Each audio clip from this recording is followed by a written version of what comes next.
we have stated in paragraph 110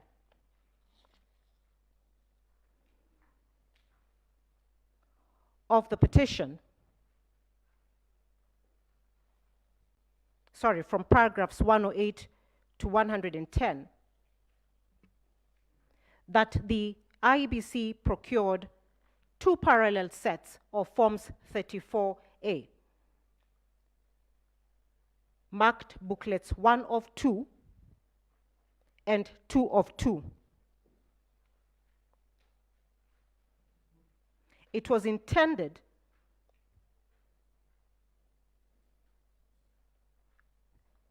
that only booklet 1 of 2 would be used at the polling station, while booklet 2 of 2 was to be placed in a tamper-proof envelope and not to be used at the polling station. The forms that have been transmitted, of the forms that were used to transmit the results in this election 2022, do not meet the standards or conform to either of the forms that the IBC said were going to be used, and this evidence is in the affidavit of Benjamin Agena. That is the first limb of the evidence that we submit through Celestine Anyango that shows the deliberate mischief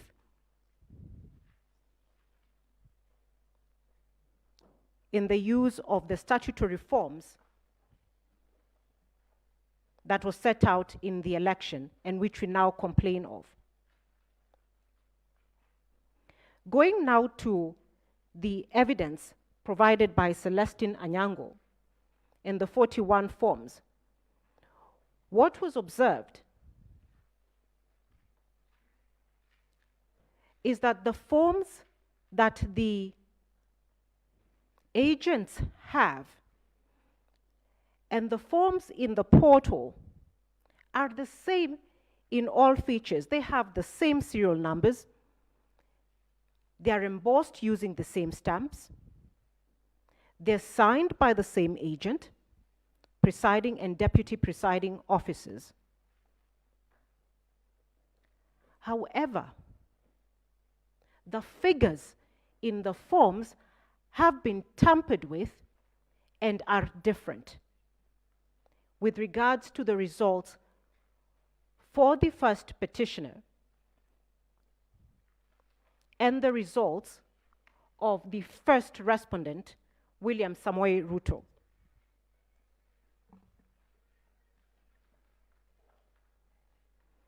It is in the forms, or the sample of forms, the 41 sample of forms exhibited by Celestine Anyango, that votes have been reduced from the first petitioner and added to the first respondent. We have calculated the total number of votes reduced from the first petitioner and added to the first respondent, and they add up to 2,793 votes.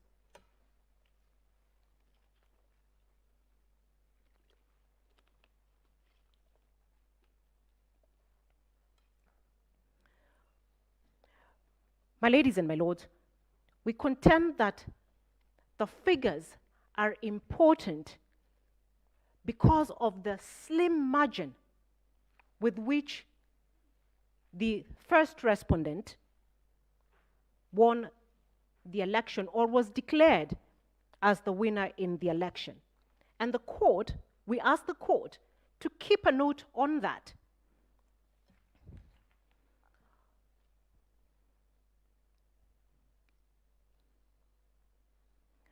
My ladies and my lords, the difference between the result declared to overcome the 50% plus 1 threshold is 69,000 votes.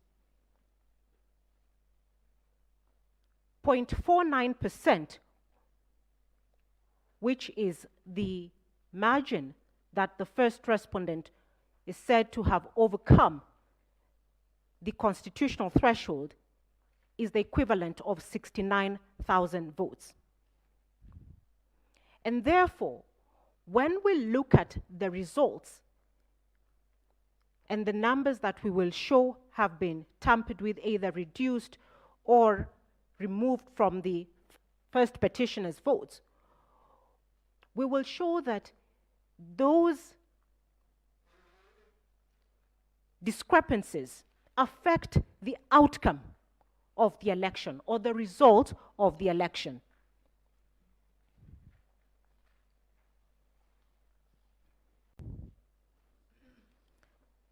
We have already shown that there is 2,793 votes removed from the first petitioner and added to the first respondent. There is also, from Kakamega County, the example where votes would be deducted from the first petitioner, but not added to any particular candidate.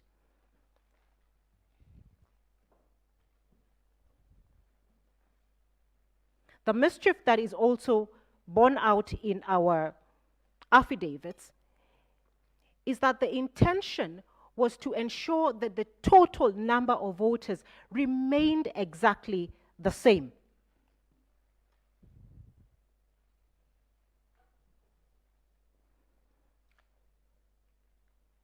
So, for example, just a minute.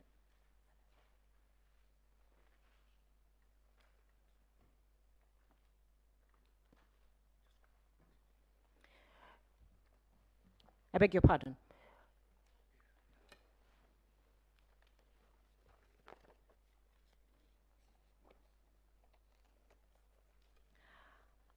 At page 2 of the affidavit of Celestine Anyango's affidavit, at paragraph 4, my lady, just as an example, in Chepalungu, polling station 1 of 1, the first petitioners and the physical copy of the Form 34A that was given to the agent, the first petitioner had 61 votes. In the form that was uploaded, or that is appearing in the IBC portal, the first petitioner has 1 vote. In the Form 34A of the same polling station, the first respondent, William Ruto, had 109 votes. In the Form 34A in the IBC portal, William Ruto has 169 votes. The 60 votes that are reduced from the first petitioner are added to William Ruto. The total votes remain the same. The same continues in all the 41 polling stations that we have sampled and annexed to the affidavit.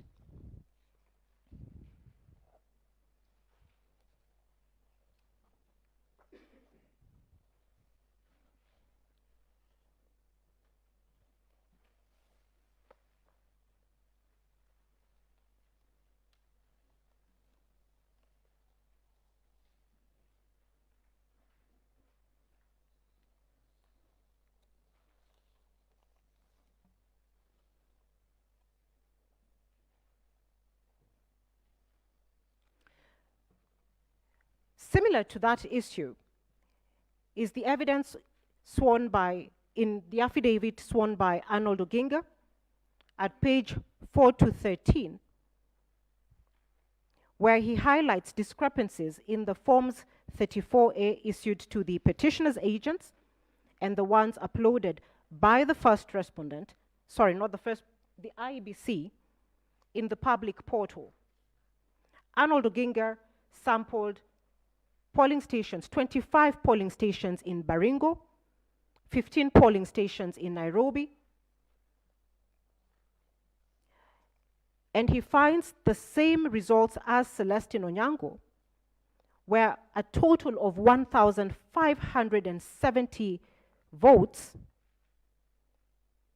are added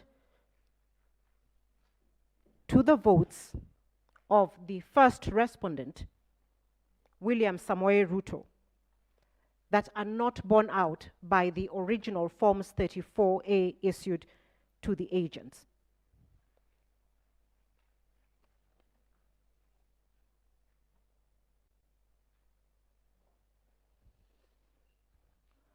From the affidavits or the evidence of Celestine Onyango and Arnold Oginga,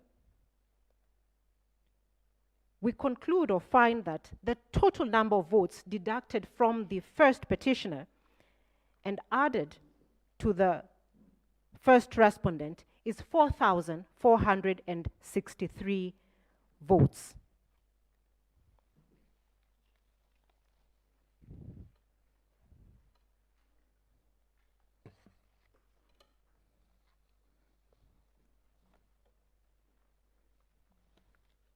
The second issue that I will deal with, my lady, is issue number 4,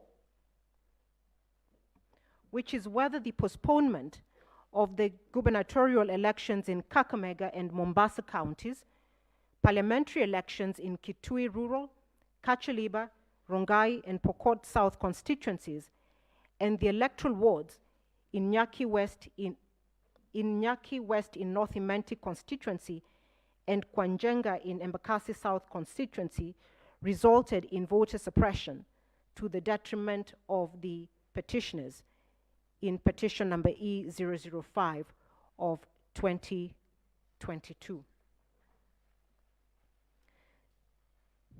The evidence that we rely upon for this is also in the affidavit of Celestine Onyango, Arnold Oginga, and the affidavit of Ezra Sunguti, who was an agent of the petitioners in petition number E005 of 2022.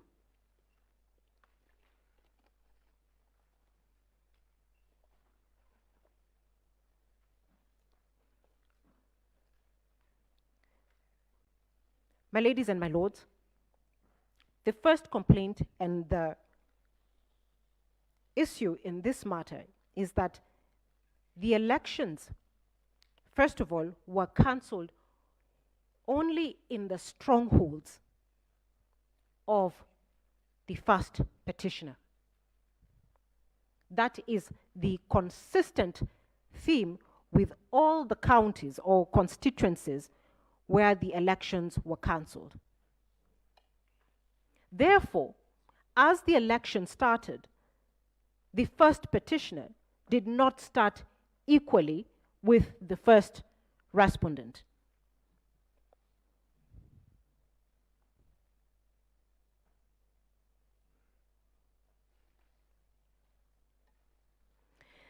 Ezra Sunguti deposed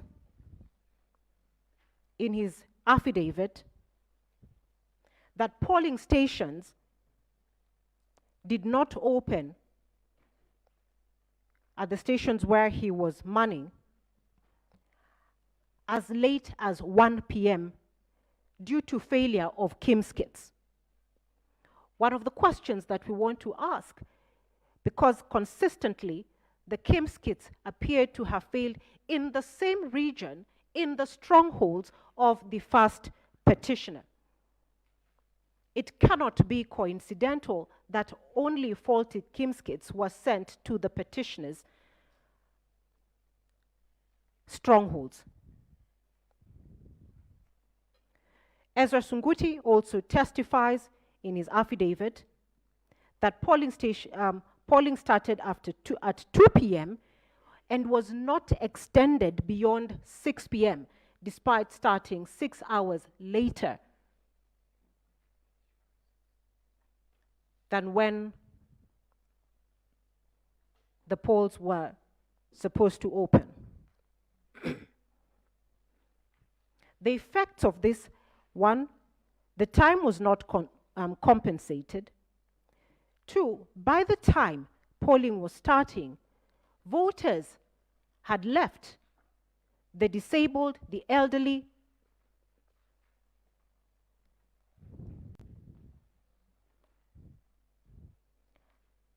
and therefore the turnout in those polling stations was affected.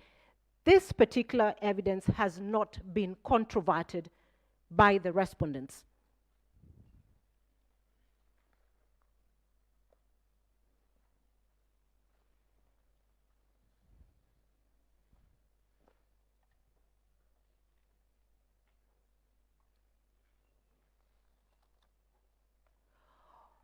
On that ground, again, we submit that the cancellation of the vote in those particular areas suppressed the voter turnout, and this can be seen by looking at the voter turnout in those constituencies as compared to the voter turnout in neighboring counties or neighboring constituencies. We find that there is a vote differential of about 4% or 5% when you compare the turnout in the areas where the election was cancelled and areas where the election was not cancelled.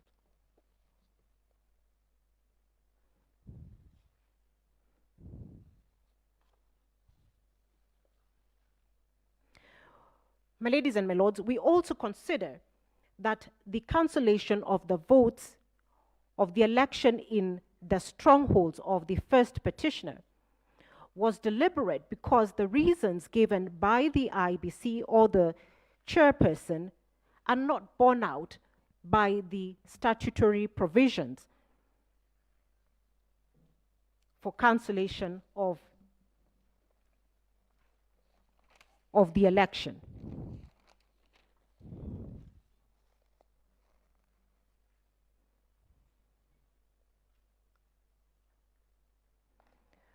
We have also sought to corroborate this evidence with the evidence provided by Irene Masit, who is a commissioner,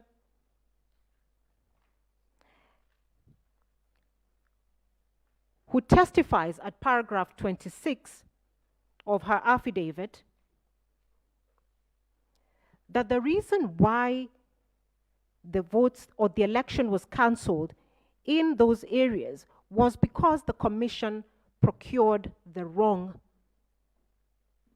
ballot papers. This is a mistake that Irene Masit, a commissioner. May I, please, may I, with your very kind permission, Chief Justice, draw the attention of the court that there may be on record more than one affidavit by Ms. Masit, to the extent that the affidavit that my learned colleague refers to is an affidavit filed by the petitioner. We have no objection. However, to the extent that that is an affidavit filed in the documents by Issa Mansu, whose documents our understanding of yesterday's ruling is, were struck out by the court alongside his notice of appearance, then there ought not to be a reference to that affidavit. Yes, I think counsel clarify the affidavit she's referring to. I will clarify to that.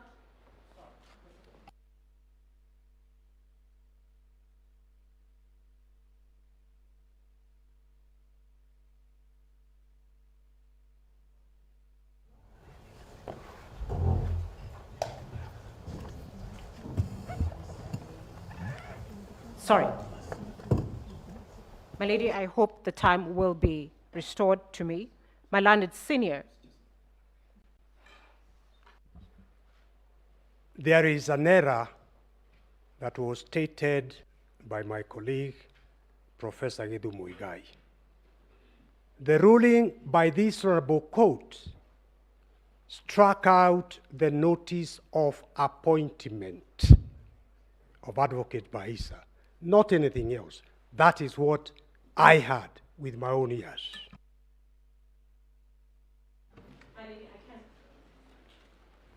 If I may please interrupt you yet Council, again. please, without wasting a lot of time, we are capable of discerning what we meant with our own ruling. Let her identify the affidavit she is referring to, and when you are responding, then you deal with the issues that you are raising. We appreciate that, my Lady Chief Justice.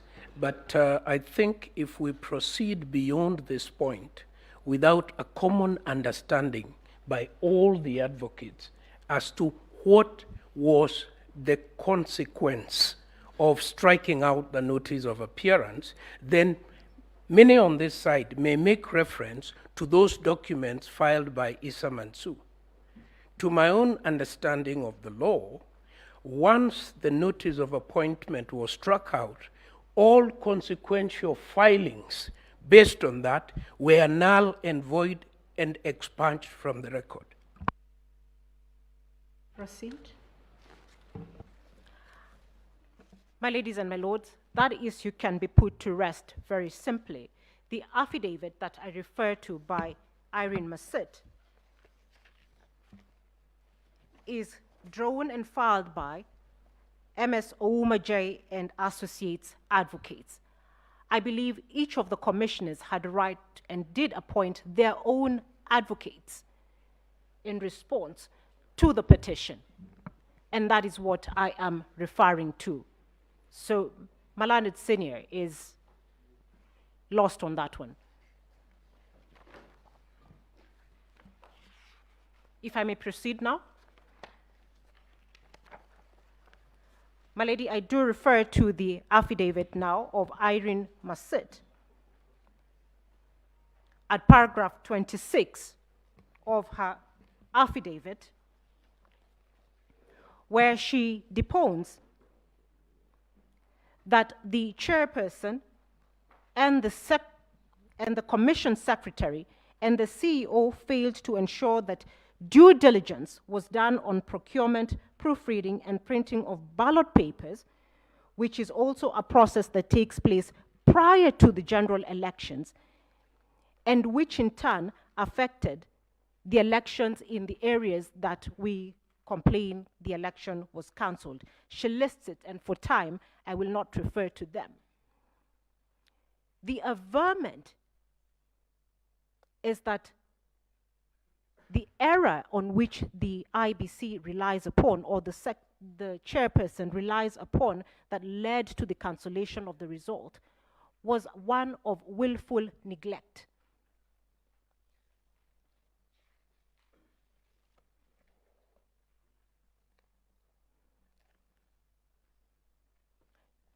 Irene Massit further testifies that there was no meeting as was required to be before the procurement was done, or verification to ensure that they proofread what they had procured. And she also testifies that in practice in 2017, this had been done before to ensure that this mistake does not occur.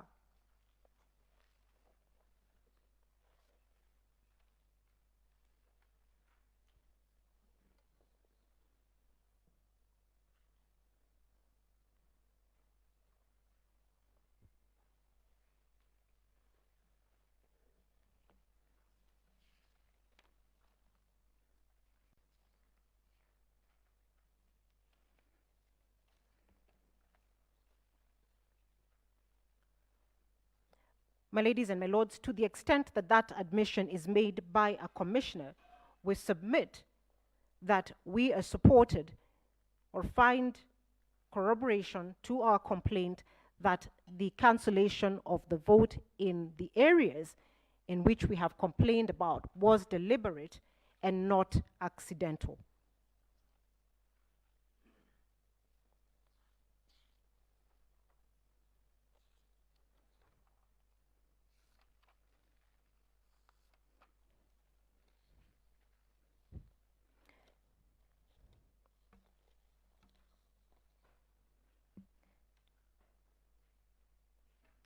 The fifth issue that I deal with was whether there were unexplainable discrepancies between the votes cast for the presidential candidates and other elective positions.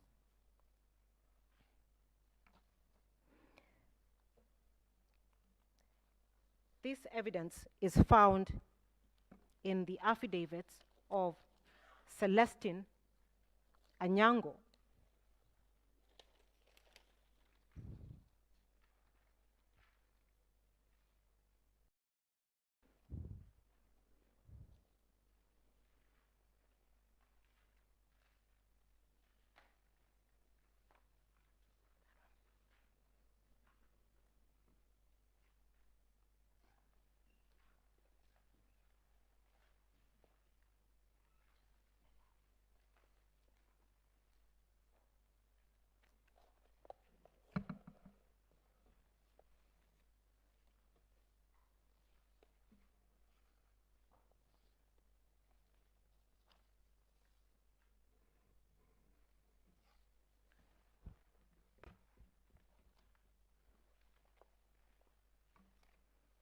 I beg your pardon.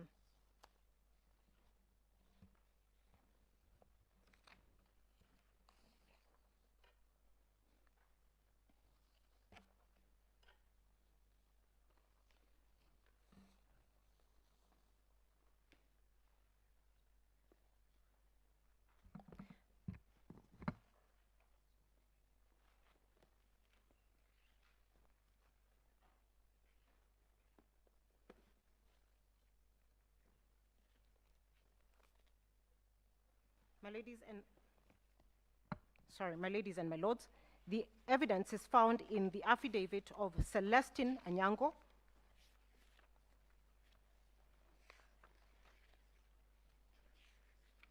where she shows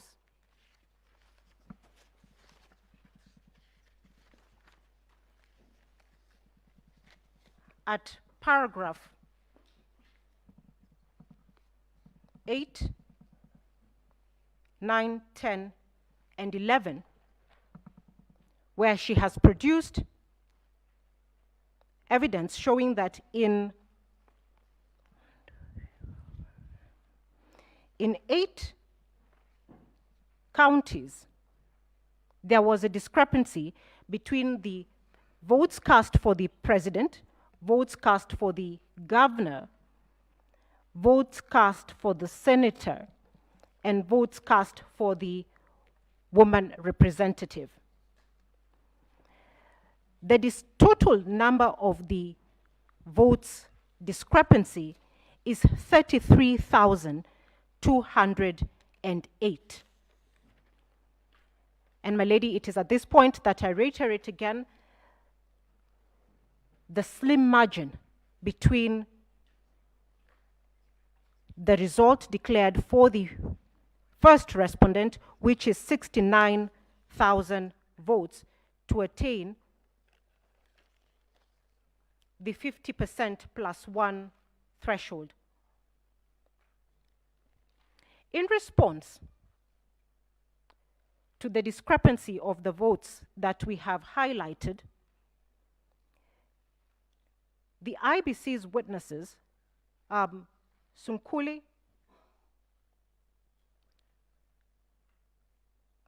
Moses Ledama Sunkuli, I believe, states that those discrepancies are accounted for by prison votes.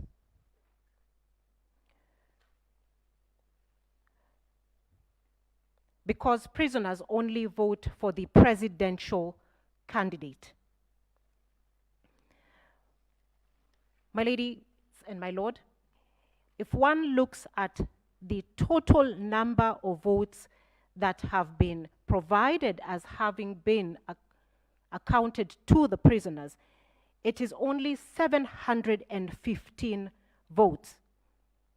You will find this at paragraph 53 of Sunkuli's affidavit. There is therefore no account for 32,493 votes.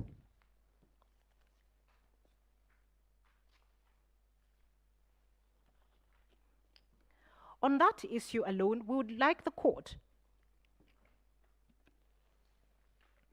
to consider, for instance, in Kirinyaga County, where the discrepancy between the presidential votes and the governor's votes was 23,550, which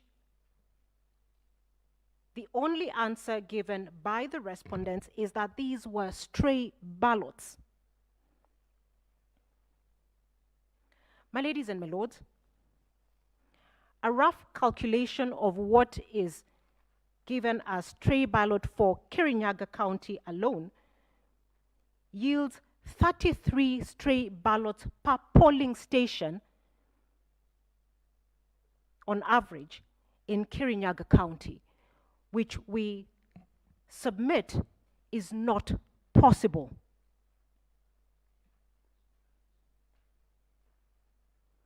This is also the kind of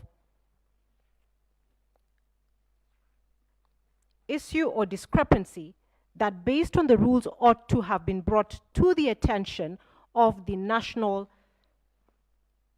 Tallying Center or the National Returning Officer.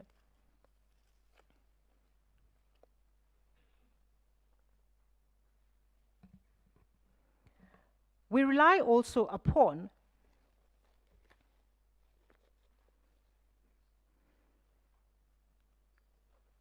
the authority cited in our submissions of William Kabogo, where the learned Justice Kimaru said a difference of over 5,000 votes between the parliamentary position and the presidential can only be as a result of fraud.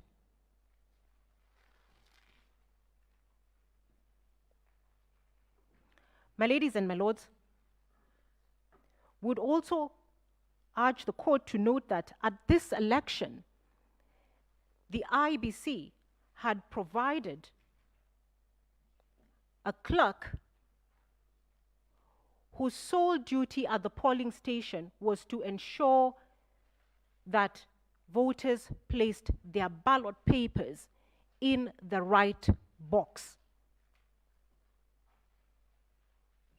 And therefore, the incidence of such a high number of stray or allegedly stray ballot papers cannot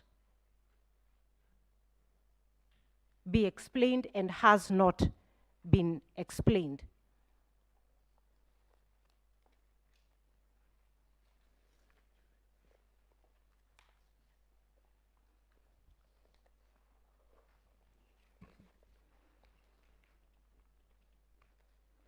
Finally,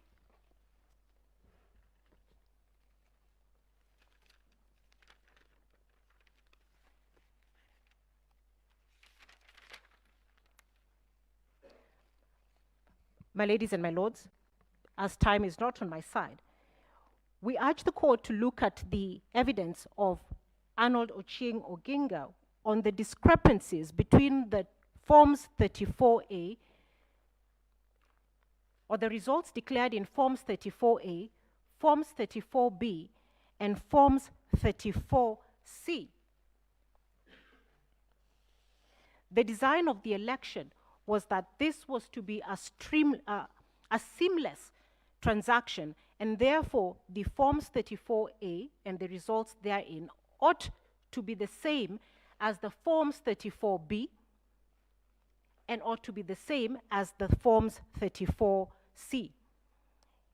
In his affidavit, Arnold Ochieng Oginga finds that there is a discrepancy in the results to the extent of over 180,000 votes.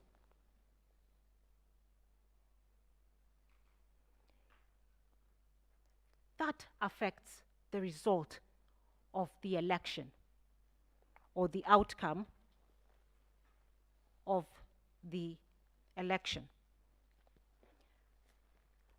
I will stop at this particular point and invite my senior, Mr. Paul Mwangi, to continue.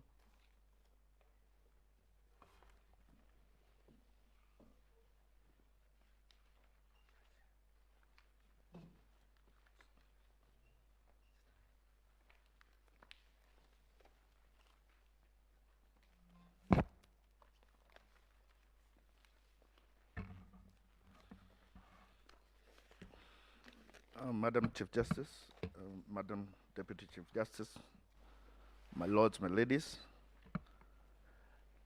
I am to address myself to the sixth issue of the court, whether the IBC carried on the verification, tallying and declaration of results in accordance with Article 138(3)(c) and Article 138(10) of the Constitution. The thrust of my presentation is that the nature of management of elections in Kenya from even before the new constitution have been that decisions as to who has won the presidential election are collegiate. And that the collegiate nature of the decision as to who is the winner of a presidential election goes down to the description of what is a free and fair election under Article 81. And in Article 81E, the Constitution describes a free and fair election as an election, E3, conducted by an independent body, 4, transparent, and 5, administered in an impartial, neutral, efficient, accurate, and accountable manner. And it is my submission that this goes not to just what the Constitution says, but what Kenyans have practiced and what they have come to expect whenever bodies are making decisions. Possibly more than any other body, the judiciary has been able to show Kenya the nature of collegiate decision making. We have had live court sessions from the High Court to the Court of Appeal to the Supreme Court. Kenyans have seen often the presiding judge, in this case even the Chief Justice, consult even sometimes openly with other judges before the court arrives at a decision on even very small things. And we have even had situations when a decision becomes grave. We have seen judges retire to go so that they come back with a collegiate decision. So that is what Kenyans have come to expect, and that is also what Kenyans expect even from the Independent Electoral and Boundaries Commission. First, the nature, our commissions are made up of at least 3 members and at most 9. And if you look at the qualifications of all these members, they are all, whether it is the chairman or the members, largely have the same qualifications. They are all identified and recommended for appointment among the same criteria. They are all approved by the National Assembly. They are all appointed by the President. So there is no basis on which the chair of any commission can treat as subordinate members of that commission or treat them as if they have lesser qualifications or lesser competencies than him. They all enjoy the same security of tenure. They all enjoy the same security in their remuneration. And so they are all expected to execute very substantive mandates. My Lord, this question as to the mandates of commissioners came up in the case of Michael Kamau versus the Ethics and Anti-Corruption Commission, which is in our list of authorities, came up in the High Court and came up in the Court of Appeal. And the court, both courts were very categorical as to the fact that the constitutional mandate of a commission is borne by the commissioners. And in that case where a commission had attempted to reach a decision without commissioners, the court annulled that decision and said that that decision had to be made by commissioners. And in respect of the powers of a chairperson, again, the minor KI case all the way from the High Court to the Court of Appeal and to this court have made it clear that the chairperson is not the commission and that he has to act with the rest of the commission for him to deliver a proper constitutional decision. So that collegiate nature of the decision-making in a commission is captured very well in Article 138(3)(c) and in Section 39(1)(c) of the Elections Act, which make it very clear that it is for the commission to tally and verify the results. And in Article 138(10) is only where the chairman is asked to declare the result of that decision.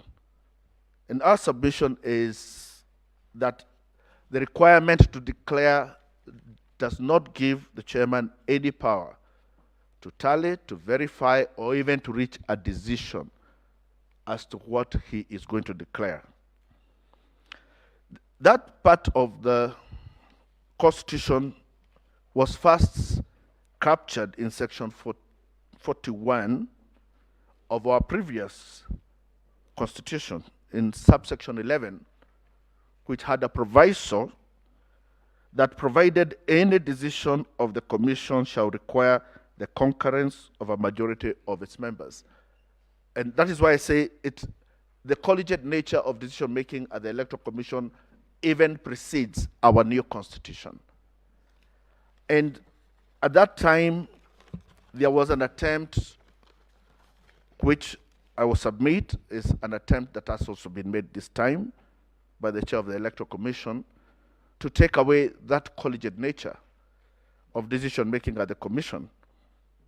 And if you read the Kriegler report, which is also next to a list, it talks of an attempt at that time, or actually an actual creation at that time, of an office that was called the Supervisor of Elections. And the Supervisor of Elections was an executive office that was used to undermine the independence of the Electoral Commission of Kenya.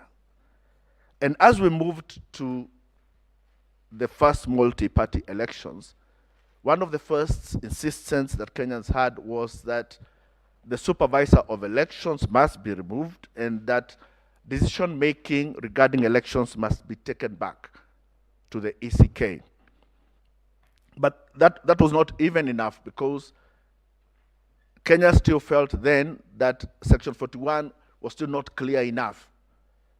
And in Act number 6 of 1992, which preceded the first multi-party elections, Kenyans insisted that the mandate of the commission be made clearer, and we now promulgated Section 42A into the old constitution.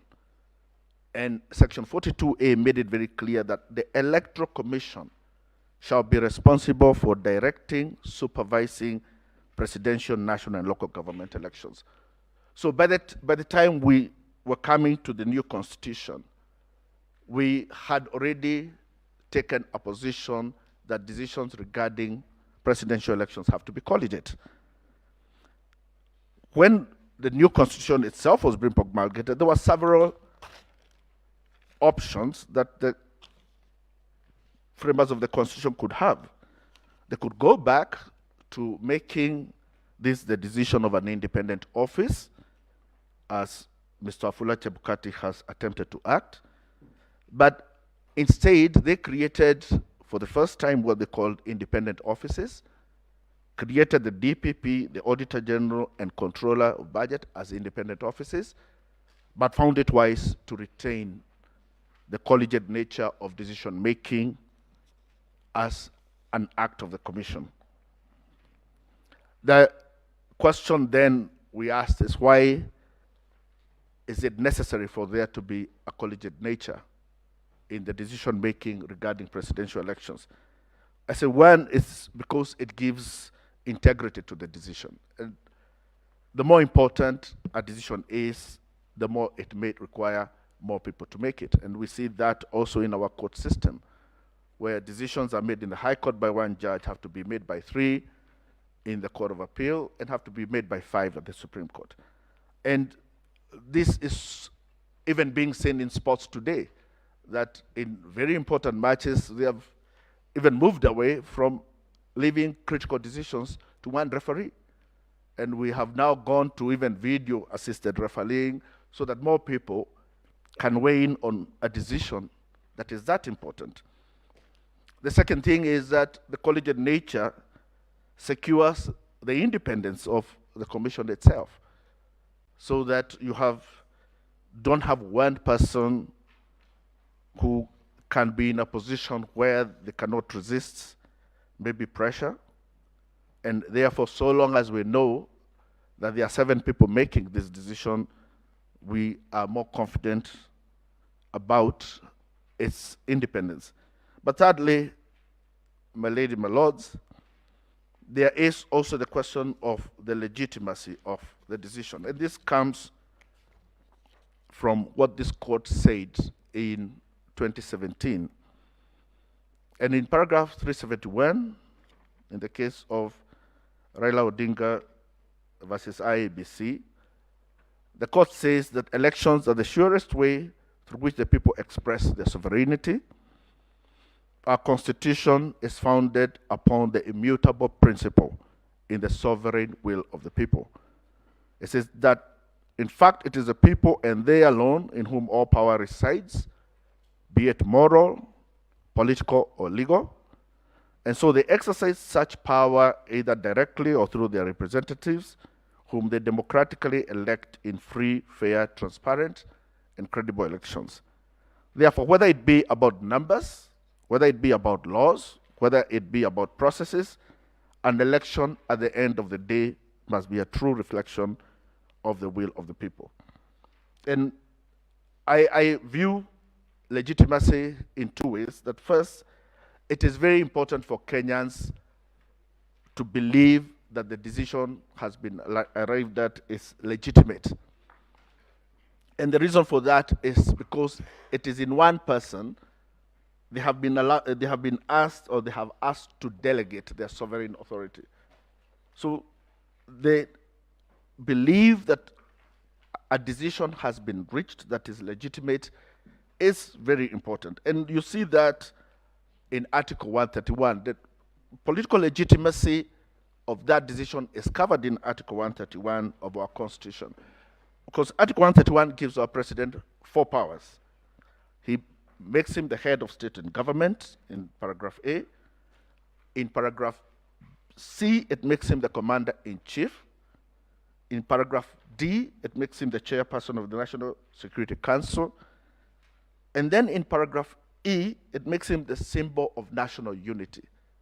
So of all the 4 things that our president must do, the A is the political legitimacy.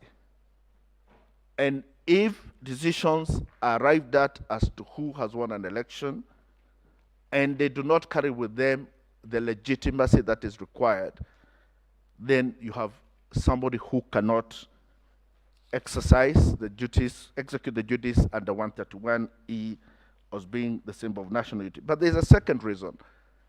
And the second reason is that also the person to whom you now declare as the president, must himself believe in the legitimacy of the decision that has been made. And political scientists say that this political legitimacy is necessary because it finally determines how that person themselves will hand over that power. And political scientists say that power that is unjustly acquired will never be justly given. So if you want to have a legitimate transfer of power in a country into the future, you must ensure that that power is also known not just to the public, but to the person who acquires it as legitimately obtained. The question then comes to where we find ourselves today, where we have the chairman and a minority group saying they carry the day in this decision, and we have 4 commissioners. And the question this court has to ask is who did believe? And it's our position that Mr. Wafula Chebukati has disrespected the Constitution, has been unable to secure the legitimate result of an election that was conducted. And in terms of deciding who to believe, my lord, first and foremost, Mr. Wafula Chebukati has not had a complaint to make as to how these 4 commissioners worked ever since they entered the commission in September 2021. On the other hand, there are lists of complaints as to how he himself has conducted this election that start way back from 2017, that he bungled up the 2017 elections. We've captured in a petition that he has had 4 other commissioners resign on him previously. There's unilaterally printed ballots. He's unilaterally made decisions about use of registers. And in our both affidavits and petition, we have made a list of all the misconduct that he himself has executed. And the result of all that, you come to the conclusion that what the chairman has attempted to do is to install himself as a new age supervisor of election, totally emasculate the role of all other commissioners, and you now have a decision that is his, supported by a minority of the commission. And our argument is that that declaration is not a constitutional declaration. That declaration is unable to found the declaration that was supposed to be made under Article 131(8). And one of the most glaring things that comes also from that conduct is the issue of the 27 constituencies. And the 9th respondent knows the importance of that, because in paragraph 6 of his affidavit, he purports that those results were read. He purports that, in fact, that the disaffected commissioners announced those results. But the affidavit of Professor Goulier and the response of Chebukati themselves clearly say that those 27 constituencies were not verified and announced. And the reason for that, according to the 4 commissioners, is because he emasculated the role of the other commissioners and they never sat down as a commission. I will finish my presentation as to the unconstitutionality of that declaration with 2 examples. We have had previously a situation such as this in the Truth, Justice and Reconciliation Commission. I will ask the court to take judicial notice of what had transpired as the commissioners fought with their chairman regarding what was the report of the commission. And it was very clear that the report of the commission had to be what was decided by the commissioners. But I will also leave this presentation with something closer home, In the past couple of years, there has been a dispute between the executive arm of this country and the judiciary regarding who makes the decision as who becomes a judge. And it has been position of the national executive that the power to appoint comes with it with some form of power to decide. And this judiciary has been very clear all the way from the High Court to this court that the power to appoint in no way includes a power to decide on who becomes a judge. I say that for the same reason, the power given to the chairman of IEBC to declare the result of an election in no way gives him any power to decide what that result will be. And if we cannot be shown how the commission as a commission reached a decision or reached the decision that was pronounced by its chair on the 15th of August, then I implore this court to use the same reasoning and tell the chairman in the same voice that it has told the national executive that your power to declare does not give you any power to decide on what you declare. That is all, my lords.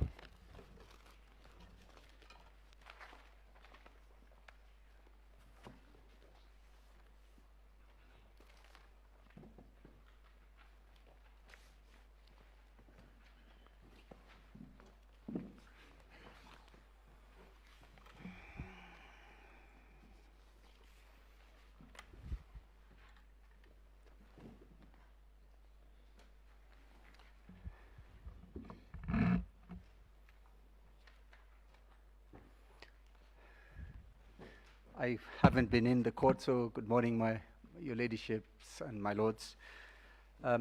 My humble responsibility today is to deal with technology, and that is covered in the issues that were framed by the Honorable Court as 1, 2, and partially issue number 3. I have been listening to the submissions of my learned colleagues, and I will try not to repeat any of them except where absolutely necessary. I start by referring to Article 86 of the Constitution. 86 provides for voting, and I particularly refer to 86A. The method, the voting method, must be simple, accurate, verifiable, secure, accountable, and transparent. I also read out to the court Section 44 of the Elections Act, which provides for the use of technology. How this has evolved is a matter that has been addressed by my learned friends and is well known to the court, particularly this court that has rendered decisions in the same regard. Section 44 of the Elections Act provides that the use of technology in an election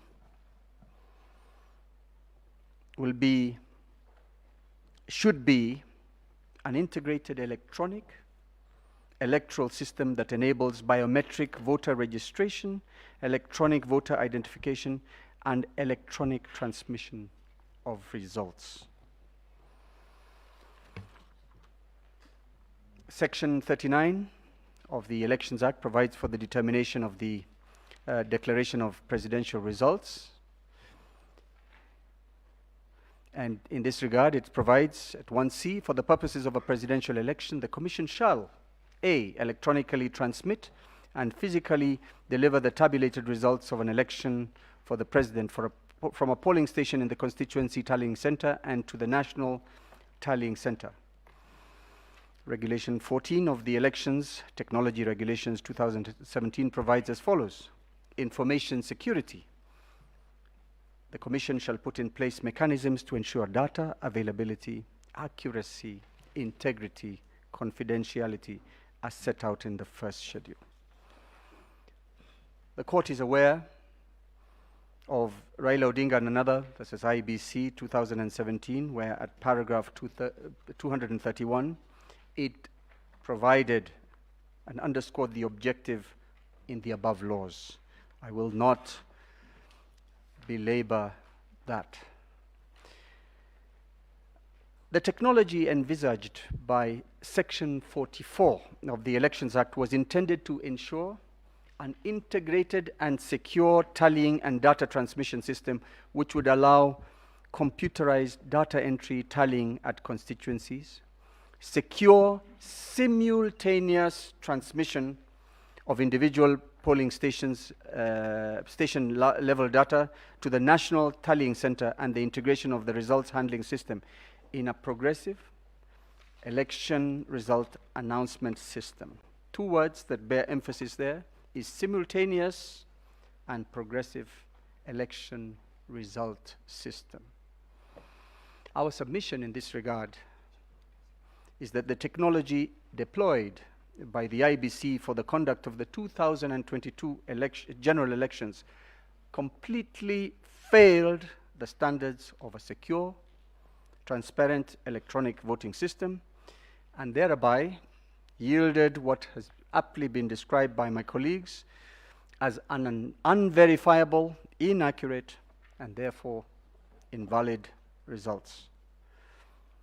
Our further submission in this regard is that the technology was so inherently corrupted, manipulated, and tainted that the results declared by Mr. Chebukati, the third respondent, cannot be, in an objective case, said to be representative of the true will of the Kenyan people, as we and as I will demonstrate in my further submissions. On the evidence, the components, principles that ought to have been met in order to meet the constitutional standard of a secure and transparent system are as follows. Confidentiality is the first one I propose to deal with.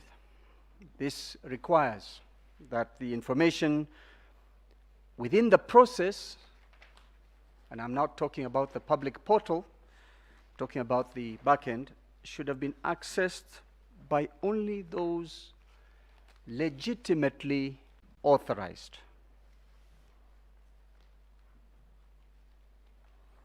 And those authorized, in order for them to be accountable, are persons whom the entire commission, in its, as defined by my colleague Paul Mwangi, the entire commission ought to have been fully aware of, gazetted where necessary, and it would certainly help if they were also Kenyan nationals. Integrity is the information used should be accurate, complete, protected by various and protected from malicious modification, which includes alteration or obstruction, either by authorized or unauthorized persons. Availability. The information required must be available as and when required by those authorized to use or access it in compliance with the constitutional requirements and the Elections Act. Non-repudiation, an audit trail must be maintained on activities related to the information. An audit trail in this regard is, should the court so require, should a party so require, it must be readily available in the appropriate manner. Authenticity. The information itself must be proved to be genuine, and the source must also be proved to be genuine. I submit on behalf of the petitioners that on the security aspect, there was lack of security. The first instance of that demonstrates this is the operation and use of the IBC and availability to, I repeat that again. The first is operation and use of IBC election materials and equipment to identified unauthorized persons. And I'm referring in this regard to the now infamous Venezuelan nationals. I will elaborate on that in a few seconds. The second is the penetration by way of hacking and illegally granted access of the IB system by known and unknown persons. I distinguish between hacking and unauthorized grant of access. Hacking is where a person outside the system doesn't have the key, and I'm using the simple illustration, and so he accesses it through the roof, room through the roof or the back door, and he enters the system. The illegal grant of access is a situation where the codes, the credentials that are otherwise legitimate are granted to unknown persons. In the case of the now infamous Venezuelans, there is plenty of affidavit evidence on record, and I particularly refer to the affidavit of Martha Karua, the second petitioner, dated the 21st of August 2022, which contains or encloses the statements by the DCI, and of course the rebuttal by Chebukati on behalf of the IBC. Your Ladyship, my Lords, I also refer to the affidavit of Juliana Cherera. I also refer to Annexure JC3, the National Police Service press statement dated 22nd of July 2022. Annexure JC4, press statement by ABC Chairman dated 21st July 2022, stating that the 3 key personnel responsible for the deployment and management of elections infrastructure, and that the 3 Venezuelans were employees of Smartmatic International BV. I also refer to the Annexure JC5, press release by the Directorate of Criminal Investigations dated 23rd of July 2022, detailing the crucial election materials irregularly and illegally found in the possession of 3 Venezuelan nationals. Their names: Jose Gregorio Camargo Castellanos, that is one name, one person; Joel Gustavo Rodriguez Garcia; Salvador Javier Sosa Suarez. Those were the persons named in the detailed Directorate of Criminal Investigations report. My Lords and Your Ladyships, I would like to emphasize that the Directorate of Criminal Investigations is the national institution charged with the responsibility of investigating crime. Crime in relation to the Penal Code, the Elections Act, all crime. And that evidence, the statement by the DCI regarding the Venezuelans, is not a matter that can be taken lightly and wished away by the chairman of the IEBC. I will deal then with the issue of the penetration or the compromise of the IEBC system. I ask the court to look at the affidavit evidence of John Mark Gidongo,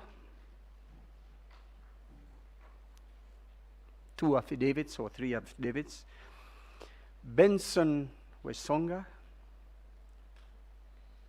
an IT forensics expert; George Njoroge, IT forensics expert; and the forensic analysis of the DCI of a laptop confiscated from one Kip Ngosos at the National Tallying Center.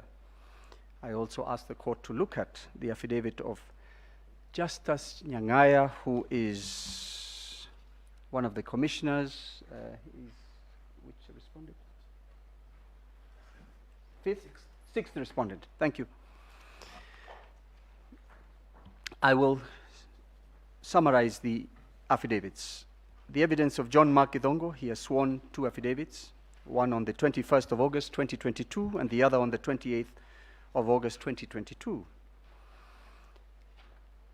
In his affidavit, at paragraphs 2, 3, 8, 9, and 10, he talks about the illegal access into the system and manipulation of the presidential results, how it was orchestrated and implemented.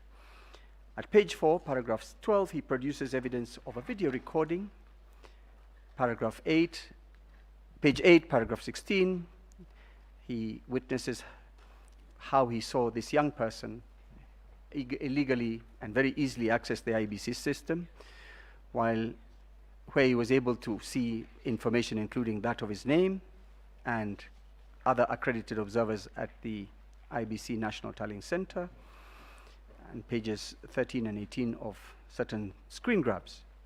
In the affidavit dated 28th August 2022, page 2, paragraph 4, John Githongo clarifies what was given to him in the first affidavit, but more importantly, at page 2, paragraph 6, he produces the actual logs that were used to show access to the system. I wish to make a short submission regarding the evidence of John Githongo and the transcribed interview he had with this young person. And I'm discussing this in the context of the probative value of that conversation he had with this young witness. It came out that somewhere, somehow, in the current suburb, there was a group of about 50 people who had access to the ICT systems of IBC, whereby they were intercepting results before they were uploaded on the public portal. When that was put out and the responses first came, that suggestion was rubbished. But in further evidence, I will demonstrate to the court that it now turns out that that is probably and most likely what happened and what created this entire mess that is called the election results of the 2020-22 presidential election. In the case of George Njoroge, whose affidavit is on record, whose CV is on record, a computer forensic expert with wide-ranging experience in investigating all manner of crimes, including those involving terrorism, through investigating the IT aspect. In his affidavit dated 28th August 2022, he has attached his detailed audit and analysis report of IBC results transmission system and operating system log files. And I emphasize that amongst those he analyzed are the logs annexed to the affidavit of Justice Nyangaya, who is the 6th respondent and who was the commissioner of IBC in charge of ICT. I emphasize this because it tells us the logs, that information from the logs comes from within the IBC, the first respondent.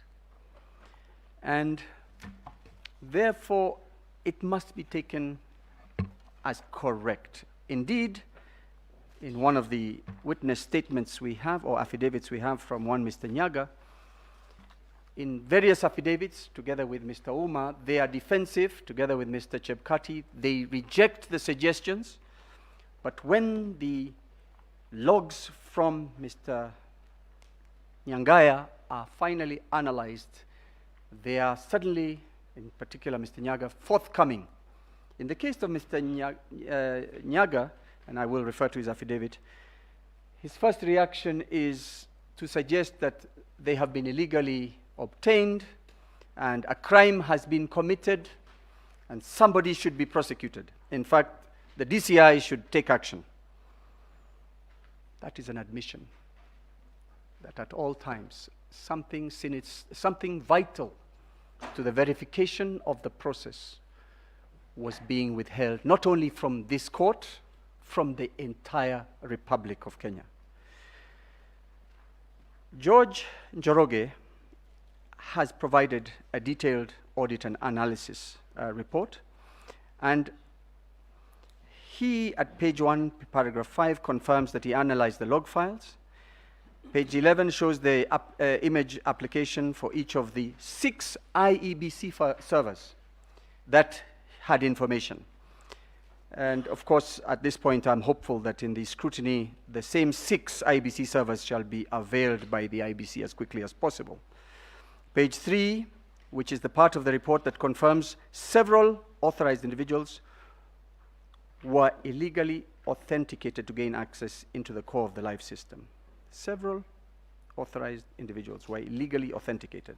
We'll go and demonstrate that, because authorized could mean you're within IBC, but illegally authenticated, you have gone well below, above your pay grade. Page 14, 40, page 14 of the report, 14, 40, and 41, confirms that there was evidence of remote access to the system on the 13th of August 2022. 13th being 3 days after the voting. Remote access means somebody outside the walls, virtual walls of IBC. In other words, somebody somewhere sitting out of the system has the key and can log in. Transmissions of numerous forms from a single host server whose IP address was given or is given as 172 full stop 21 full stop 5 full stop 4. Contrary to the expectations that the forms would come from various KIMS kits directly to the NTS public portal. I illustrate this, or I explain this by stating that Mr. Chebukati, chairman, went on record as saying, this is a very simple system. From the constituency level, it shall come to the National Tallying Center, onto the portal that is public. He has no intervention whatsoever. He can't stop it. It comes. To the extent that I remember one conversation on, in one press statement, he was asking the press, why are you so slow? You know, I'm faster than you. But that is how it was supposed to happen. But the evidence will show that we have provided that there was an illegal, malicious, and unauthorized existence of commission staff who are not officially gazetted and mandated to be part of the electoral process, but who had access. Page 15, and one of them I should state now was his personal assistant, whose name I shall provide shortly. Page 15 shows that there was evidence of, this is important, there's evidence of downloading and conversion of the forms from the system and thereafter uploading them with new information. Your Ladyship, my Lords, I explain this by saying a Form 34A has been uploaded from the constituency level by the returning officer. Before it hits the front end of the public portal, meaning the side that we will all have access to, it is downloaded, it is changed, converted into a system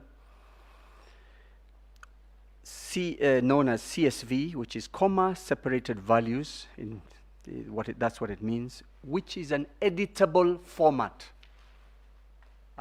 from the original PDF format. PDF, we all use that abbreviation without getting what the meaning. It means portable document format. The PDF cannot be edited, whilst the CSV provides the opportunity, the facility for editing. So if one were minded, that is the point, and we submit that is what happened when the numbers are changed. within the Form 34As. Otherwise, there would have been no need for downloading the system, the documents, and uploading them after after a bit of time, sometimes hours, sometimes a few seconds. Page 16 and 21 shows a continuous generation and regeneration of 35C, yet 35C was 34C, yet 34C was supposed to be generated only once at the very end of all the information from 34B coming in, and of course 34A. Page 17, this is an important component of our submission. There was overwhelming evidence of back-tallying of presidential results.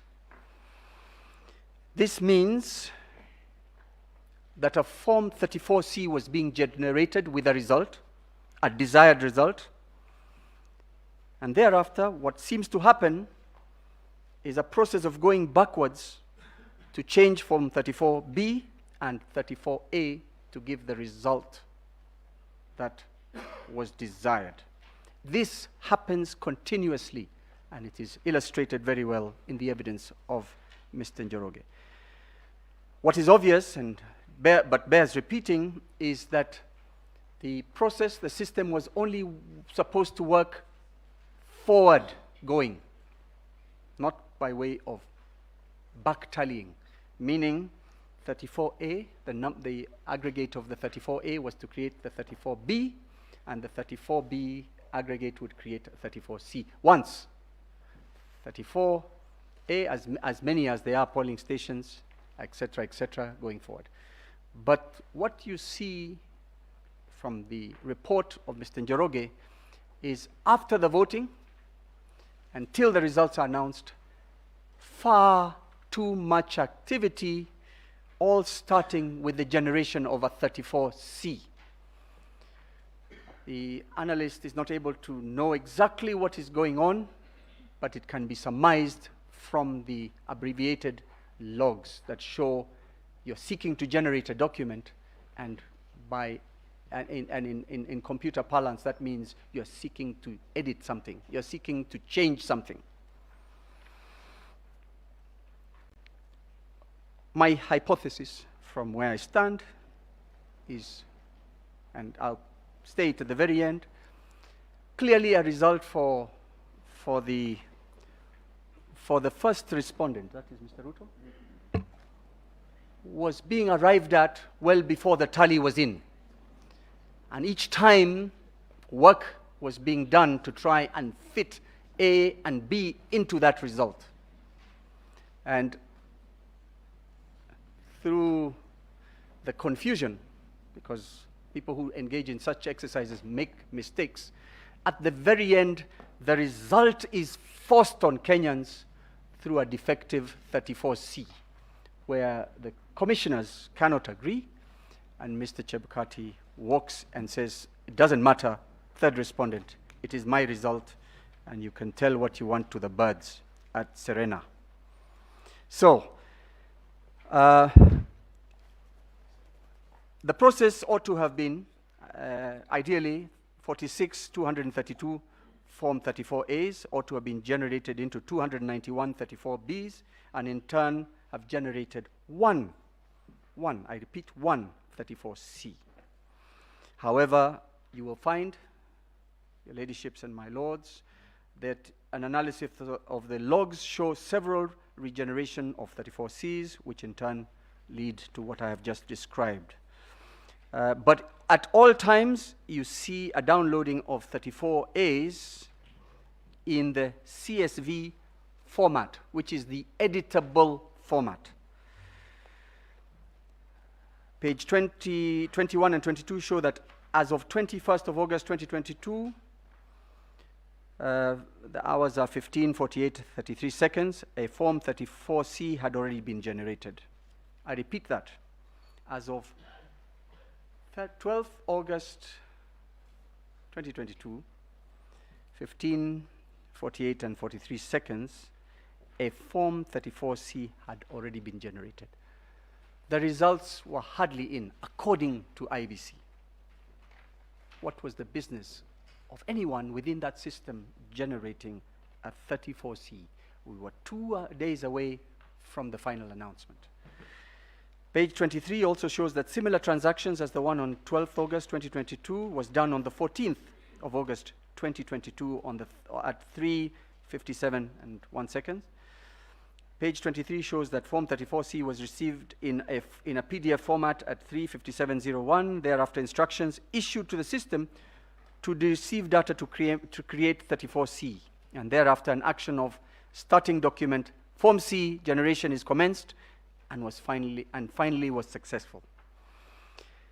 Page 25 shows the above action was repeated on the same day at 4:1:33, and it goes on and on. I don't wish to take up too much time. It is all clear. Page 65 shows on the 14th of August 2022 at 15:34:12, there is an ambiguous and intentional modification overriding the whole process to finally generate Form C document. Data from Form 34B is then entered only once into the Form C, when there should be several entries to the Form C on different dates. Page 15 shows that there's a presence of illicit data in the presidential tallying system. Illicit means unexpected. There was plenty of Form 35Bs, which should not have been in the same portal. I move on. This you will find is repeated on and on. Page 43, 76, and 77.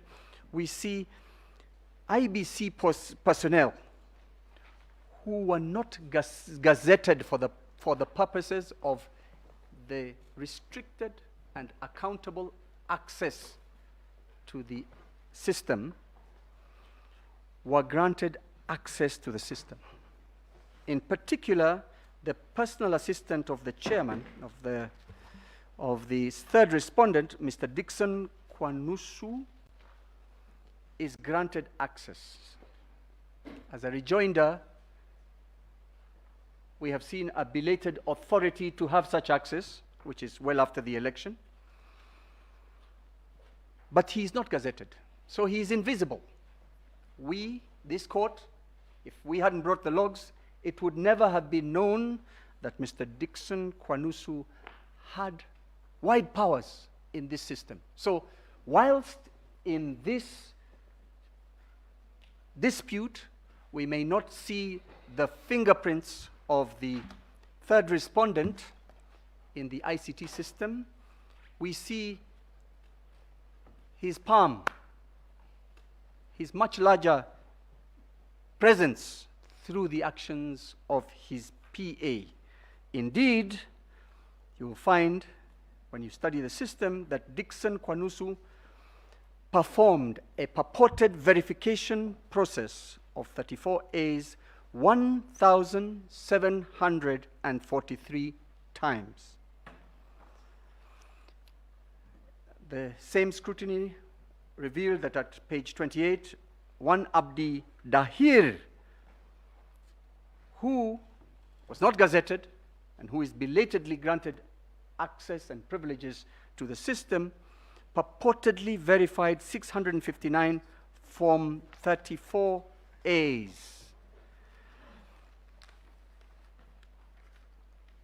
Yeah.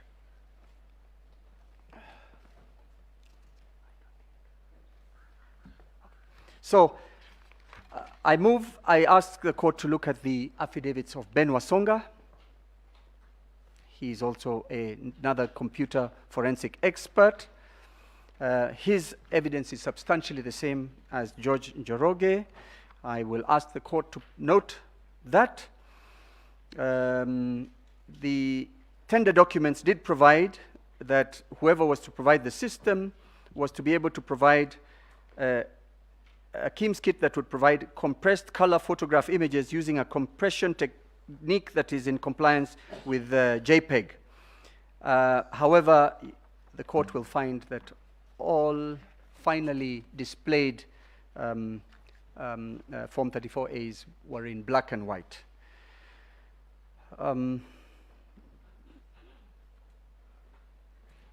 I will shortly mention that it becomes evident that there is interception of data.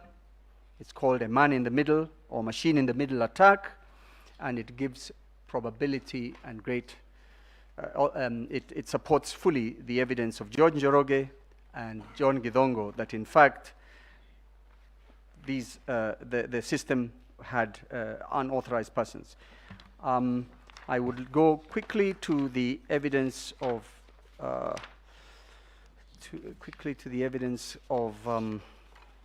again, Benson, who in his affidavit shows that there was not only one foreigner involved, there was several of them, and the ones I had mentioned earlier, and throughout the process of counting, several of them were involved as super administrators.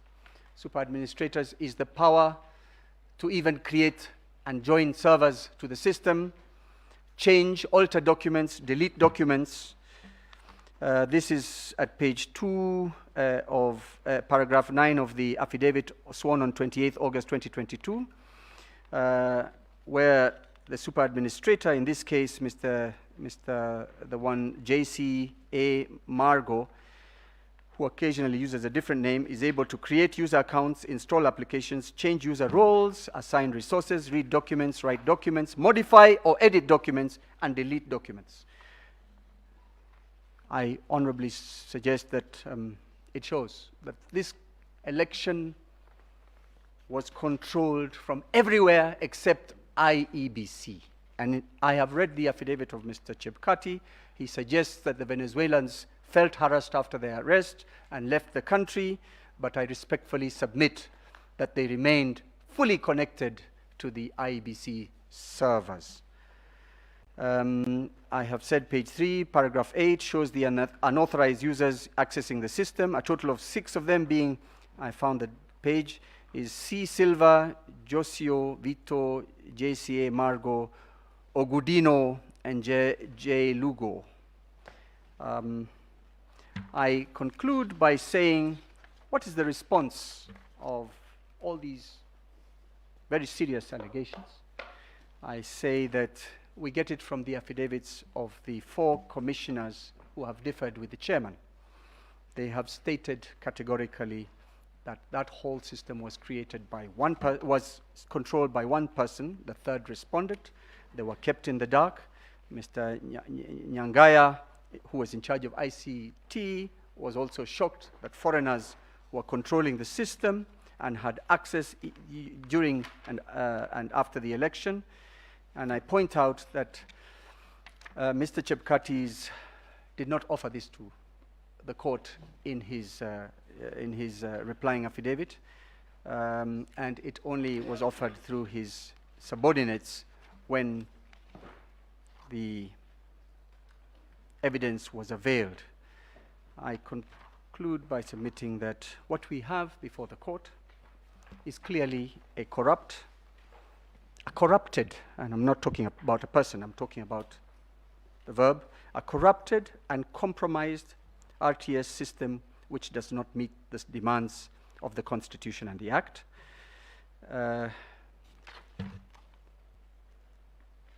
And it is only a matter that will be determined after scrutiny whether something can be retrieved from the system, which includes, and we focus on the results that were first uploaded onto the KIMS kits. Perhaps that's where we will find some truth.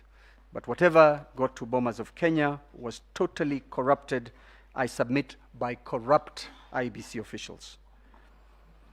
I lastly point out that you will find in the affidavit of Mr. Benson Wasonga, Smartmatic, by some strange coincidence, is reportedly mired in several controversies in the management of elections technology around the world, including Venezuela and the Philippines. So perhaps that makes them unqualified to most of us, but makes them eminently qualified for the fraudulent objectives of first and second respondents. Thank you.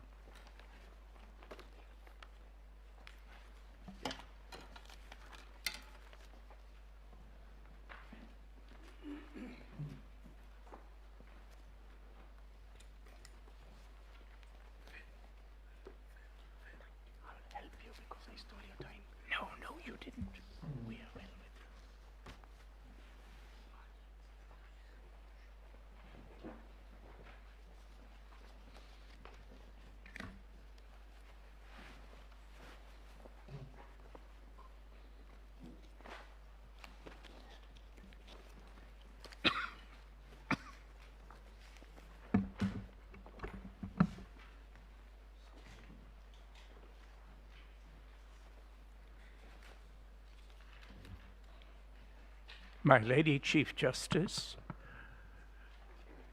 my ladies, my lords of the court, I address the court on issues 8 and 9, the magnitude of the matters which you've been listening to and which are set out in all our documents. And I will turn later to the prayers. This morning, in the last 2, 3 of the submissions from my colleagues, the question of what Mr. Chebukati was doing when Article 183 began to operate, 138 began to operate once the 34As moved from the polling stations to the constituency levels to become 34B, and then from there to the National Tallying Center. And Article 138(3) is, Article 138 is entitled, the marginal note, Procedure at Presidential Election. And sub-article 3 is, in a presidential election, paragraph C, after counting the votes in the polling stations, the Independent Electoral and Boundaries Commission shall tally and verify the count and declare the result. 138(3)(c). And so there are 3 steps to be taken after leaving the polling stations. They shall be tallied and verified and the result declared. And the party that is tasked with the duty of doing these 3 things is, under the Constitution, the Independent Electoral and Boundaries Commission. But as you have heard, as you have read all the documents, we saw only Mr. Chebukati doing these duties and not doing these duties as part of the commission, but by himself, together with his clerks, together with his team members, to which I will come in a moment, but not in their capacity as having any decision-making powers over the steps he was taking as the person doing tallying and verifying. Why was there not the Independent Electoral and Boundaries Commission not taking these steps by itself or through itself?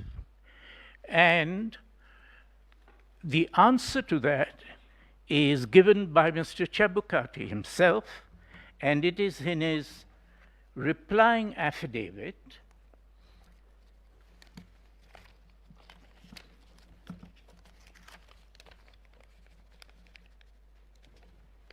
sworn on the 26th day of August 2022. And this is what he is setting out in paragraph 108.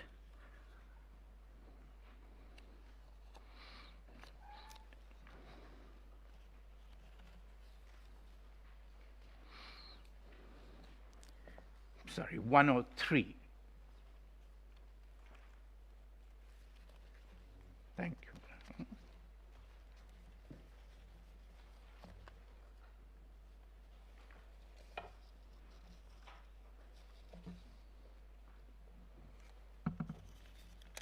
On page 10, members of the court, my apologies, to paragraph 37. And this is what Mr. Chebukati says, that the Commission, from Gazette Notice number 9540, number 155, dated 8th of August 2022, a day before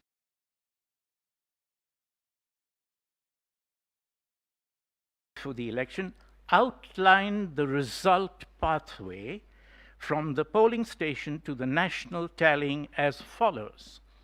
And then he quotes the Gazette Notice, subtitle, "The Presidential Returning Chairman, Roman 1, receives Form 34As and 34B. Article 138 is reading that the form should be received by the IBC. Roman 2 from the Gazette Notice, the Presidential Returning Officer Commission Chairperson verifies. And later on, again, he says, declares. Where does he get this authority from? Is from the Gazette Notice. And so that Gazette Notice is set out in his affidavit. And the Gazette Notice is reading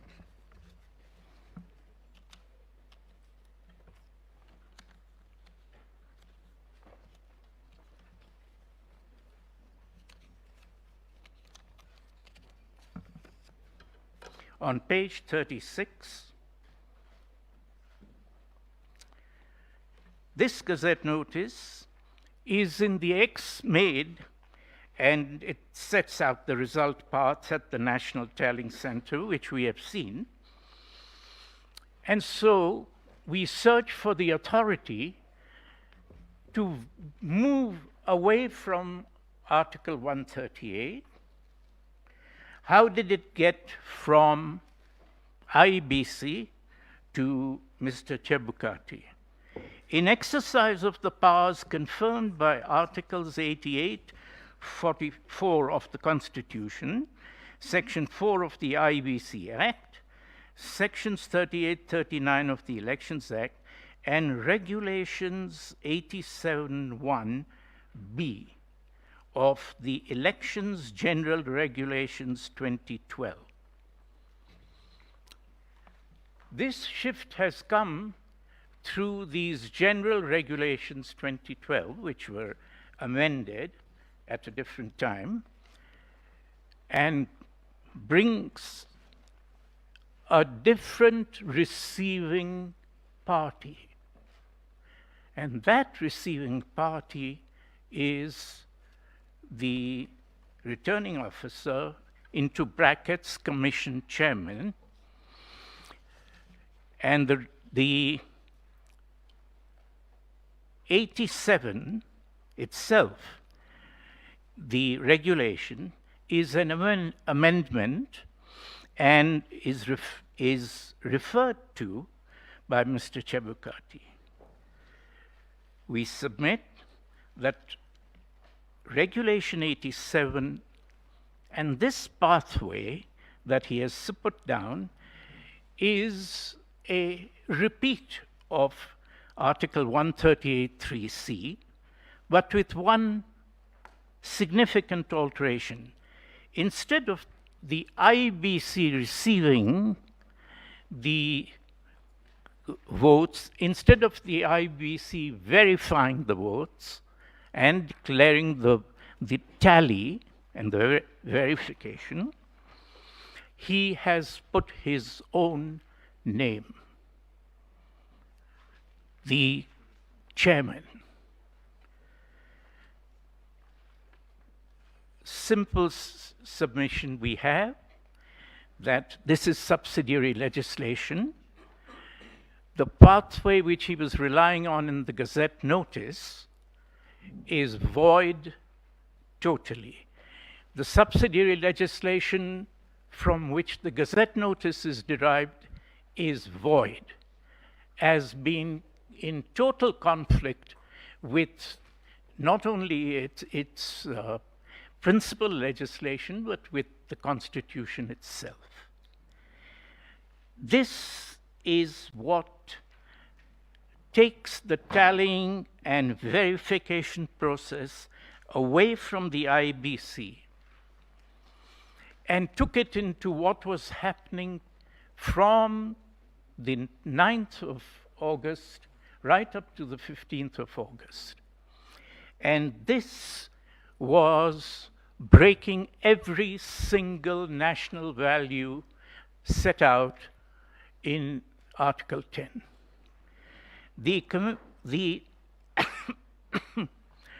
And because this too was a checkpoint, it is widely believed, and the chairman is the first to fan this, that there is only one key checkpoint in the process of counting, and that is 34A at the polling station, close of polling, a photograph, the Keem skit, and that's the check. We have to understand that there isn't only one check. There is a second key check. From the 34As to the 34Bs, there is generated 34C. And 34C is so key that it needs a second check. And who is there to do that checking? No longer the agents at the polling stations. In their place, the Constitution sets the IBC, the 7 commissioners. And the 7 commissioners are checking the movement of the thousands of 34As into 292 or 290 of the 34Bs. And the people watching them are the 7 commissioners who are representing the people of Kenya, overlooking the process.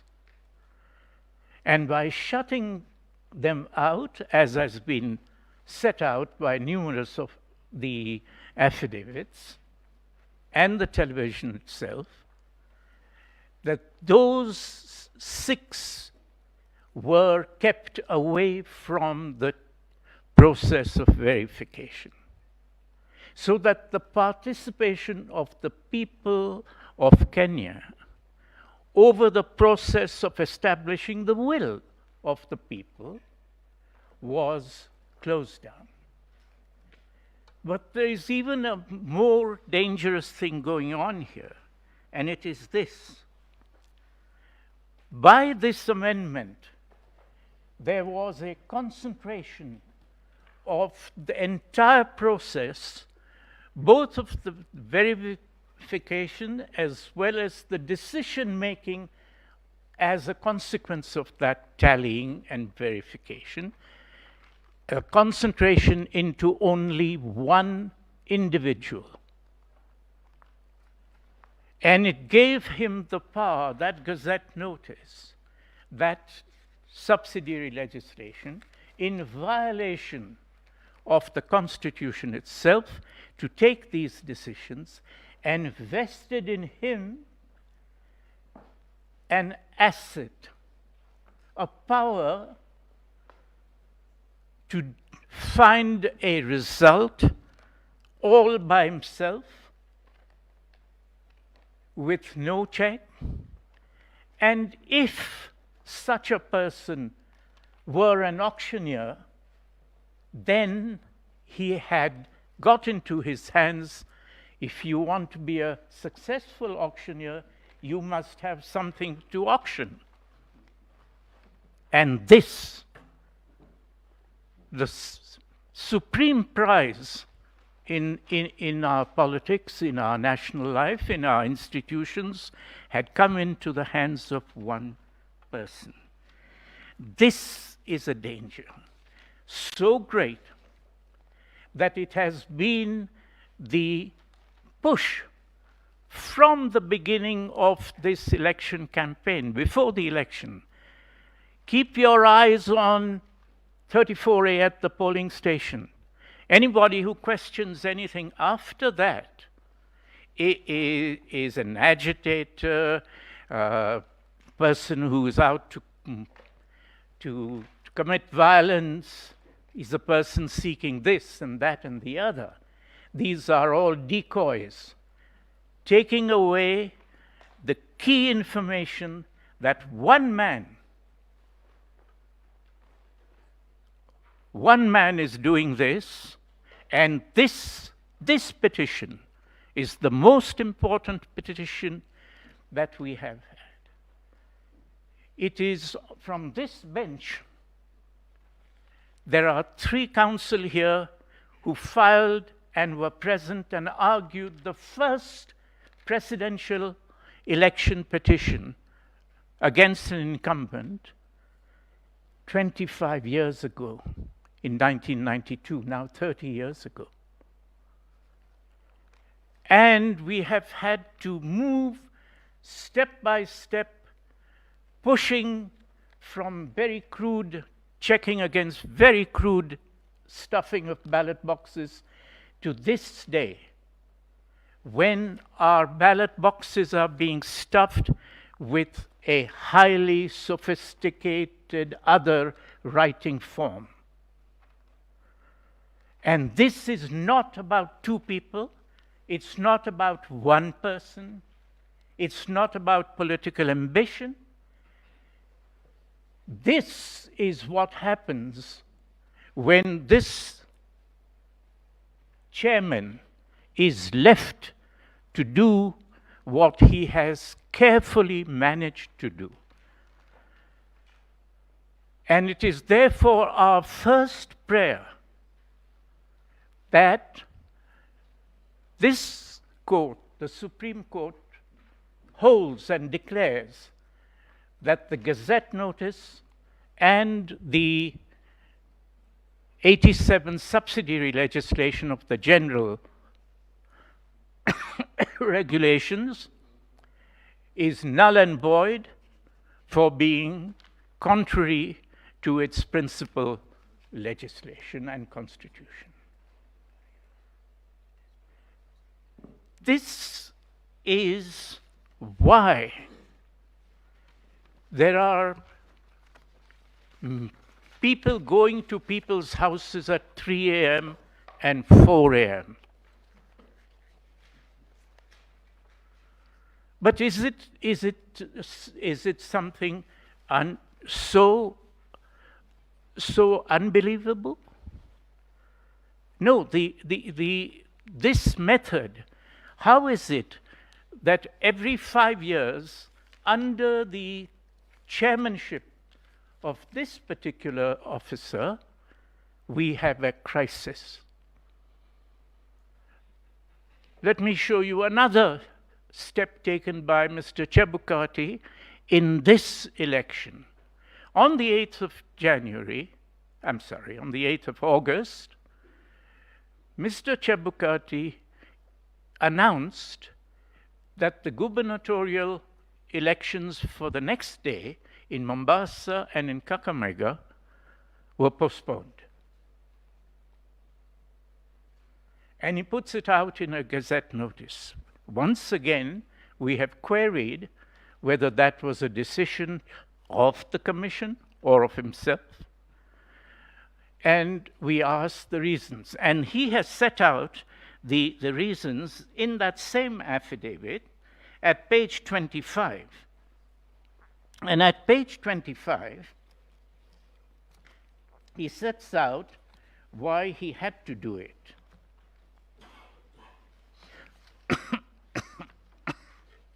Sorry.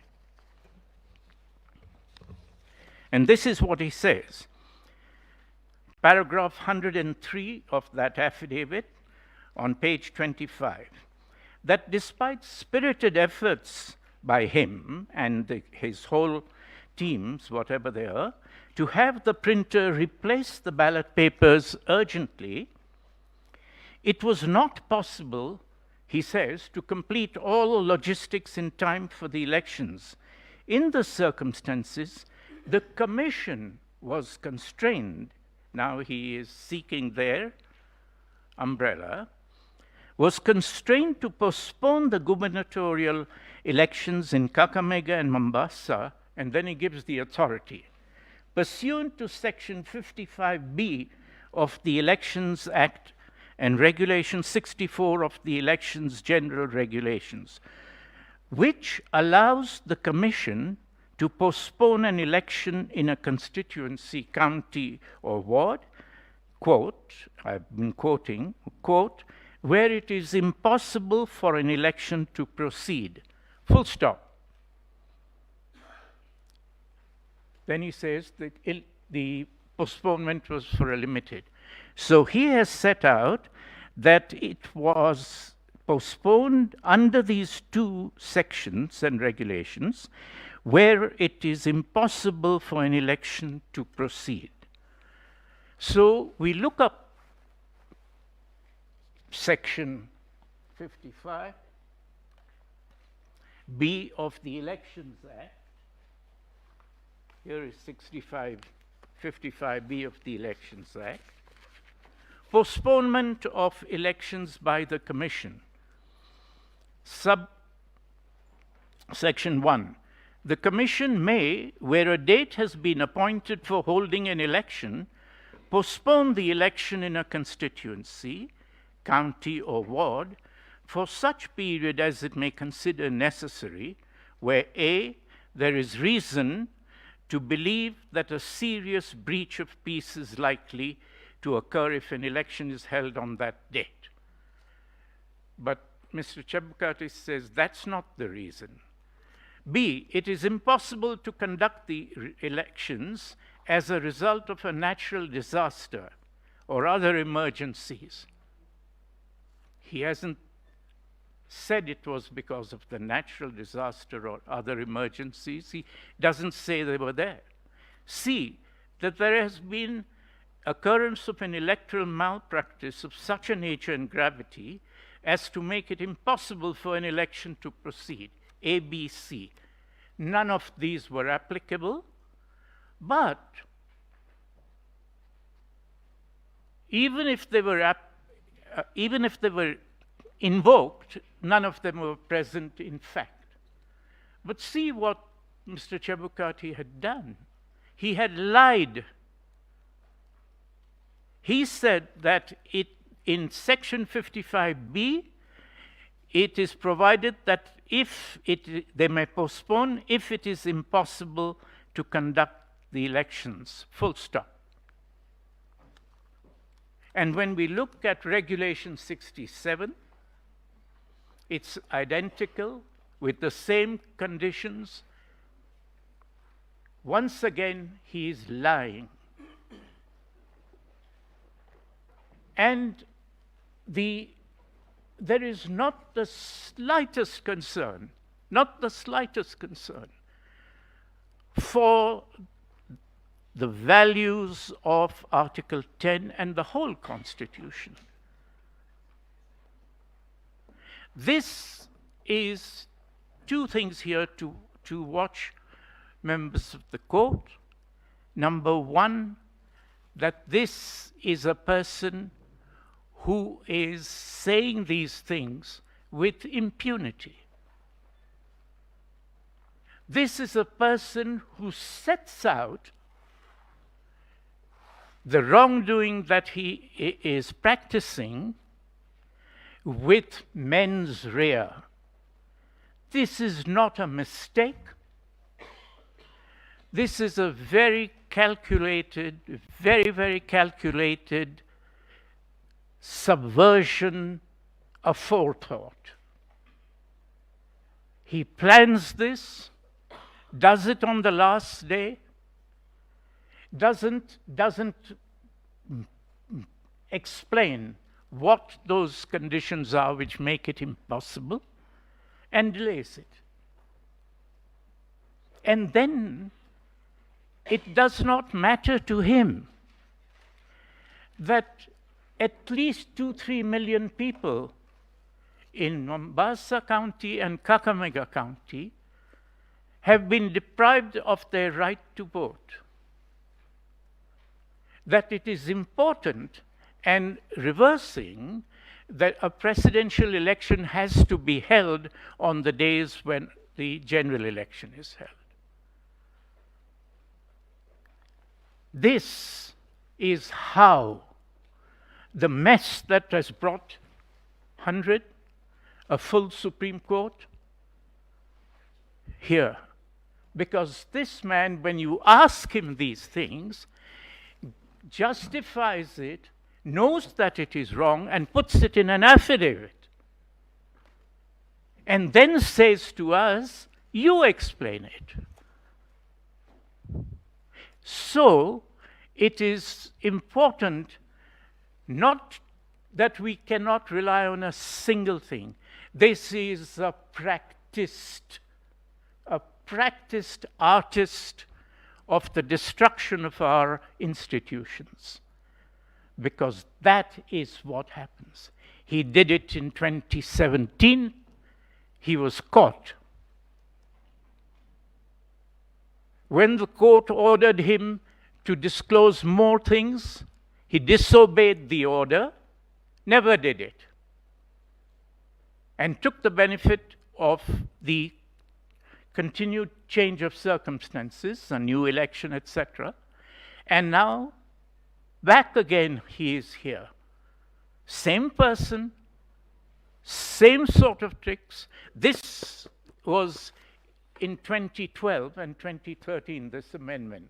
This man has been practicing this for 2 election cycles. And he comes here, read this affidavit. Every 2 sentences he says, I'm conscious of the importance of my work as a state organ or a state officer. I'm a practicing advocate, and my professional integrity would never allow me to do these things. I told the NSIS, I am standing up for what is right. I told the 4 commissioners, never, I don't do things like that. When people are running, the person who calls out louder, thief, thief, thief. So that this is what has been going on, and it is destroying our institutions. This case is about the democratic institutions of Kenya. And it is about how we protect those institutions and how we stop people who are attacking those institutions. We cannot do it on the streets. We do it through the institutions. We were doing it through the bar. Now the burden has come to the judiciary because of the new constitution. And we pray that that burden will be borne constantly, persistently, with courage, because when such burdens are not borne, all of us fall down, including courts. And is that something that should be, is that something that has to be spoken to, I mean spoken for by a party who is seeking justice?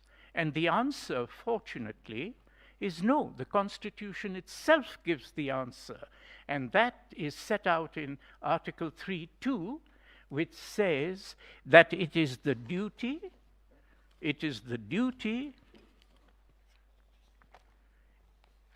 every person has an obligation to respect, uphold, and defend this Constitution. Defend? Armies coming from abroad don't care about our Constitution. We're not defending this Constitution against armed incursion from anywhere. That defense is from enemies within who use this type of thing. It is not unusual. The subsidiary legislation emanates, as we all know, from the institution itself. And a letter goes to the Attorney General saying, I would like to amend this. This is what I want. The Attorney General says, give us a draft. The draft comes, sent to the draftsman, legal draftsman. First draft goes to various ministries, Attorney Generals, other departments, public, to the Interior Ministry, So this has been done very calculatedly. Very few of us are going to read this to see it, but no one even saw it in 2017. So we have work ahead of us. And so may I turn then to the second issue that I'm coming on to submit to your ladyships and lordships, and that is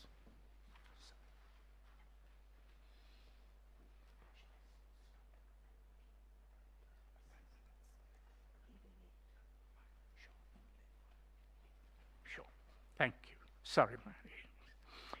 So the prayers are there. We are asking for prayers in the petition, and we respectfully request that the court looks at them and deliberates on them. But the court also has powers from other places. For example, in the Elections Act itself, under Section 80, subsection 4, the court has power. The court has power to, if there is evidence that you find, you may issue directions that the certificate is to be made out in the name of the person who has secured more votes. The second prayer we do make outside this is this, that we cannot have, whatever the outcome of this petition, we cannot have the self-discredited person who is giving false affidavits and doing all these things to be the chairperson of the IEBC or anything at all.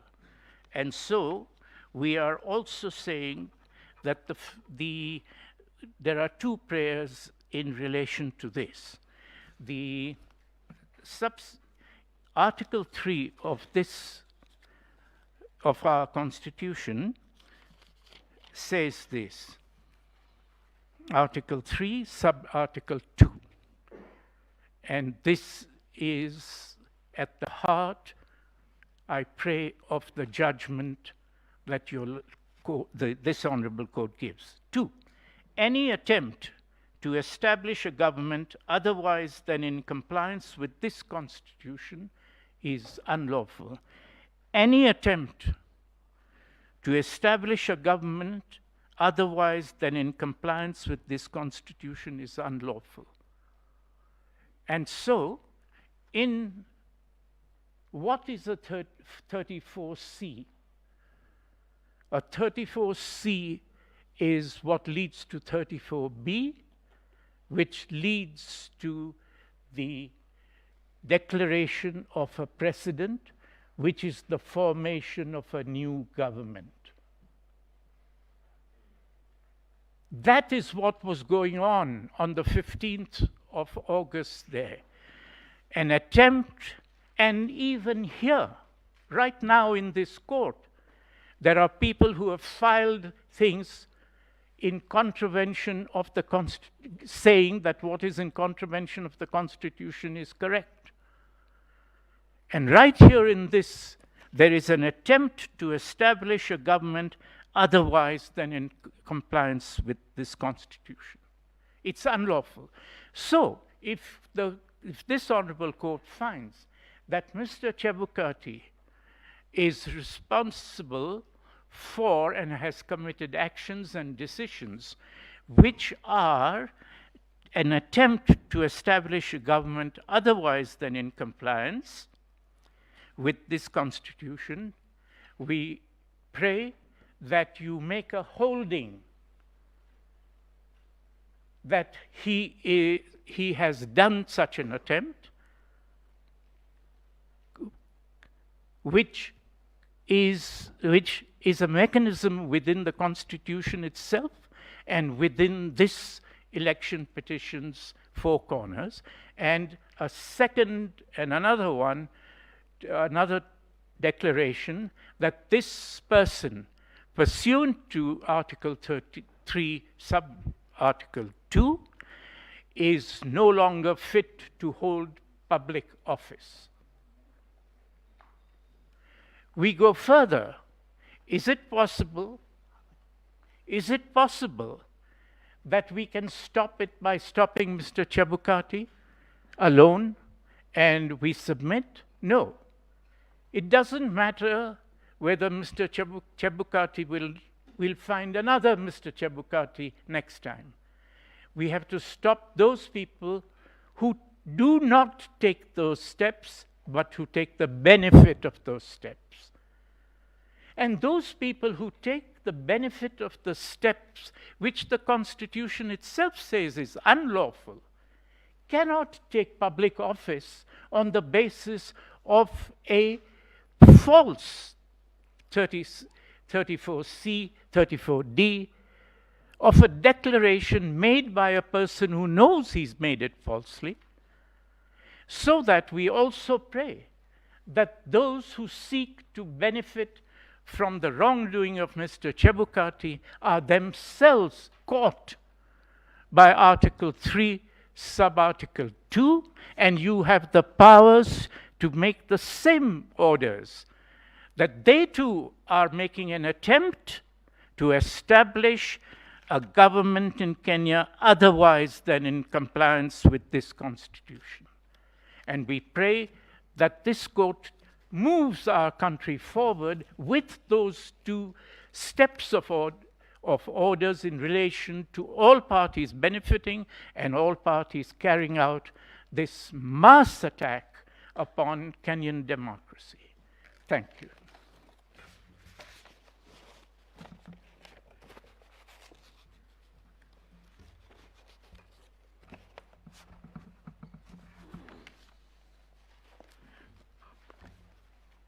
I pray to the court to allow me to say a few things in conclusion. And I'm honored to come after my senior Mr. Firoz Norji, Senior Counsel. I cannot forget to put it on record that in 1993 I filed a similar petition challenging the election of the then president, and my lawyer was Mr. Firoz Norji and Mr. Paul Mwangi, and I'm forever grateful. And so was Mr. Paul Mwite, Senior Counsel. Many times I was locked up, he was always available to appear for me, and like many other counsels who are here. I want to urge the court that what has been put on record, and particularly the evidence that has come through the submissions of my learned friend, Mr. Morgor, it's so important in terms of making a decision as to what to do with the elections that were held on the 9th of August this year. And Mr. Morgor has put evidence before you which has not been controverted. For example, there is evidence of interference, if not invasion, of the technology infrastructure of IEBC, and the evidence of Mr. George Njoroge, which was covered by Mr. Morgor. I want the court, with respect, to look at what the IEBC has said in return or in response to those very, very serious allegations through Mr. Martin Wachira Nyaga, again was referred to by Mr. Morgor. He does not deny the disclosure of the 6 logs from the 6 servers. In his affidavit, he actually acknowledges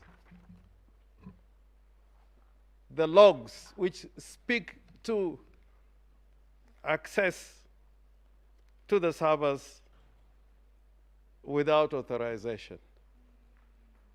And he puts the question the other way around. Instead of this matter going into inquiry by the Electoral Commission, he questions the authority of Mr. Njoroge in accessing, in obtaining those logs. And he says the same things about the logs that have been put forward by Mr. Justice Nyang'aya.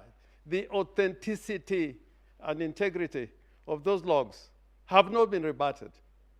We are treated to an explanation in the affidavit of Mr. Wachira, in particular about the generation of Form 34C. And those rebuttals do not answer the question as to why there are these unauthorized access to the servers of the IBC and obtaining those particular logs. There is also in the bundle, in the evidence through the affidavit of Mr. Nyangasi, of 2 Form 34Cs, one generated on the day the results of the elections were declared on the 15th of August, and the one that was generated on the 15th of August 2022 is based on the results obtained at the county level. The next day, again, another Form C was generated. All that is in the bundle of Mr. Nyagasi. Another Form 34C. That one was computed on the basis of the results that were obtained from the polling stations. So we got 2 Form 34Cs. There is no explanation given as to why there was those 2 forms. So, Your Lordships, we pray that the orders that we prayed for are justified.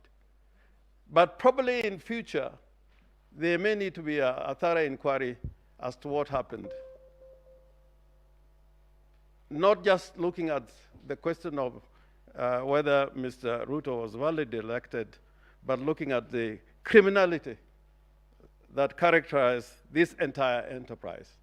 And that is when the Kenyan people will know the truth. But for now, I think the Kenyan people will be happier if this court can make sure that the authority, their sovereign will, is not taken away. I thank you. Thank you very much for keeping time. We will take one more before we break for lunch. Petition number E001 of 2022, John Njoroge Kamau.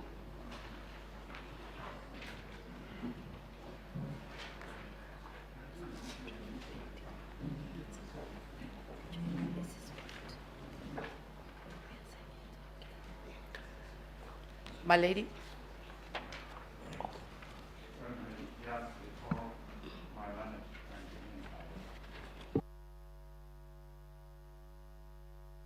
I request for indulgence of the court just to introduce three people I'm appearing with, but they were in the other room, they didn't get access to court. And that is Emmanuel Bitter, Christopher Marwa, and Radhika Arora. I would like to put them on record. Thank you. Thank you. That is noted.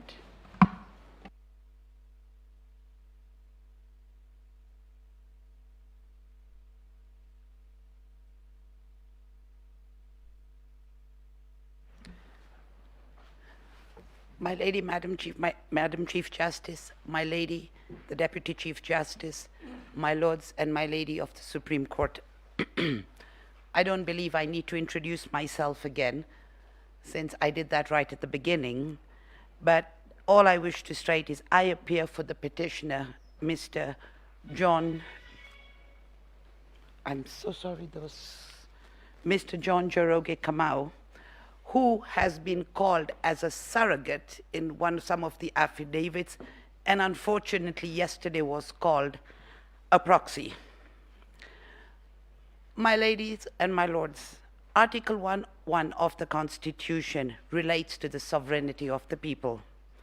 Article 3.1 of the Constitution, it is the duty of every Kenyan, and most of us sitting here are Kenyans, to uphold and defend the Constitution. Hence, it is very sad to see that when Wanjiko, or in this case, John Njoroge Kamau, comes to court, he or she is immediately vilified and stigmatized. All he is doing is exercising his constitutional duty and following the law, never wanting to go back to where we went about 15 years ago. And like I said, in social media, everybody gets vilified. We don't need to read social media, as I was told 10 minutes ago.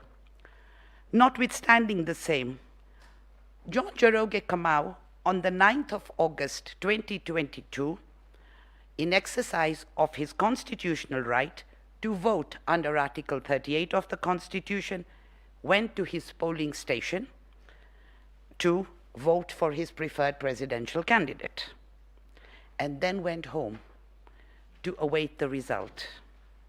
It was a long wait for 6 days, but that is not his gripe at all. He is not complaining about the 6 days. As far as he was concerned, he had this legitimate expectation there was going to be a free, fair, credible, accurate, transparent, and verifiable election pursuant to Article 86 of the Constitution. But my poor client, lo and behold, to his shock and horror, at about 4 p.m. on the 15th, a public statement was made by Juliana Cherera, Irene Masit, Justice Nyangaya, and Francis Wanderi, and I will call them as the 4 commissioners because I won't continue to repeat their names.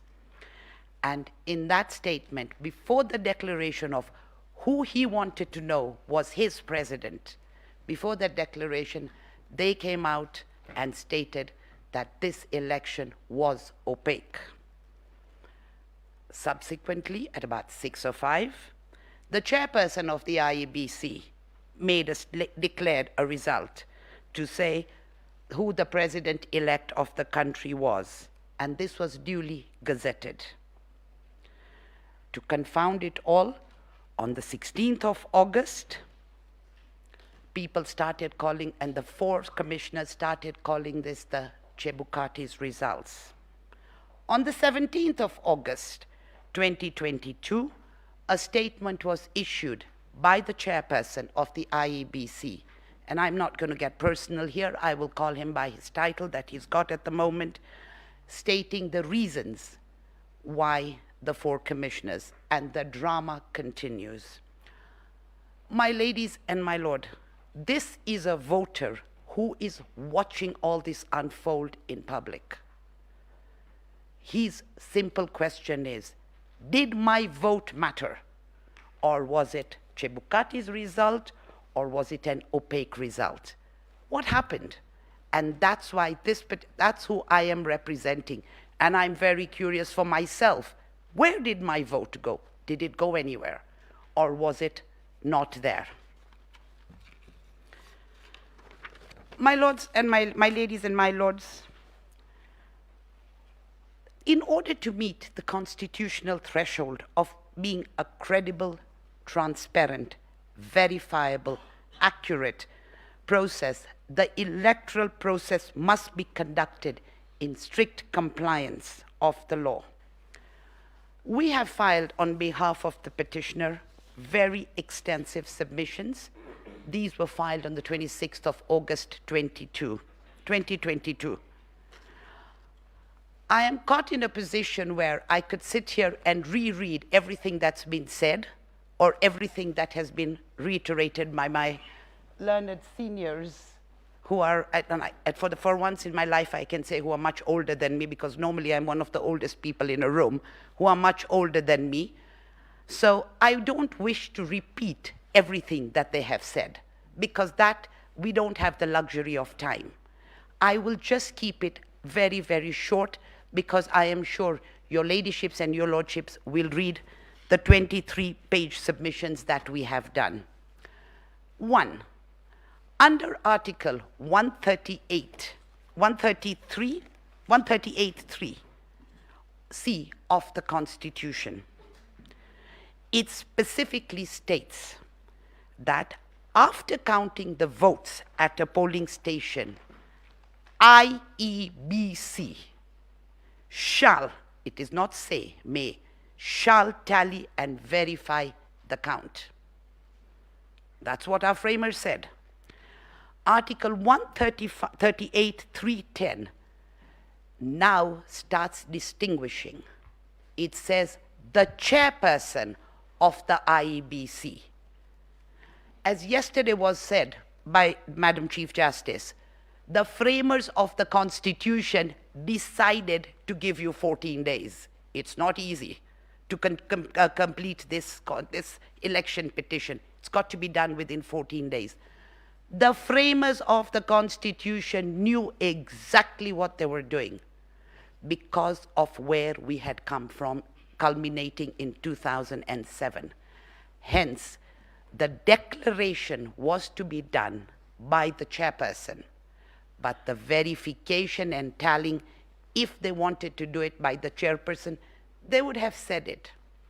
Secondly, if, as is being stated by the chairperson of the IEBC, as he's put in his statement that was issued on the 17th of August, it is me.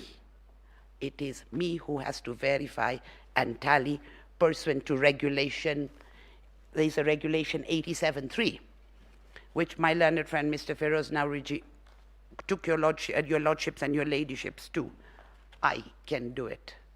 If he could do it, why wasn't it said? And if he says he can do it, why do you need a commission of 7 people?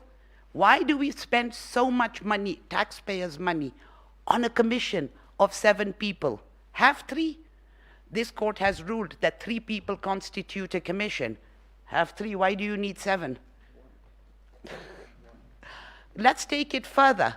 If it's only him, And according to some of the submissions and arguments that are going to be placed before you, the issue of Schedule 5 regarding quorum and that he doesn't need quorum it's only in the normal business. My ladies and my lords, what exactly does the IEBC do? Voter registration, but what is its main function related to? Elections. It is all about elections. That's what they do. I don't believe there's been much boundary delineation, but I will stand to be corrected on that by my learned friends on this side. They may know a little more than that. And so, if it is only the chairperson whose argument is there is 34A, so there is an announcing declaration there, then there is the polling center, and then it comes to him at the tallying center, and he does it. I still go back to 30 billion shillings on an election, and this is what we've got. It's a very sad state of affairs we are in. One man, let's have a commission of 3, going by what he says. Taking it now to the regulations that he relied upon on the 17th, with your lordship's permission, I would state those regulations, unfortunately, when your ladyships and your lordships decided, as my young associates say it in my office, I don't know how they do it, but they say it, Raila and another versus the IEBC of 2017, they claim that according to terminology they use, it's called Raila 2, and then the subsidiary one, the second one that came, when it came for clarification, they call it Raila 2.5. So I don't know why they do that, but that's what the young lawyers do. So I'm going to use their terminology. When Maina Kiai was decided, and this particular Maina Kiai was decided, I believe it was in, I'd written the date down, but Maina Kiai was decided in June 2017. Subsequently, the chairperson of the IEBC came to your lordships and your ladyships asking for a clarification as to exactly how Maina Kiai was interfering with your decisions in Raila 2. It was so clear on what this court said. And the saddest part is, Regulation 87 that he is relying upon was not brought to your attention, and from 2017 to 2022, all IEBC does is hold elections but doesn't look at its regulations. And are these regulations, are these going to be the mundane matters that the commission has to decide? Because we've been told, besides verifying and telling, the commission does everything, and those are in their submissions. My lords and my ladies, if you look at my written submissions, and I'm going to take you through them very quickly as to, if you look at, and this is, the page numbers are verified, the case numbers, we've put in a bundle of documents. What that statement of the 17th of August said, if you could look at page 8 of my written submissions, at paragraph 19, from about line 18. And this is a quote from the Maina Kiai case. It is, in our view, fallacious and flies in the face of clear principles and values of the Constitution to claim that the chairperson of the appellant can alone, at the tallying center or wherever, purport to confirm, vary, or verify the results alone. This honorable court further said the same thing in the Raila 2.5, which is set out at page 11 of the submissions at the bottom. And you go to page 12, this is at paragraph 20, and it will be paragraph 292 of the Raila 2.5. The failure by the first respondent, IEBC, to verify the results in consultation with the second respondent, IEBC chairperson, before the latter declared them. Therefore, went against the expectations of Article 138(3)(3)(c). And there are several quotations I have put in there that show that this court has already made the decision. My biggest fault with the IEBC, and it's not particular the chairperson in himself, for 5 years you did nothing. The Supreme Court told you in October 2017, you can't do this. You do nothing. You amend in April 2017, you leave it at that. There's been hardly any amendments. It doesn't matter who's the Kenyan voter. IEBC, chairperson, we own this. It's an independent commission, but they have to work within the ambit of the Constitution. My ladies and my lord, I'm just going back now. Like I said, I have 15 minutes, and I think I'm going to be at a space where I'm going to be a very patriotic Kenyan, and I'm going to donate the time back to the court, because I don't think I'm going to take the full time to finish my submission, because it's fully set out where we are going to. There are three things that we've brought up. One is the issue of the Regulation 87, which has to be made unconstitutional. And we have relied upon the court, the judgment of this court in the case of Rai, where you declared Section 14, where Parliament went way beyond the ambit of what this court was supposed to do. We are relying upon that to declare that, because it appears IEBC is never going to come to you, so we might as well do it once every 5 years to see where they've got it wrong. We're requesting you to declare it unconstitutional.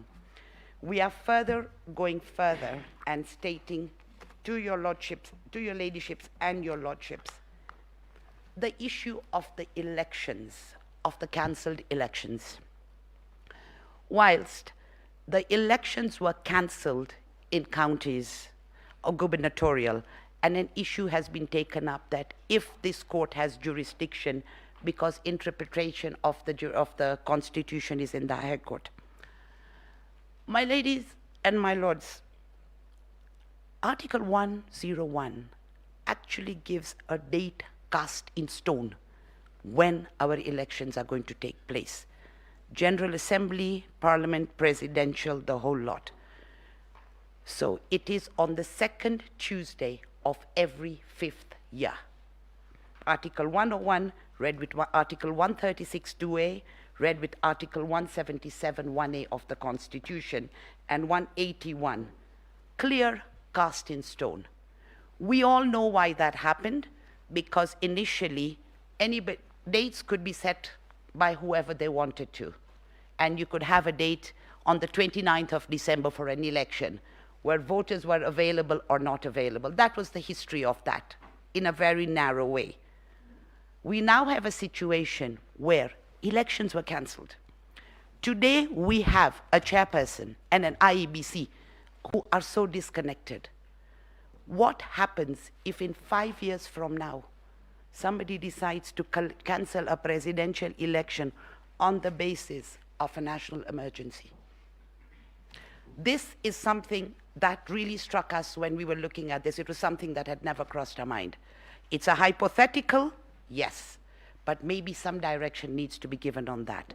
Secondly, the suppression of voter turnout and voters being disenfranchised. We've been told this entire election is mathematical. Take a calculator and you'll get a result. That's what I've been told. If it's as simple as taking a calculator, the national tally that was stated by the chairperson was 65.4% or thereabouts. In Mombasa, where there was no gubernatorial election, and that you can work out from simple mathematics as to the number of people who showed up vis-a-vis the number of people, the voter turnout was 44%. In Kakamega, with a national tally of 65.4%, the total number of voter turnout was 57%. Simple mathematics even saying that the figures we have are correct. And that is where we've come from, because there was a submission that we've not shown anything. Those 2 counties were way below the national tally. Whose strongholds they were is not my problem. All we are saying is that there was suppression, and therefore voters were disenfranchised. You're cancelling an election at 8 o'clock at night on the 8th for voters the following day. You can imagine the confusion. And what was the reason for the confusion? A mix-up in ballots. This is all in our petition. I am just speaking to your lordships because if you read the petition, all the annexures are there. Oh, sorry, oops, we made a mistake in the ballot papers. There was a mix-up. Yet, there was supposed to be gazettement. A replying affidavit by the CEO, and it was supposed to be done by the 1st of July. A replying affidavit put in this petition by the CEO. Oh, we gave it to the national printers, the government printers, but they didn't print it, and so it should be deemed as done. There are news articles saying 128 ballots came to this country with ballot papers on the 7th of July, 6 days after this gazettement, or 7 days. And it is quite clear that there was an issue with the gazettement. It was backdated. But 128 ballots were already there. And the chairman admitted it, that there was a problem with the machine at the government printers for the printing. Even if you assume that it was printed on time, it was sent on the 1st of July. The earliest it could have been done was on the 2nd of July, because they haven't given us a time. We are voters, we are just watching this. We are watching this drama unfold. That being the case, and on the 7th, 128 ballots came. That's a lot of ballots and a lot of ballot papers. Nobody checked, like I keep on saying, 30 billion shillings later, we can't get an election right because there's a mix-up in the ballot. And therefore, my ladies and my lords, what is happening here is not a way to have an election at any level. We don't know what is going on as voters. People who are listening to this are getting even more confused as to what is happening out there. Was this accurate? Was this verifiable? It's our humble submission.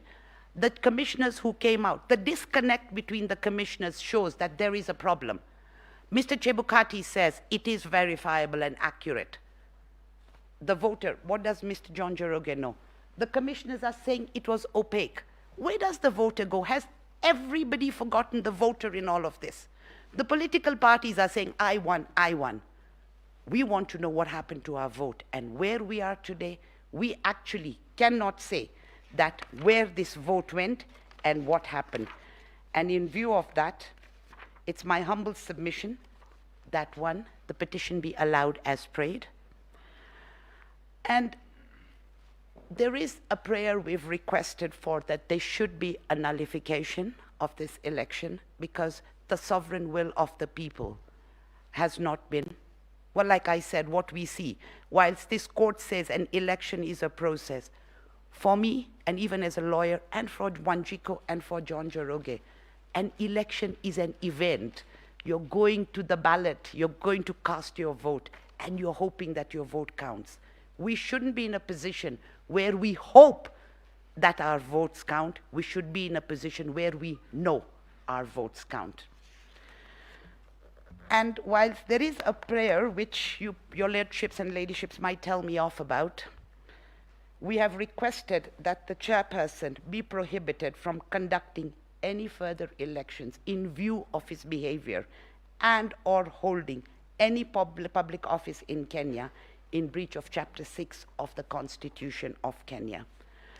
The reason why we've said that is, unfortunately, whilst we created independent offices, we forgot about Chapter 6. And I think this court needs to show the way, even if it's to the lower courts or subordinate courts, show them the way that it's Chapter 6 that is going to be a question of integrity. In view of that, my ladies and my lord, I have nothing to add except if anybody has any questions, and please, can there not be hard questions? Thank you very much, Council. You have donated to us 7 minutes. Thank you very much. Thank you. For your generosity.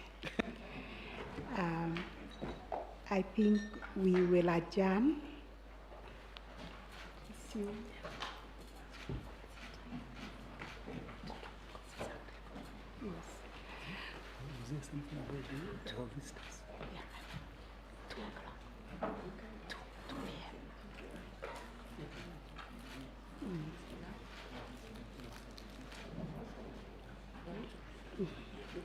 Yes. We will adjourn until 2 p.m., but before we do so, I recognize that we have observers who have joined us. Yesterday, during the pre-trial, we formally recognized the observers, but I think they were not present. So on behalf of the Supreme Court, my sister and brother judges and the entire court, we wish to welcome all the observers, especially the delegation from the Commonwealth that is led by our retired Chief Justice from Tanzania, the Honorable Justice Adhman Mohamed Chande, for taking time to come and observe these proceedings.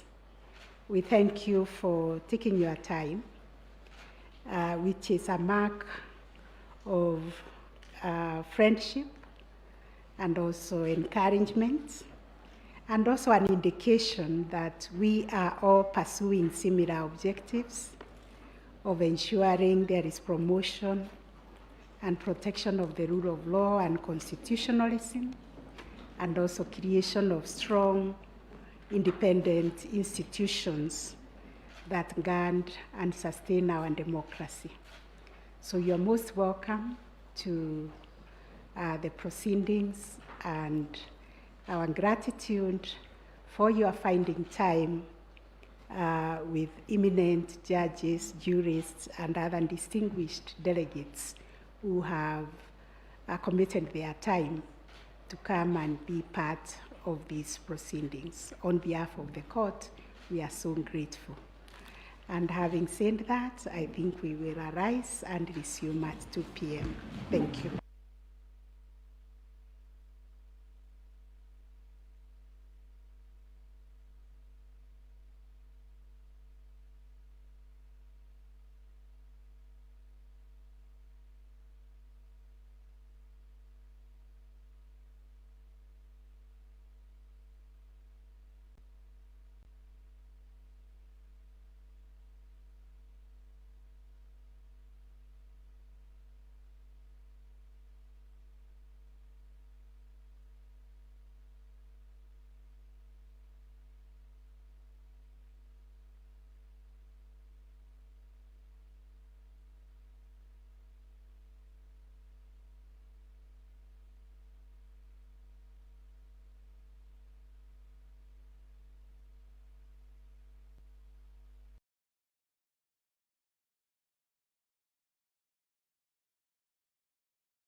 1, 2, 4, 5, 6, 7, 8, 9, 10, 11, 12, 13, 14, 15, 16, 17, 18, 19, 20, 21, 22, 23, 24, 25, 26, 27, 28, 29, 30, 31, 32, 33. There were 2 bunches, so 33 plus 50. Yes, so we are done. Let's go to the next.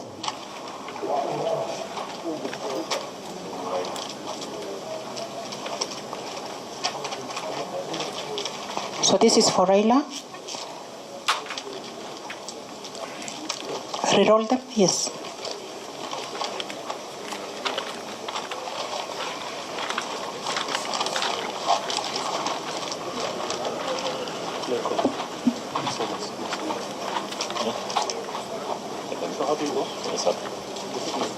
No, you can hold the mic. You can hold the mic on the other side, please.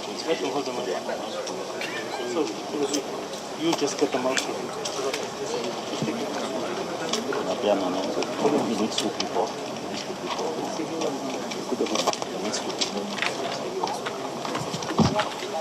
There are 3 badges. Yeah, there are 3. So the first one. Raila Odinga, 1, 2. Who is showing? You went to the other side. Okay, so start again. Let's start again? Yeah, start again. I think if we had ladies in this team, we'd be fast. Sorry? Yes. No, it's okay. Sure. Yes. Okay, let's have. 1, 2, 3, 4, 5, 6, 7, 8, 9, 10, 11, 12, 13, 14, 15, 16, 17, 18, 19, 20,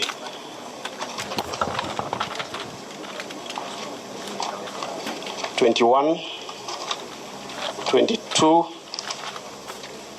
23, 24,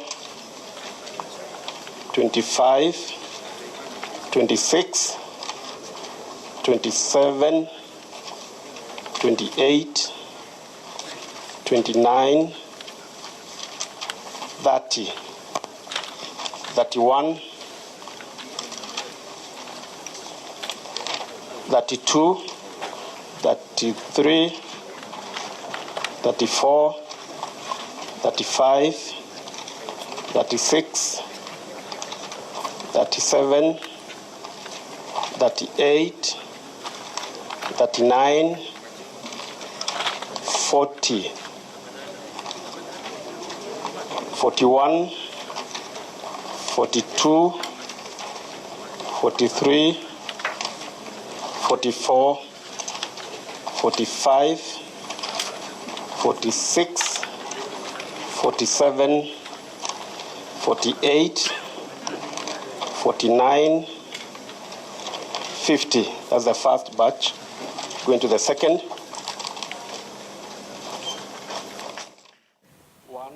Nam, ni shughuli inayoendelea katika mahakama ya juu ambapo wanahesabu kura kutoka vituo mbalimbali vilivyotajwa jana na mahakama ya upeo kuwa kura zihesabiwe upya katika vituo 15 kutoka kaunti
polling stations that are in the affidavit of Celestine Anyango Opio.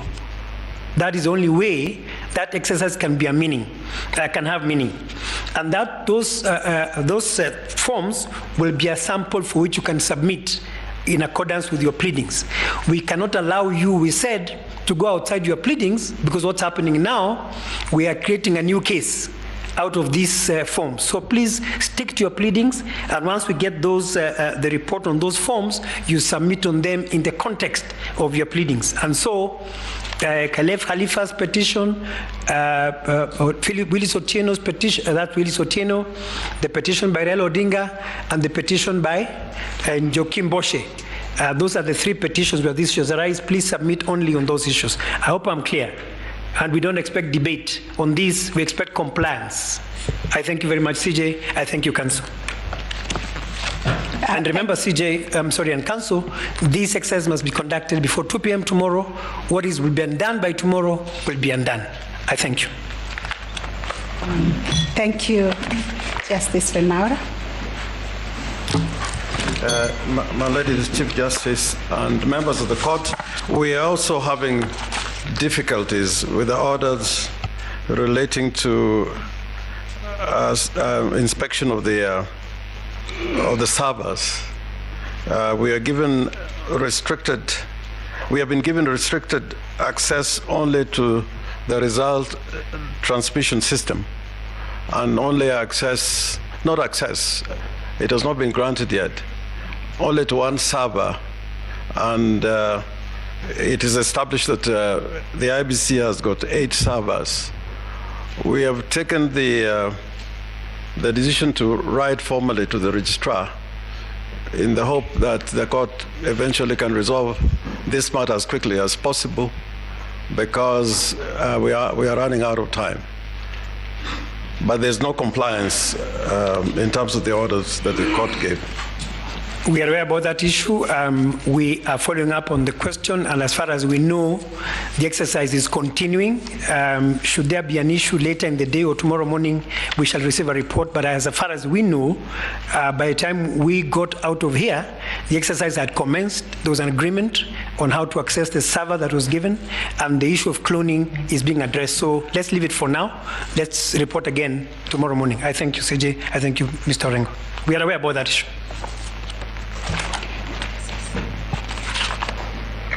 May I, with your very kind permission, Madam Chief Justice, I would like to rectify a mistake. We intimated to you yesterday that the 2 commissioners, Professor Guleye and Boya Molu, would have separate representation. That has been achieved, and we have Dr. Willie Mutumbwa,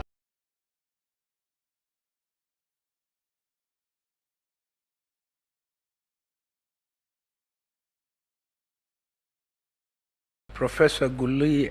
Proceed to invite counsel for petitioner in petition number E002 of 2022. Thank you very much, Your Ladyship, the Chief Justice, members of the court. I wish to make submissions this afternoon before you on behalf of the 3rd petitioners in the consolidated petition. The petition filed by the 3rd petitioner, initially as petition number 2 of 2022, raises or has issues that deal with all the issues that had been framed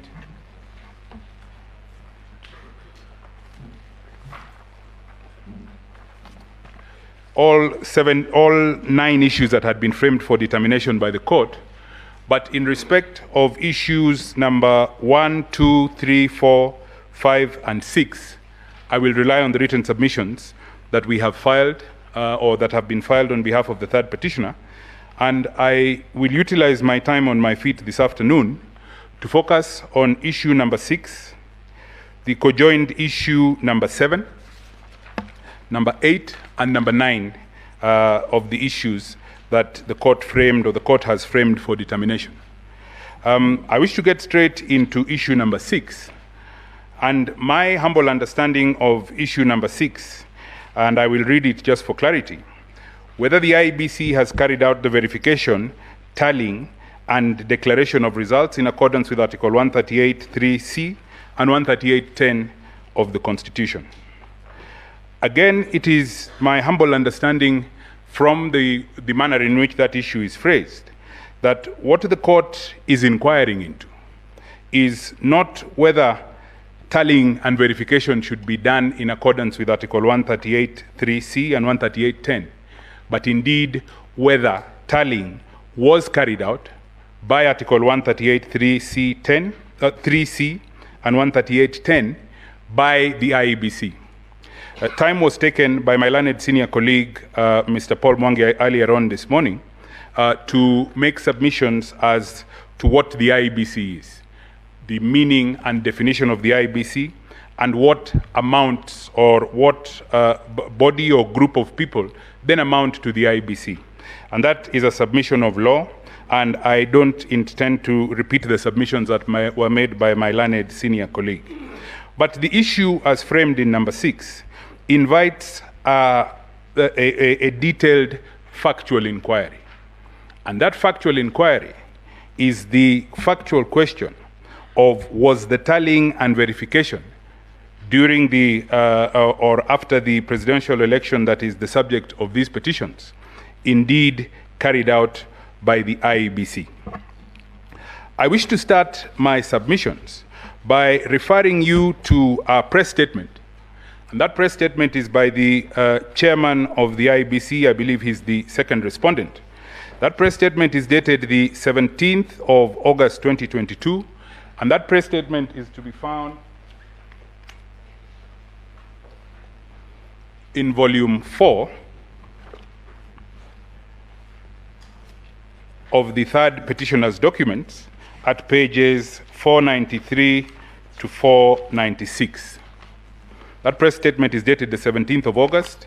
It is headed, the subject is staff murder, profiling, and misleading reports on the presidential election. It is under the hand of the chairman of the IEBC, and it is divided into 3 parts. I wish to focus my submissions on part 3. And part 3 is headed Declaration of Presidential Results. And I submit that this press statement is important because it is the first account by the second respondent as to how tallying and verification took place. In line 12, he states, for the avoidance of doubt, the law provides that the chairperson of the commission is the returning officer of the presidential election. I will emphasize on that the chairperson of the commission is the returning officer of the presidential election. I will make submissions later on in my submissions, and I will hope to persuade you that there is no such position as the returning officer of the presidential election. It is a creation of the chairperson of the IEBC,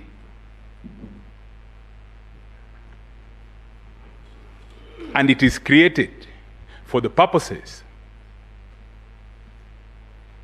of executing a very calculated scheme. Be that as it may, I wish you to then go on to the second paragraph from the end at line 34, where he says, as per Article 86C of the Constitution of Kenya, the results from the polling stations are openly and accurately collated and promptly announced by the returning officer. The next sentence is important. It is also important to note that Regulation 87 of the Election General Regulations provides, and he then goes on to state, that he, as the chairperson, is the one who is then empowered to tally, or to verify and tally the results. Again, later on on page 495, he goes on to state, this constitutional mandate, and he's talking about the mandate to tally and verify, this constitutional mandate falls squarely on the chairman of the commission, who is the national returning officer. Again, he repeats that, as gazetted in Gazette Notice number 49, 4956 of the 28th of April 2022. The role of the National Returning Officer for the presidential election is not a shared responsibility and not subject to plenary discussion of the Commission. Very important, because at the end of the day, this is how the second respondent then tallied, verified, and declared the results, but we will get to that later on. He states in the paragraph beginning as the gazetted National Returning Officer that in the spirit of teamwork, the chairperson involved the commissioners. That is all he did.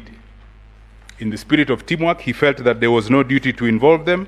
All he did was involve the commissioners. And again, later on during my submissions, I will get to that. My learned senior colleagues who submitted before me dwelt in detail on the content of Regulation 83.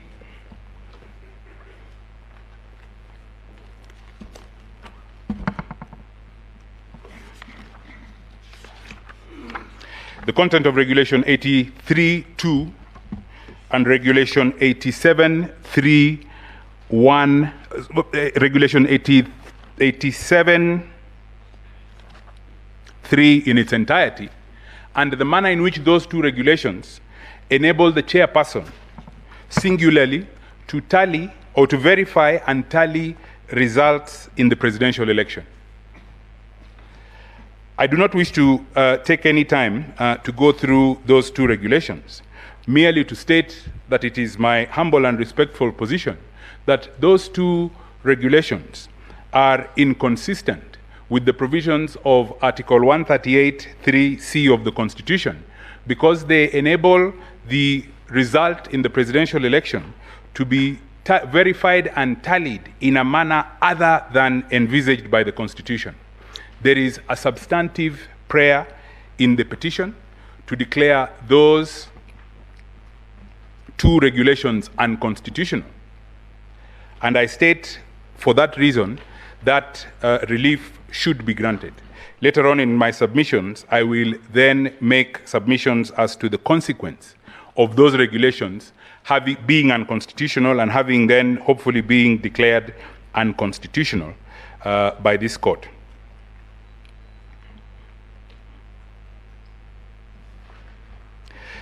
The fact that the tallying and verification of the result in the presidential election was done solely by the chairman is laid bare in the provisions of Gazette Notice number 9540 of 8th of August 2022.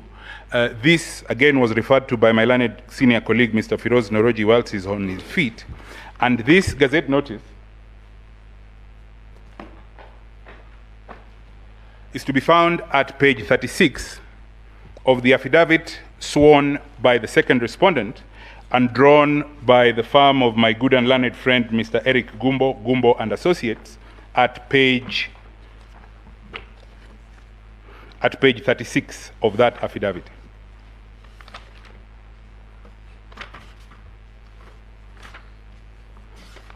Mr. Noroji took the court through that affidavit extensively, through that Gazette Notice extensively. I only want to emphasize that before the election, the chairman of the commission is clear that it is he who will tally, who will verify and tally the results. And for some reason, the chairman the chairman of the IEBC had the propensity to publish Gazette Notices even where he didn't need to, because there was no need, there is no statutory basis or regulatory basis or even constitutional basis for gazetting the result pathway. But he went ahead and did it. And it is clear, and I submit it is admitted by the chairman of the IEBC that he exclusively, to the exclusion of the rest of the commissioners of the IEBC, tallied and verified the result for the presidential election. So as to determine conclusively that the tallying and verification was done exclusively by the chairman, it is again important to ask the question, where were the other commissioners? Where was the rest of the IEBC as the chairman was tallying and verifying the results? Again, I wish to refer you to the same affidavit that I have, the affidavit sworn by the chairman and drawn by the firm of G&A Advocates on the 26th of August this year. And it starts from the second paragraph. He states in the second paragraph that in my capacity as the chairperson of the commission, I was the returning officer of the presidential election.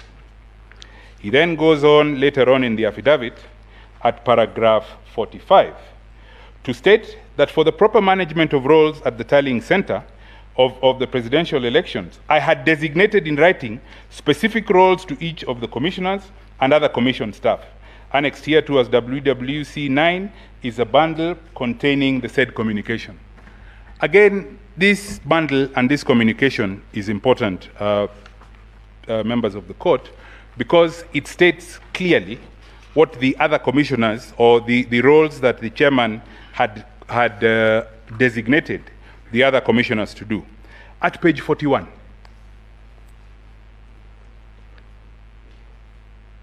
there is an internal memo or a letter signed by the chairman on the 22nd of July addressed to the vice chairperson Juliana Cherere and Commissioner Molu Boya Molu. And it is headed Appointment to the Media and Call Center Management Team for the Presidential Tallying Center, Bomas of Kenya. And he goes on, he says, consequently, you are hereby appointed to the Media and Incident Reporting Team of the Presidential Election Tallying Center as follows. Juliana Cherere, Team Leader. Commissioner Boya Molu, Alternate Team Leader. And their roles are set out there. Terms of reference of your appointment provide liaison between the Presidential Returning Officer, who is himself, and the National Communication Center, preparing periodic briefs for the Presidential Returning Officer to address the media, briefing the Presidential Returning Officer on electoral activities across the country. Nothing to do with tallying and verification. The two subjects of that letter are commissioners of the IBC. The next letter is on page 42, also dated the 22nd of July. This one is addressed to Commissioner Francis Wanderi and Commissioner Irene Masit. Again, under the hand of the chairman, and it is appointment to the Logistics, Welfare and Security Team at the Presidential Tally Center, Bomas of Kenya. Again, he appoints them in the second paragraph. Consequently, you are hereby appointed to oversight, provide policy direction and strategy formulation for the Welfare and Security Team of the Presidential Election Tallying Center. He then states their names and he states their terms of reference as security of the Tally Center and installations, the Tallying Center's logistics, planning and organization, security of members of the commission, staff, VIPs and other visitors, transport for commission staff, any other duties assigned. Important, those are two commissioners. None of them has been assigned to tally and verify. The third letter is on page 43, and this one is addressed to Commissioner Justus Nyang'aya. Again, Justus Nyang'aya is appointed to be in charge of dignitaries and protocol. And in the second paragraph, he is told that as team leader for dignitaries and protocol, he will be responsible for providing support services to the commission, managing protocol of dignitaries and VIPs, managing access to the Presidential Tally Center for accreditation, for accredited media, observers and agents, and any other responsibility. Now, those are out of 6 commissioners. Those are 5 commissioners. None of them is assigned to tallying and verification. There is a last letter, also dated the 22nd of July on page 44. This one is addressed to Commissioner Professor Abdi Guliye and Mr. Marjan Hussein Marjan.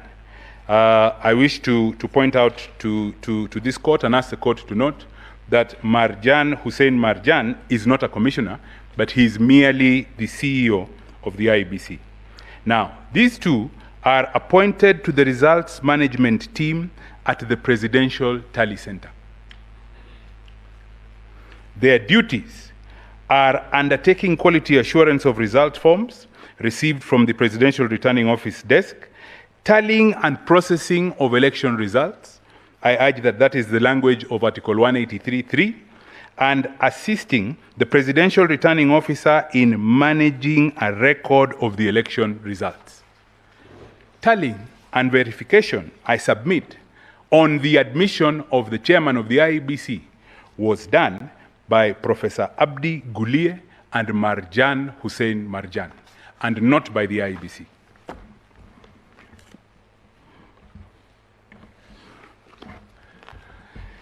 The tallying process continues, unconstitutionally as it was being conducted, and I want to pose the question and attempt an answer to the question, how does that process then end? That process ends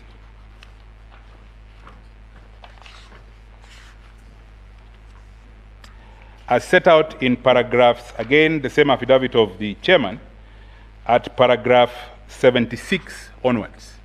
But the story that he tells, or the deposition that he makes, starts in paragraph 66. And I will read it because it is important. He deposed, shortly after 2 p.m., the commissioners and I had a meeting to be briefed on the final result by the commission secretary, stroke CEO, an alternate leader of the tally center. The meeting was only for a briefing. He then goes on to say, the briefing was to be done before my declaration in accordance with Article 138(10) of the Constitution. So according to the chairman, all that was going to take place between him and the commissioners was a briefing, and he then goes on and declares the results. What did he do?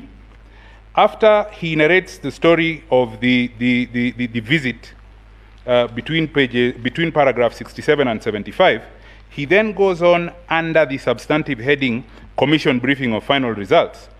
After the NSAC team had left, the Commission Secretary and Chief Executive Officer, who was also the alternate leader of the team of the tallying center, Mr. Marjan Hussein Marjan, walked into the boardroom. The purpose of the meeting was to receive the final tally of results of the presidential election before I could proceed to declare. From the chairman's own evidence, he assembles a team that comprises Professor Gulie and Mr. Marjan.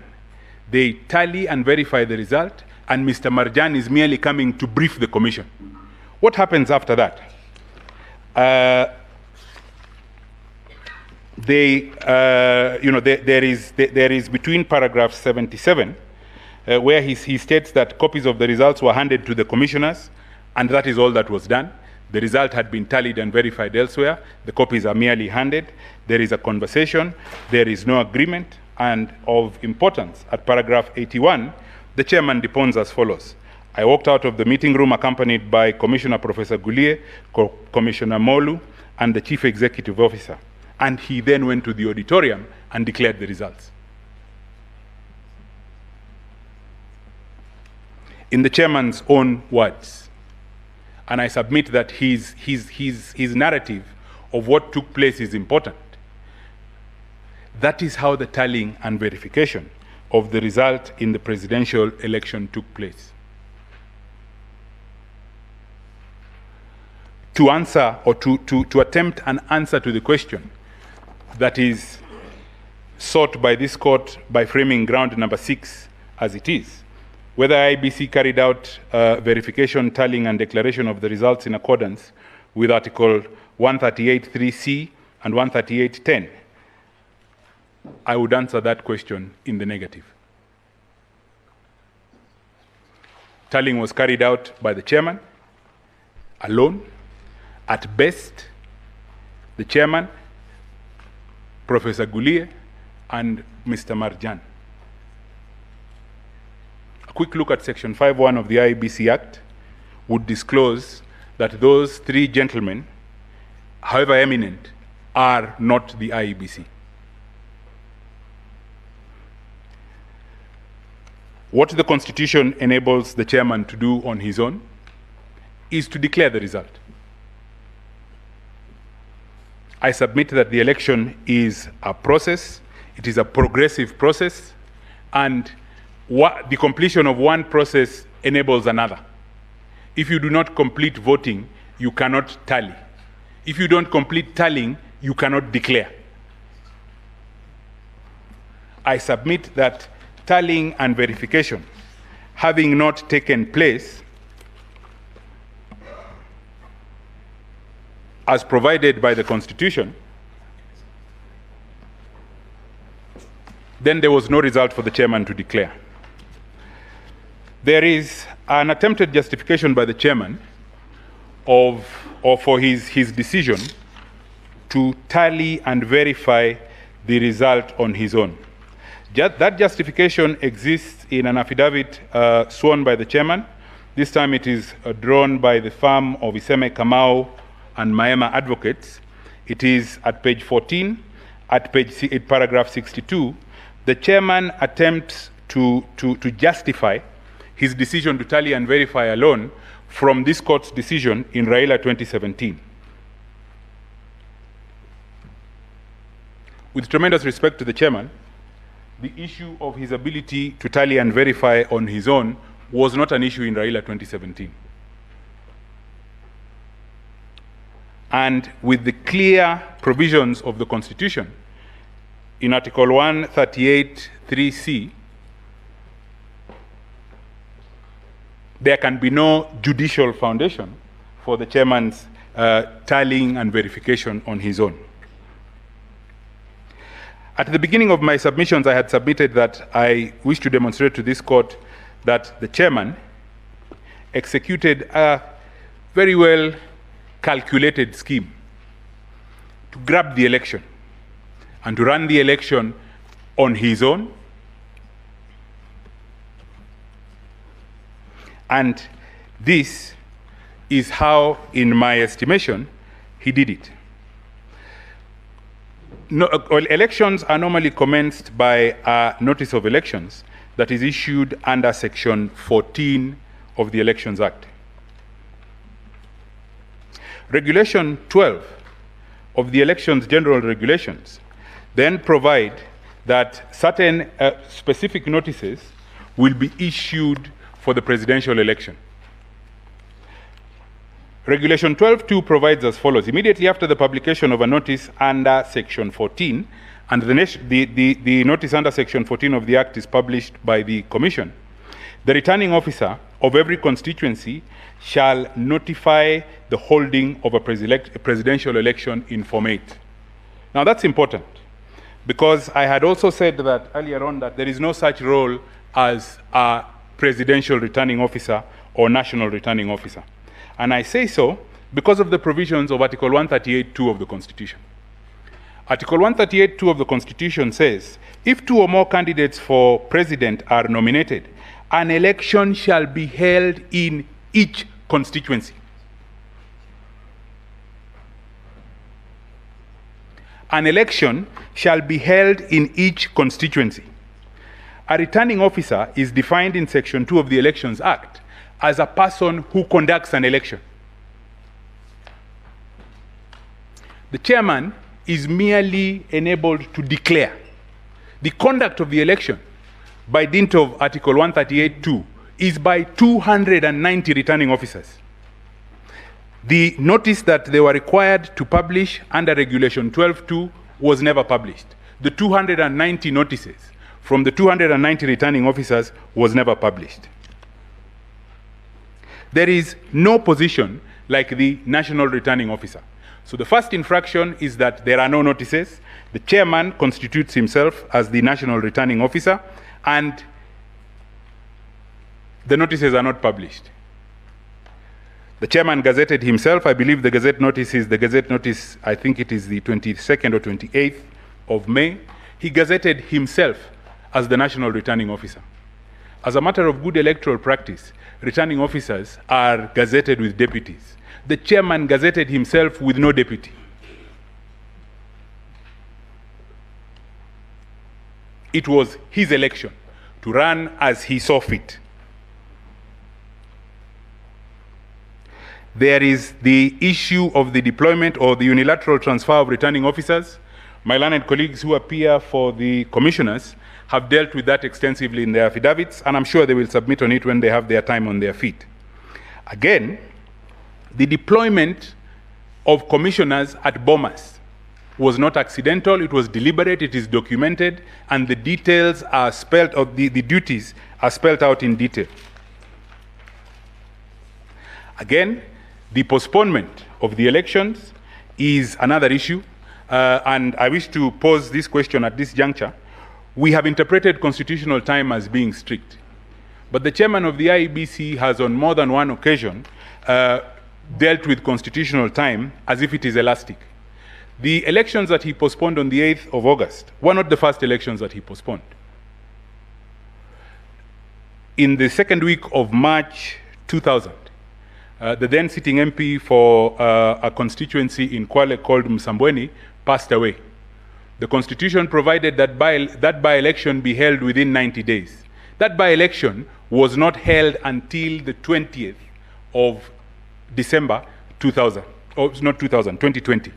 Again, that is another election that was postponed, and it just went by. The manner in which the commission conducted itself, or the chairman conducted himself, around the commission dealing with these very petitions is also instructive in the manner in which the chairman had, assumed certain roles and capacities to himself. I wish to refer to the affidavit of Juliana Cherere,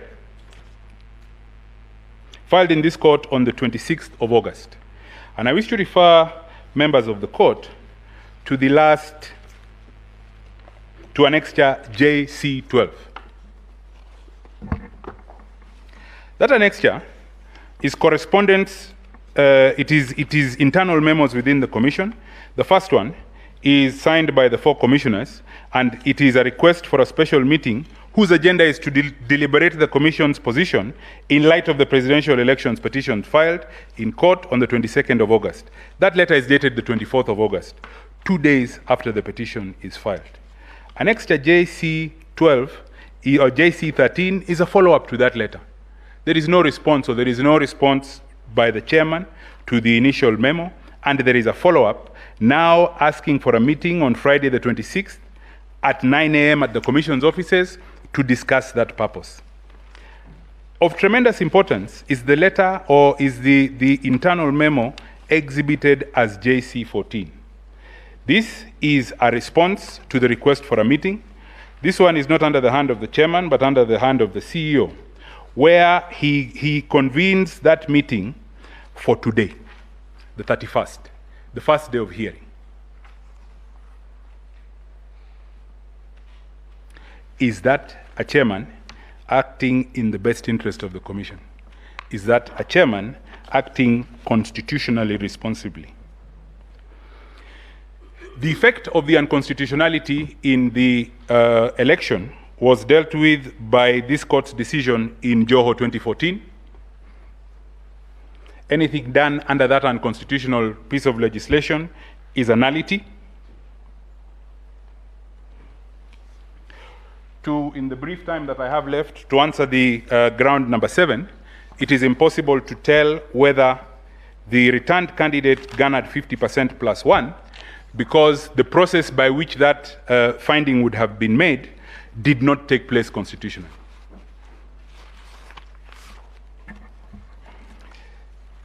The election having been conducted as it was, there is no result.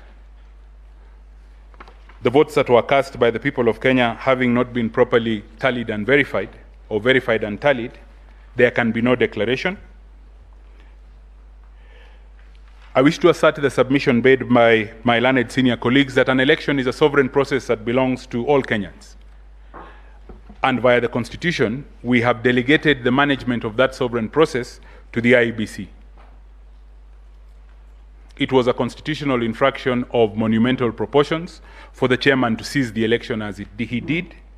And for those reasons, it is my humble request that all the prayers that are sought in petition number 2 of 2022 be granted.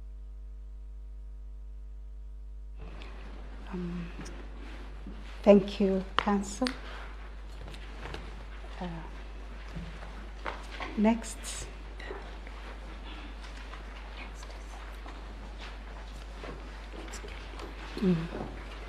Yes. If may please, my lords and my ladies, I start by saying that election is a process. I'm Otieno Willis, appearing for petitioner number 4. Election is a process that ends upon the determination of the true wish of the voter. And when that process is unconstitutional, it is not enough to throw numbers that are arrived at through an unconstitutional way to assert that that is the true will of the voter. The first issue I wish to address, my lords and my ladies, is issue number 6.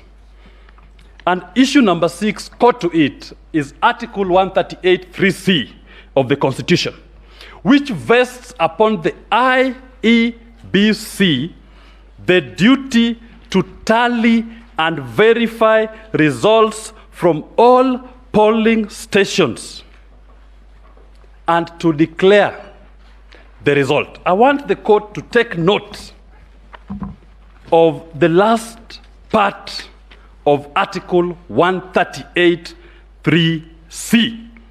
The IEBC shall tally and verify the count and declare the result, not the results. Results is the numbers. Result, without an S, is the outcome. And I want the court to notice that 138(3)(c) is a responsibility on the commission, not on the chairman. So the first declaration of the result of the verified and the tallied counts is made by IEBC as a commission. Then the chairperson, again, the word of the Constitution used is the chairperson in Article 138(10) shall now proceed to formally declare the results and issue the certificate. My lord and my ladies, Article 138(3) sets out a 4-tier process. Tier 1 is the polling station. Tier 2 is the constituency. Tier 3 is the National Tallying Center, in brackets, IEBC Commission. And Tier 4 is the chairperson. Tier 2 cannot function without Tier 1. A constituency cannot function if polling fails at the polling station. A returning officer cannot go to a polling station and make a declaration of the results of that polling station. It's not his function. The IEBC as a commission cannot go to a constituency and fill Form 34B for a particular constituency. If they do so, they failed it. Similarly, the chairperson cannot move from Tier 4 and go to Tier 3 and purport to verify and tally the votes, the counts, and make a declaration. Each tier must perform its function. It is now tried that under Article 81, elections must be conducted by an independent body. The presidential elections whose results we are disputing were conducted by an independent individual, not a body. Because if it was a body, I would not have been served with documents from commissioners confirming they did not participate in the verification and tallying of the count. A majority of the commissioners, IEBC in their replying affidavits served upon me, has confirmed they did not tally and verify those results. My lords and my ladies, I wish to state, Chapter 15 of our Constitution establishes constitutional commissions and independent offices.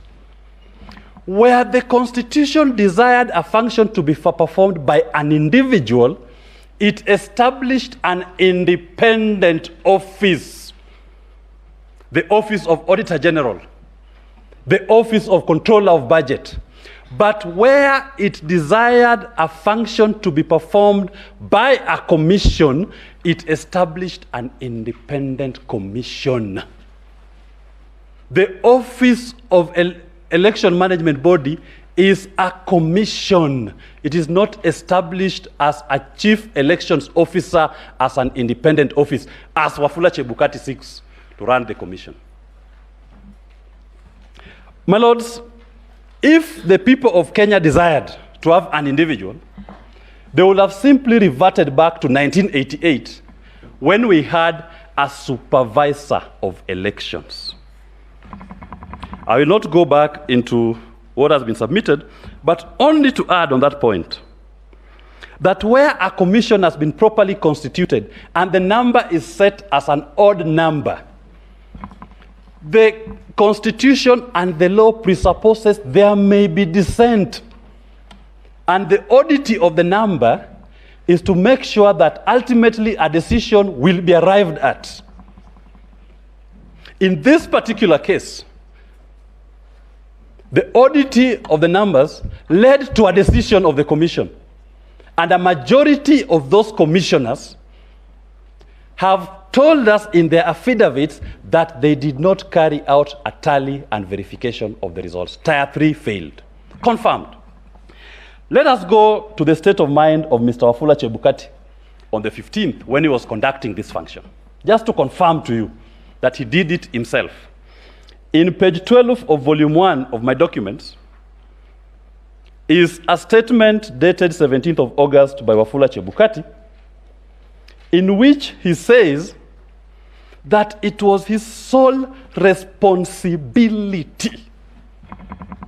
He told us it was his sole responsibility. When he comes to court now, he says the verification was done by everybody. And it's important that I point out in the replying affidavit by William Ruto at paragraph 16 and 17, he also says that it is the sole responsibility of the chairperson to verify and to tally the results. That was their state of mind. But we are submitting it is not the law. The law is everybody must conduct it. These issues which we are raising were canvassed in the Maina Kiai case. Hele Khalifa, the petitioner number 1 in this petition, was a petitioner there. And the court said the IEBC, as opposed to its chairperson, upon receipt of prescribed forms containing tabulated results for the election of president, electronically transmitted to it from the near 40,000 polling stations, is required to tally and verify the results received. That was the law in Maina Kiai. And they go further to say the architecture of our laws is that the power to tally and verify cannot be vested in an individual.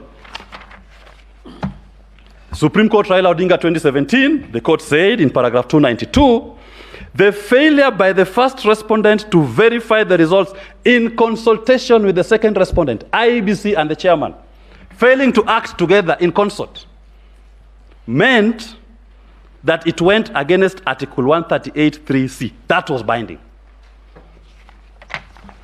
To drive this point home, my lords and my ladies, taking into account those two decisions, the number of IEBC commissioners are 7 plus the chairperson. The number of Supreme Court judges are 7 plus the Chief Justice. If, as been... Counsel, yes. Do I understand you to be comparing the Supreme Court, its architecture, and the IEBC? No. I wanted to give an example. Be careful, counsel. Okay, I'll try to be very careful. I'll try to be very careful and not extreme. I just use the number of 7. That in terms of 7, the Supreme Court sits as a full bench when constituted. And the rules on arriving at a decision is by majority. And there have been even instances when the Chief Justice of this court has been on a minority. And we never saw a Chief Justice walking out there saying, my minority decision is the decision of the Supreme Court of Kenya. In the instance petition, we have the chairman and Gulie and Mr. Molu walking out saying, our minority decision is the decision of the IEBC. How absurd can it be? And to buttress that point, Mr. Nyamodi has clarified what roles were given to the commissioners as opposed to tallying. The roles given, for example, to judges are known to adjudicate over matters. If it were to happen, and I know it can never happen, that the Chief Justice assigns judges, some to go and receive advocates, some to go and receive VIPs, some to go and receive the media.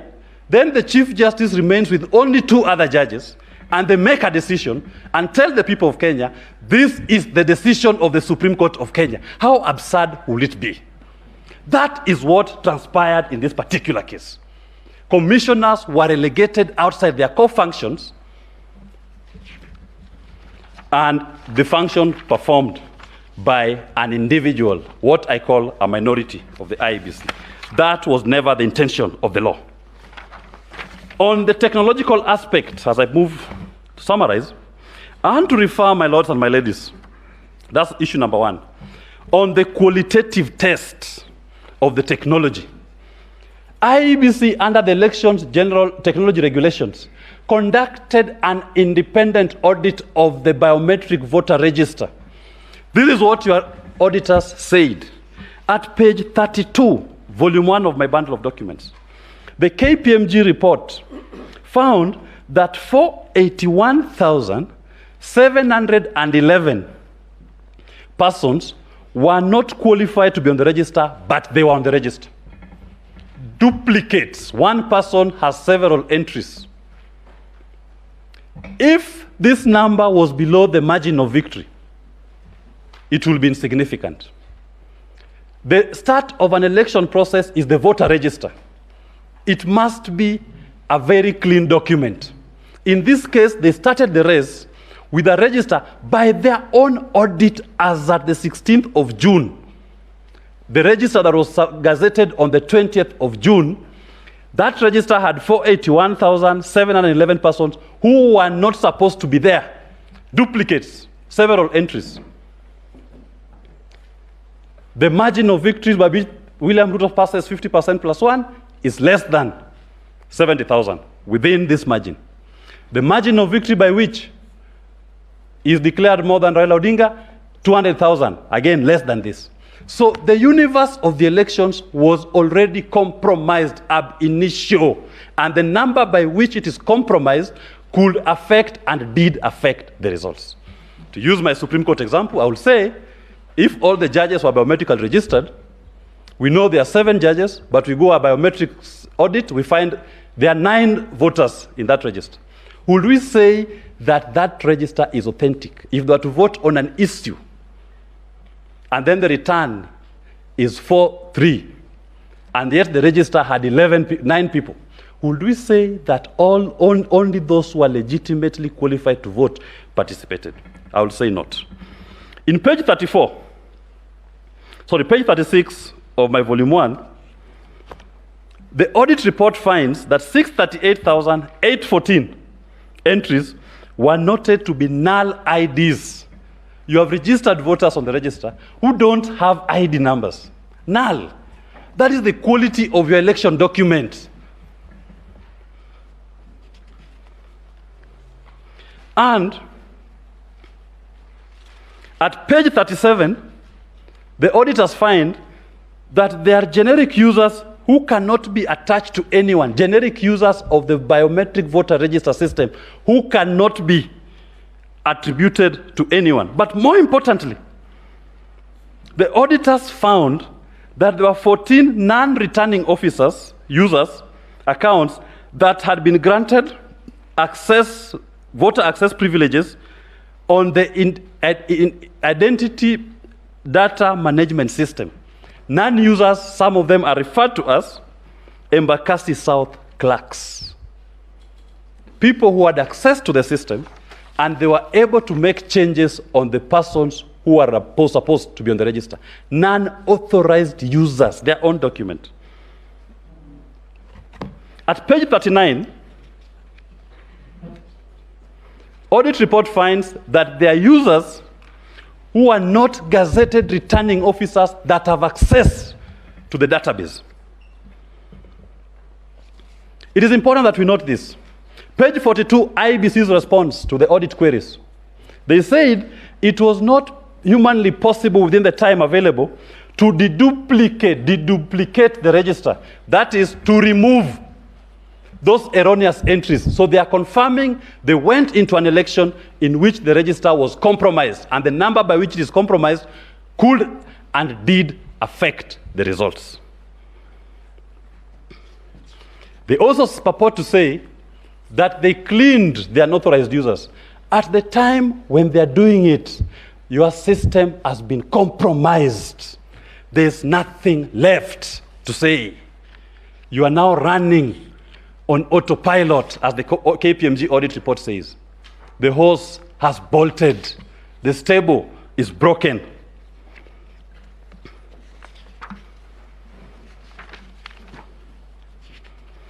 My lords and my ladies, it is my submission that when you look at the systemic issues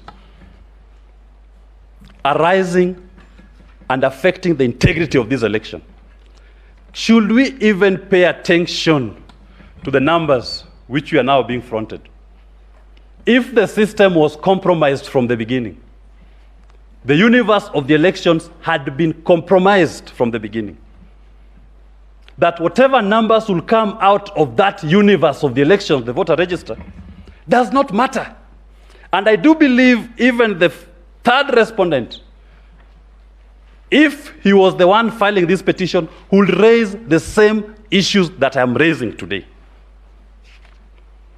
What should we do in regard in terms of my reliefs? I urge my lords and my ladies, the problems of IEBC, and specifically the second respondent, are systemic, as I've said. The court should consider the conduct of this second respondent, Wafula Chebukati, and Professor Gulie and Mr. Molu. The common constant, they were the only commissioners who were in the 2017 general elections. They are the only commissioners who procured the elections technology. And they are the only commissioners again today who are dissenting. They are the minority commissioners who are trying to countermand a decision of the commission. Appropriate sanctions need to arise. In light of the disobedience of the court orders in Maina Kiai, the court was very emphatic on what is the role of IEBC and what is the role of the chairperson. Very clear. When he unilaterally ignores that court order, I urge this court to take that into account when making appropriate sanctions. When the same person in 2017, again, refused to accede to the orders of this honorable court in Petition 1 of 2017, this court should take that into account. We can't be coming back to you every election with the same problem involving the same person. It is time that Mr. Chebukati is shown that the will of the people of Kenya is supreme, and he must work within the constitution and decisions by these courts. That's why we are calling for criminal sanctions and appropriate reports to the DPP. Why should the people suffer constant anxiety around elections that are being bungled when the courts have sounded themselves hoarse and loud on what is your role, what are you supposed to do, what technology to deploy, how to protect that technology, and he's not doing it? If you look at we've attached the PSC report, Public Accounts Committee reports, again, finds an indictment of the same person sitting in meetings where he's conflicted. Look at the KPMG report. The auditors are saying they are being given even the information requested so late in the day, on the 16th of June, for a register to be gazetted on the 20th of June. This was deliberate attempt to make sure that the election is compromised. Section 6 of the Elections Act required the register to be opened for inspection 90 days before the date, the notice of a general election. The notice came out on the 20th of January. The register ought to have been opened 90 days before the 20th of January for inspection. He didn't do it. He gave the auditors the report so late, but they still pointed out that your register has a problem, and he took no remedial action. He proceeded to conduct the elections in the way that he desired. What he ended up doing is what my grandmother, Sophia Magambo, calls Nairobi Karafu, pata potea. Nairobi Karafu to mean at the National Tallying Center. It is, and we've averted on our affidavit, the national chairperson of the commission called both Raila Odinga and William Ruto. The whole day, nobody knew who the winner was. Even the commissioners didn't know the results because tallying had stopped. I refer to the affidavit of the 11th respondents. They have confirmed even them, they were concerned. Why has the open display stopped? Why are you not announcing the results per constituency as you were doing before? That is what I'm saying my grandmother calls Nairobi Karafu. And my niece Mimi calls Piki Piki Ponki Pakamielo Disco. Because he called both of them. He called both of them. And he was the only person who knew who the disco would land on. It could have been either of them. It could have been William Ruto, it could have been Raila Odinga. It fell on William Ruto and he says, voila, you are the president. Is that how we intend to choose our national executive?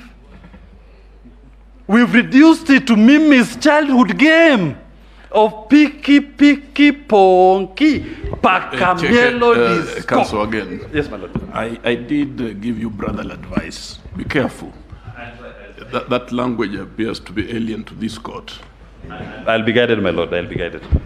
But the main point, so that we don't lose the crux of the point, is that the lack of transparency in the tallying and verification of the results, contrary to Article 10 of our Constitution, completely eroded public confidence in our Constitution.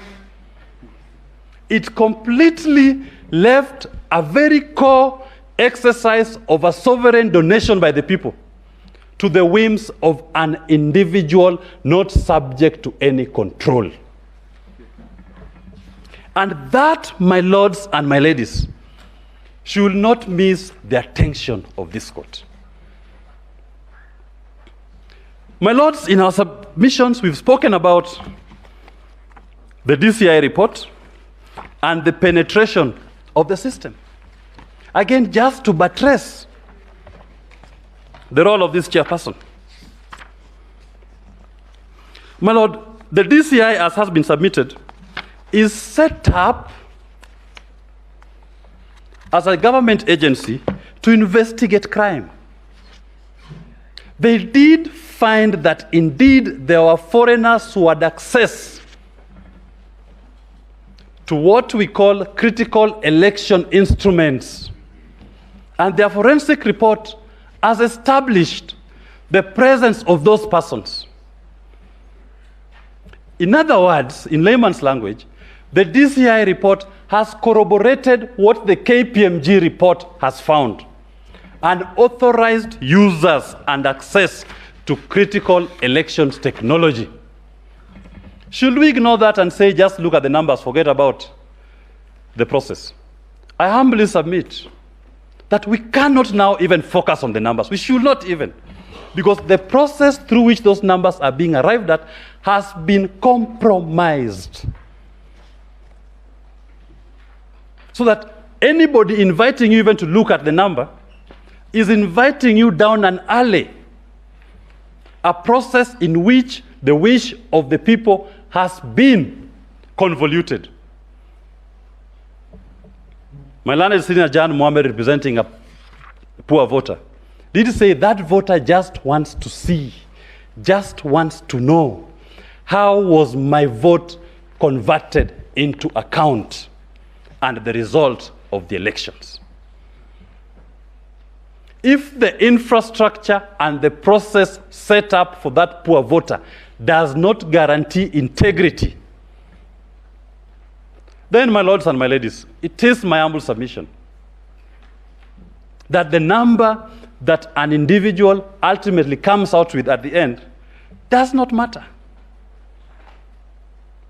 If that number comes out in a manner that infringes the Constitution, you've come up with your number in a manner that violates specific provisions of the Constitution, then that number does not matter. The Constitution has to be upheld. Because the Constitution is what established the framework through which we will start generating that number. You ignore the Constitution, then it doesn't matter. We've not organized ourselves as a sovereign on how to arrive at the number. My lords, as I move to conclude, I think it is very important that I buttress this point on the meaning of Article 138(3)(c), because I see I still have 4 more minutes and I will not wish to donate them at the moment, and Article 138(10). The IEBC shall tally and verify the count and declare the result. That's the first step. And I've invited the Honorable Court. There are numerous decisions from these courts on what a result is, outcome. So the first declaration to take ownership of the elections is done by the IEBC once they've verified and tallied the count. And some of the tools of verification, number one are the KIMS kits, because the KIMS kits were meant to send you voter turnout per polling station. So part of how you verify, you ask yourself, this particular polling station, as per the KIMS kits, how many voters logged in? Thank you. How many voters logged in and voted in that polling station? Once you establish that, you check on the Form 34As, how many registered voters are entered to have voted in that station. If the numbers are different, then you ask for Form 32A, assuming some were identified manually. Those are the steps of verification. But if the numbers in your KIMS kits are less than the numbers of the votes returned and are not supported by any Forms 32As, then that's a polling station to be flagged. It means the verification has not returned or cleared that polling station. That is what the IEBC does. Verification is not, as they're trying to attempt to tell us, is about looking at the UV mark, looking at the serial number. Those are just part of verification. But the verification, number one, is to identify that indeed the true universe came out and voted. And that is very important. Once the commission satisfies itself, we go to Article 138(10), in which Article 138(10), the chairman now walks out of the commission meeting together with all his commissioners, if necessary, and proceeds to now declare the result. Because remember what I said, the first declaration was done by the IEBC when they concluded their verification and tallying. Then the other declaration, 138(10), is done by the chairperson. And then he issues the certificate as an individual. So that to assume that the chairperson on his own can conduct, or that the staff of the commission are the ones to do the tallying and verification, that is erroneous. It is the commission that does it. The staff of the commission are spread everywhere. They report to the commissioners who constitute the commission. And the commissioners take control of that process. And finally, my lords and my ladies, it is not the first time we are holding elections in this country. To say that Mr. Chebukati didn't know what the law was. He knew. These provisions have been applied in 2013.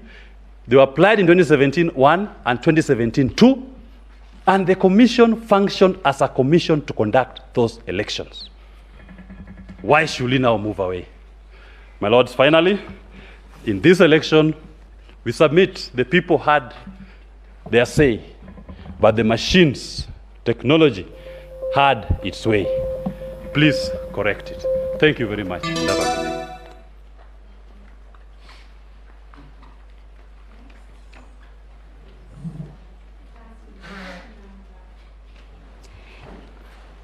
Petition number 4 of 2022, David Kariuki-Ngari.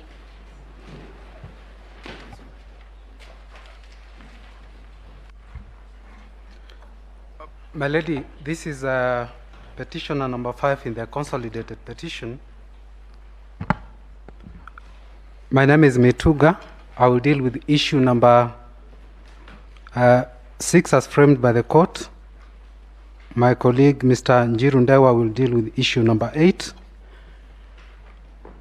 The petition is dated 22nd of August 2022.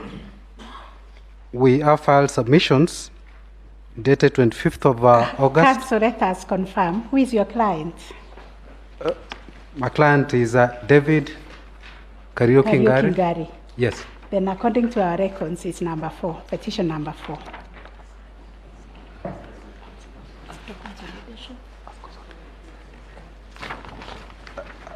I do apologize, my lord. It would appear I printed some ruling that reflected him as petitioner number 5 okay. Maybe in the after consolidated petition. After the consolidation, yes. Yes. The party is the same, no problem. Very well, my lady. We have filed petitioner submissions dated 25th of August 2022. They are supplementary submissions dated 28th of August 2022. Sorry, you said that you'll address issue number? I will address issue number 6. And Mr. Ndewa will address issue number 8. Correct, thank you. My lord, we have filed submissions dated 25th of August 2022. We have supplementary submissions dated 28th of August 2022. My lord, there is a quote attributed to the American statesman, Harry Truman, that the president, whoever he is, has to decide. He cannot pass the buck to anybody. No one else can do the deciding for him. This is his job. And my lord, it is my submission that constitutional mandates given to IEBC have to be performed by IEBC because the buck stops with the commission. Our constitution has been characterized as a transformative charter.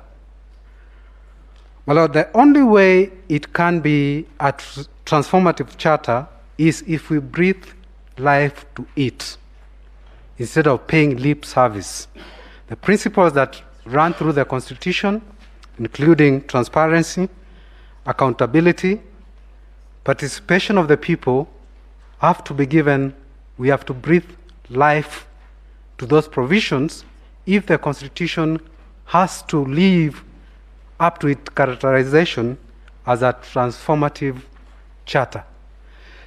It can also live to its characterization as such if the independent institutions under the Constitution discharge their mandates according to what is provided there. One of the institutions is IEBC. Under Chapter 15 of the Constitution, it has a critical function which is captured under Article 249A. It must protect the sovereignty of the people. And one of the ways it protects the sovereignty of the people is to ensure that the will of the people in electing their representatives reflects what the people have voted it to be. This is because, my lord, sovereignty is exercised directly. It can also be exercised by the representatives they elect. So by sticking to the principles that guide the process of election, that's how it can give the sovereignty of the people the life it deserves. Under Article 81 and Article 86, the electoral process has to observe, among other principles, transparency. It also has to be an accountable process.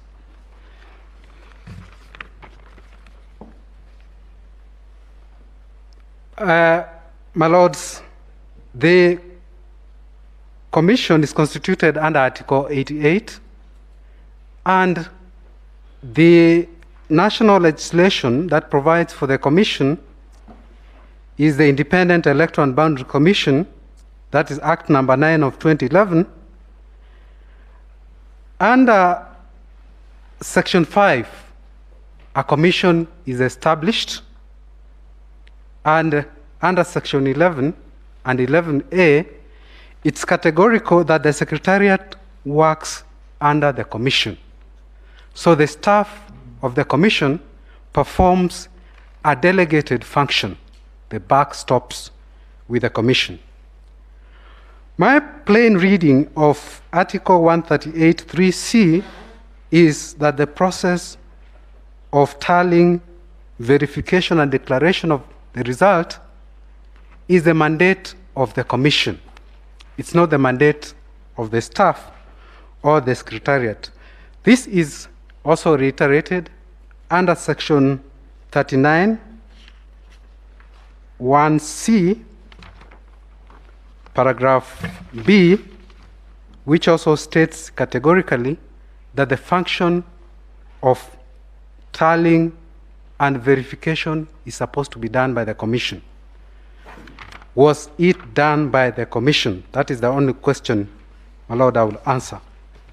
I will answer it through the eyes of the averments made by the 9th respondent, that is Professor Abdi Gulier, and the 4th respondent, that's in the consolidated petition, that's Honorable the Chairman Chebukati. This is how, from their own affidavit, without even going to the regulations in which they set out on how the verification was supposed to be done, from their own affidavits. When the other 4 commissioners are clear that they were not involved in the verification and tallying and declaration of the result, this is what they say in their respective affidavits.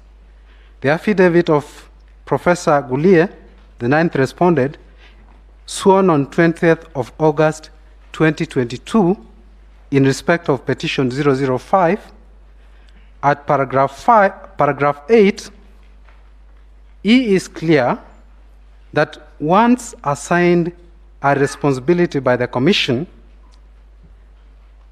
whatever recommendations he makes have to go back to the Commission for consideration. So from his own averment, it was clear that even when the Commission delegates a function to a commissioner, he has to report back to the Commission for approval. At paragraph 32 of his affidavit, this is how he described how verification was done and the result generated. That the Chief Executive Officer / the Commission Secretary came with the final result. That is on 15th of August 2022, when the commissioners were seated in a meeting.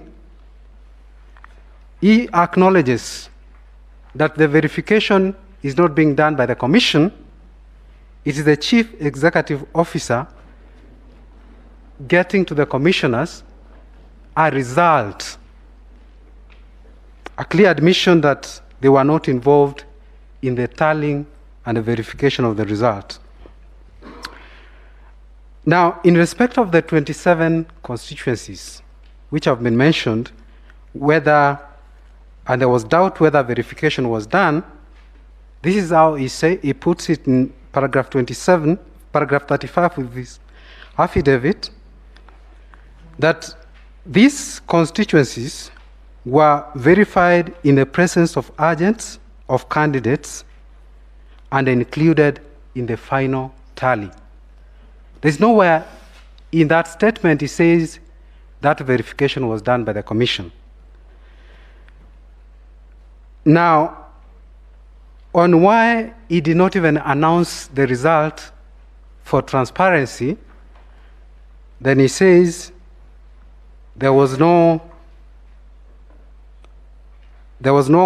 calmness in the auditorium for them to announce the results.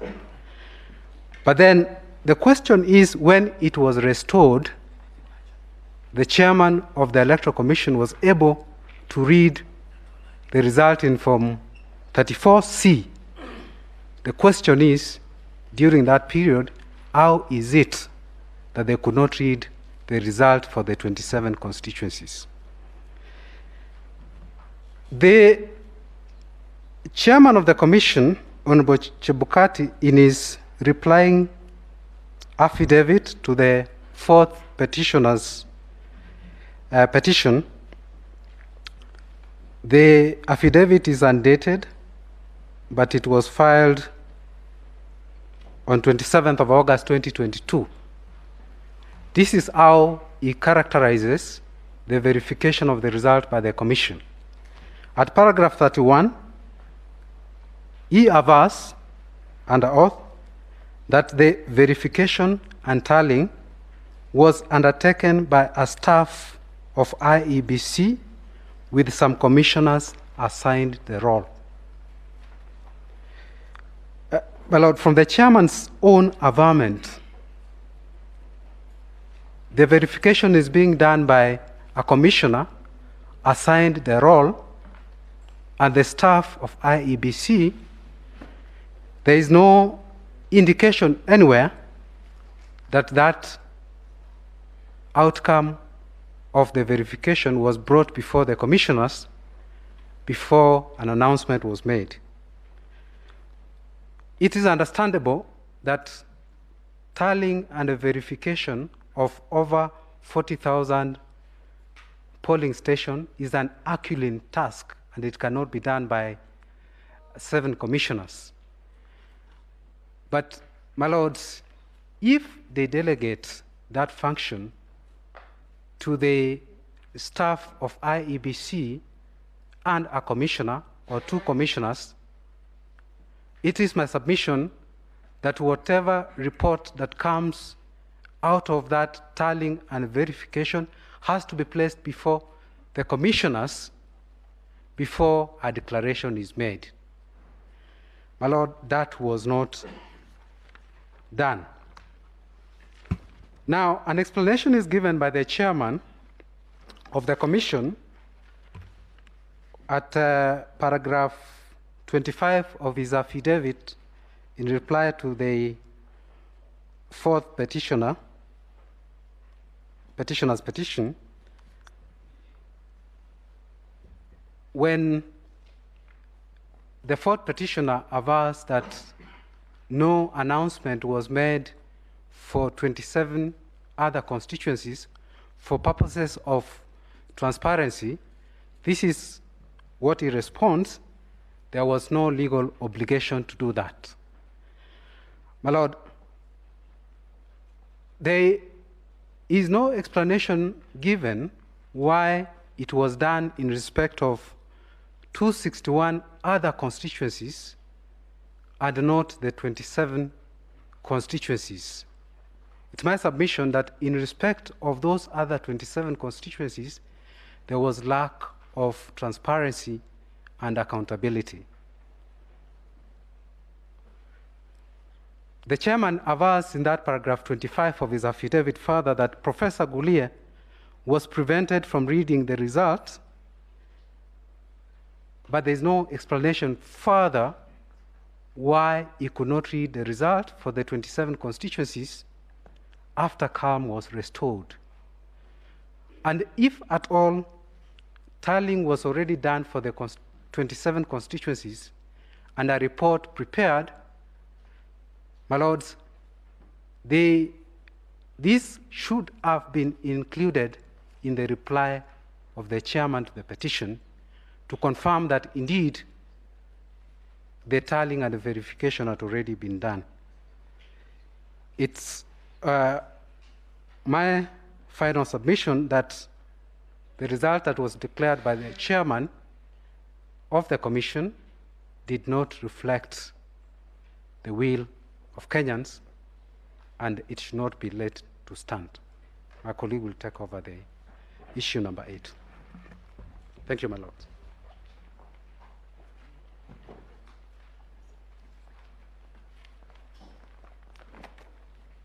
My ladies, my lords, my name is Dego Njiru, permit me to address issue number 8 in respect to our petition. And while addressing that issue, my ladies, my lords, I'll be seeking to answer the question whether or not the election that was conducted on 9th of August was a constitutional election. While I do that, my ladies, my lords, permit me to refer you to various affidavits, and I begin by referring to paragraph 52, paragraph 53, and paragraph 54 of our petition. I'll also refer to paragraph 51 of the Vice Chair's replying affidavit, that's the 5th respondent. I'll also refer to paragraph 25 of the Chairman's Chebukati's replying affidavit. I'll finally look at paragraph 19 of the second respondent's, William Samoei Ruto's affidavit. Why are these paragraphs important to these proceedings, my ladies, my lords? And while addressing that question, I am going to refer to various provisions of the Constitution. I'll begin by referring to Article 88 of the Constitution. I'll seek reliance again on Article 89, Article 97, Article 138, Clause 2. I'll also seek reliance on Section 2 of the Election Act, and I'll also seek reliance on Section 83 of the Election Act. My ladies, my lords, if you look at the affidavits that I've mentioned, and most importantly, affidavit by the chairman of the commission, at paragraph 25, he defines and says that he conducted tallying of election results in 291 constituencies. Paragraph 19 of Honorable William Ruto's affidavit, again he says that elections were conducted in 291 constituencies. The fundamental questions, my ladies, my lords, is how many constituencies do we have in this republic? If you look at Article 138, Clause 2, the Constitution provides that elections shall take place in each and every constituency in this Kenya. And when you define constituency, my ladies, my lords, you look at the provision of Article 4 and Article 5. Article 5 of the Constitution, which defines the territory of the Republic of Kenya. Then you further look at Article 89, Clause 1. It says there shall be 290 constituencies in the Republic of Kenya. And that is where the law contemplates that elections shall take place. But what happened on 9th of August is that we have submissions and averments that elections took place in 291 constituencies. The fundamental questions, my ladies, my lord, is where did this extra constituency come from? And is this extra constituency a constitutional constituency defined by the armpits of Article 89? There may be arguments that this was a constituency by the diaspora. Yes, they may have their rights under Article 38 to vote. But the question is it a constituency within the meaning of the law? We submit that to the extent that individuals not confined to Article 89 of the Constitution To the extent that the elections of an extra constituency, not defined under Article 97, took place during that particular time, that contaminated the election. You must then ask yourself, to what extent was the contamination? Article 138, Clause 4, requires the Commission to compute whether or not the President-elect has attained 50 plus 1%. We are submitting that these elections that took place in alien constituencies contributed to the computation of 50 plus 1%.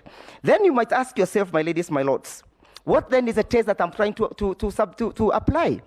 I am applying the test proposed by Section 83 of the Constitution of the Election Act. It provides that an election can be voided if that election did not comply with the Constitution or other written law.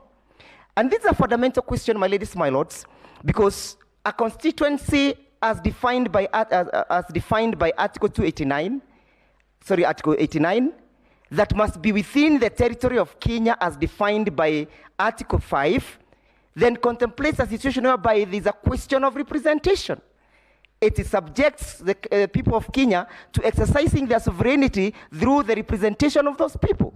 The question then that begs an answer is, how can an election that has been infiltrated by alien constituencies be regarded as a constitutional election?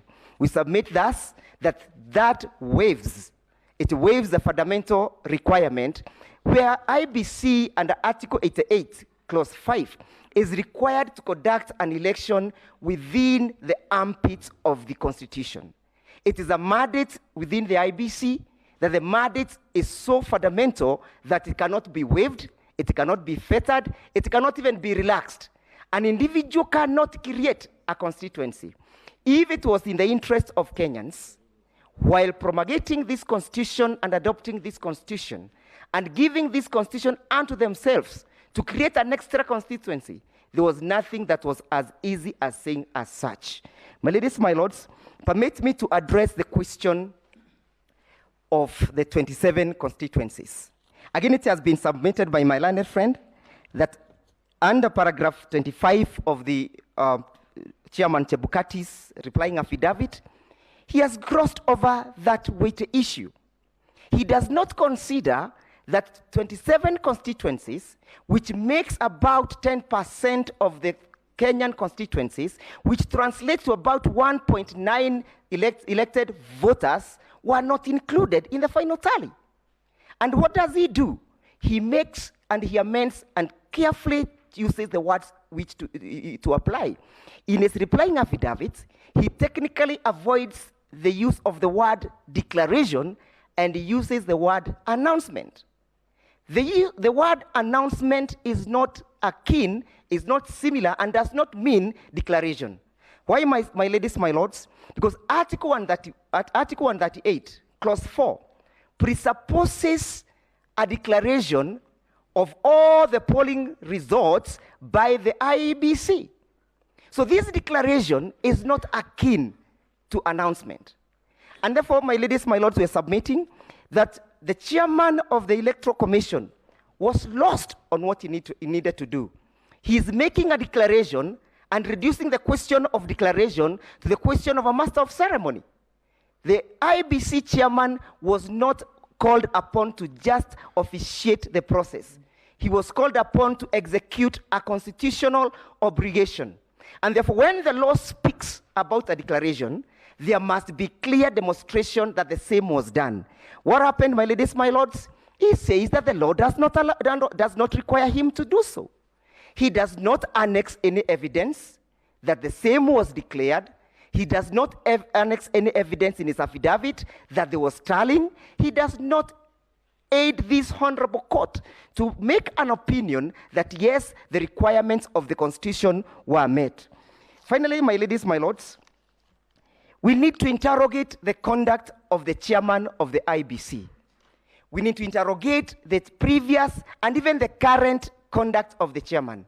He was effectively described by my senior line friend, Mr. Norji, that is a person who has perfected the art of imperfection.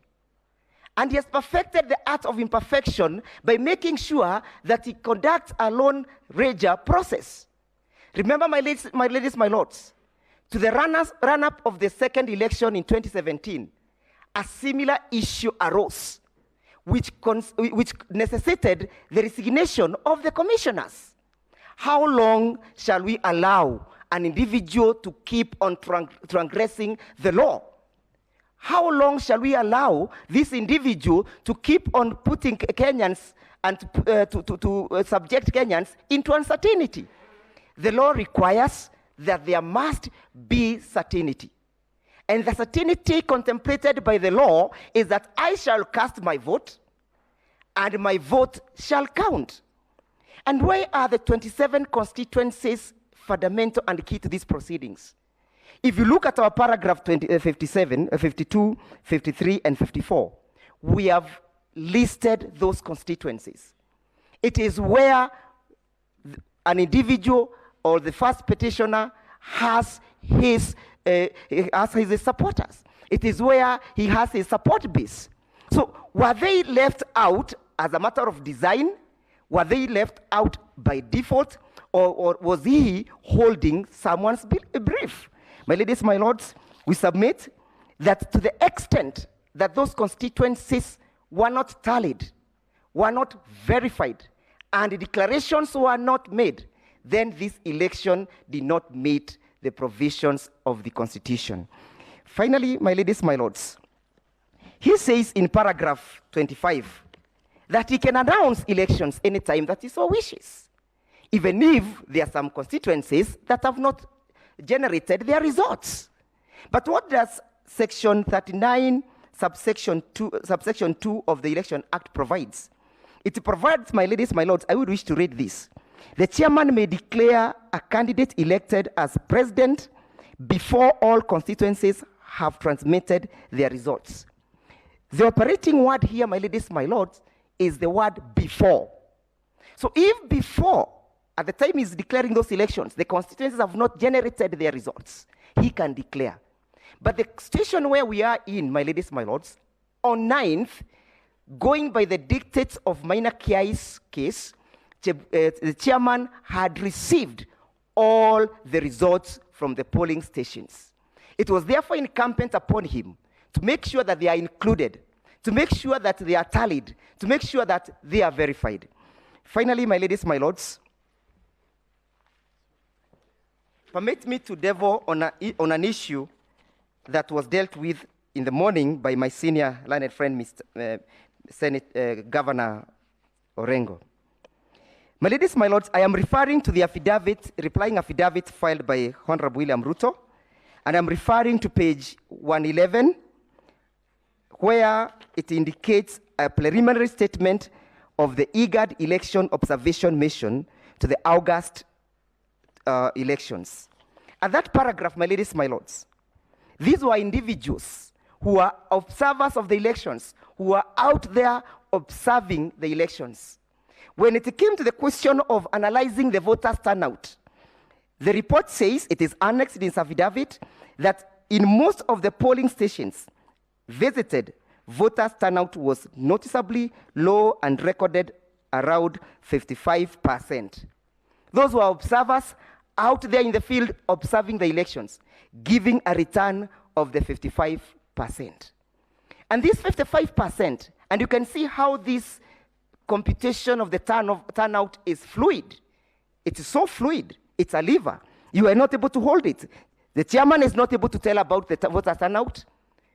The report is giving us a different voter turnout. So what exactly was the voter turnout? So that the voter turnout then can assist us in the computation of the sum of 50 plus 1%. Finally, my ladies, my lords, there's a question as to the computation of the 50 plus 1%. That when the chairman gave his final public address about the voters' turnout, he deliberately exempted those individuals who voted manually. To date, we are not aware of how many people passed through the manual registration. How many people voted manually? I mean, my ladies, my lords, it is not within the armpits or within the purview or within the power or the discretion of the chairman of the Electoral Commission to do that what he wishes. He cannot deal with the question of elections from his aspirations or from his wishes. He must deal with the question of election as dictated by the Constitution, as dictated by the election laws. Finally, my ladies, my lords, we urge you to admit our petition and you dismiss the replies filed by all the respondents and find that this election was not conducted in accordance to the Constitution. And my ladies, my lords, that you give an order that the sovereignty of the people must be respected. And the sovereignty of the people cannot be respected, cannot be upheld where there is serious transgression at the wishes of the chairman of the Electoral Commission. Finally, my ladies, my lords, there needs to be a retribution. There needs to be a stop of all these transgressions. How many times shall we subject Kenyans to these processes? How many times should we appear before you with the same gravement every day, after every elections? There ought to be a stop. And a stop is making sure that the proper sanctions, criminal sanctions, as prescribed by the Election Act, are meted against any transgressor. And there is no one who is above the law, including the chairman, so that people may learn to respect the law. I'm so obliged. I donate the 26 minutes to the court. Thank you very Seconds. Those are seconds. Thank you very much, Council. As regards petition number 7, we have Mr. Mtata appearing for himself, and Professor is appearing for the other. So I think you'll share the time, Prof. Thank you, Your Ladyship. Well, our submissions will be in two parts. The first part will be qualitative, and I will address myself to the law and complement the submissions that have been made by learned friend, Senior Counsel James Orengo, learned friend, Senior Counsel Philip Murgor and Feroz Noroji, on the questions of compliance with the law and on the unconstitutional nature and the non-compliant nature that the first respondent, Mr. Chebukati, employed in running the presidential election of 9th August 2022. My lords, the person I would not want to be now is Professor Githu Muigai, because every single advocate in this court has spoken to the violations by his client. Violations, my lords, that border on the violation and speak to the violation of Article 3.2, the unconstitutional proceedings that led to the issuance of Gazette Notice 9773 of 2022, issued on 16th August 2022, that declared the president-elect. My lords, we shall be asking that that violation or that Gazette Notice be vacated as we make several orders, my lords, under Section 84 of the Elections Act and Article 143 of the Constitution. My lords and my ladies, let me start by submitting that my submission shall be around one, the issues framed by the court, particularly, my lords, issue number 8 on illegalities and irregularities that, if applied disjunctively as this court has ordained before, my lords, will lead to a compelling order of nullification of the elections of 9th of August 2022. But I will also, my lords, and in view of the powers of this court under Section 3 of the Supreme Court Act, delve into the interpretation of Article 143. And my Lord, perhaps because this court is also the jurisprudential head of the judiciary, to see, my Lord, whether there are possible sanctions or possible findings that this court can make other than the order of nullification. And my Lord, that will be in my last submission. My Lord, let me just touch on the second part. The second part that my learned friend Mr. Omtata will deal with will be the maths, electoral maths, the mathematics of the election. We will demonstrate by way of a PowerPoint presentation that none of the candidates met the 50% plus one vote as per the tallies that were read by Chairman Chebukati on the percentages weighed against the voter turnout and the votes cast, my lords. And that will show that if indeed no candidate attained the 50% plus one, then this court has a daunting task. One, of course, after the exercise that is ongoing, the exercise that is going on with the server, my lords, we will be asking this court, my lord, to think of the possibility of declaring a winner after the outcome of the access to the back end of the server. That's number one. But number two, my lords, patently, the results announced by the chairman of the IEBC were unconstitutional because they did not emerge from the commission. And granted, my lord, that they were unconstitutional, if the court then is unable to arrive at a result as to who won the election, my lord, then of necessity the court would then would have no option but to proceed to nullify or find that it was conducted illegally. My lord, let me just proceed because of time to the key submissions. My lord, it is patent and glaring that there was non-compliance with Article 81A and D of the Constitution, read together with Article 86E of the Constitution. The elections were not verifiable inasmuch as voting took place. The process of tallying of the presidential vote from the polling station and the issuance of Forms 34As transmitted to the constituency tallying center and finally to the national tallying center, my lords, was not a verifiable process. My learned friend Philip Murgod has spoken largely to the access that two individuals had to the system. He had spoken of one Dahir and one Kwanusu, who had access over 1,000 times Mr. Kwanusu, the PA to the chairman, Mr. Professor Githu's client.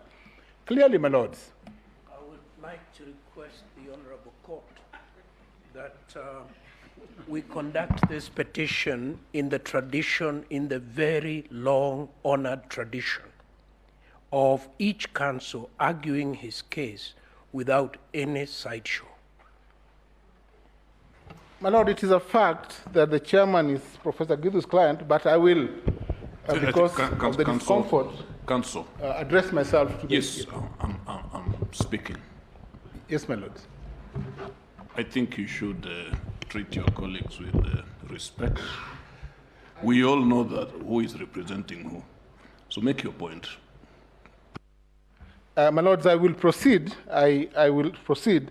I will not mention Prof's name going forth. But my lords, the violation is glaring in view, my lord, of the fact that the non-verifiability of the process from the tallying center as held by the Court of Appeal, my lord, we've spoken to this severally, to the National Tallying Center of what each presidential candidate received, my lord, is a subject of an unconstitutional act.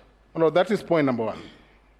My lord, therefore, the counting, there was a violation of the duty to count each vote cast by an individual, as contained in the Form 34A transmitted to the National Tallying Center and as uploaded to the Form 34Bs and 34C that was used to declare the result in Form 34D, my lords.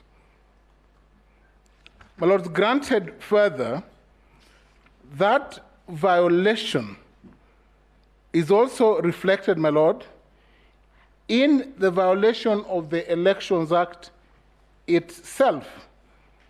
Because, my lord, there was a requirement that once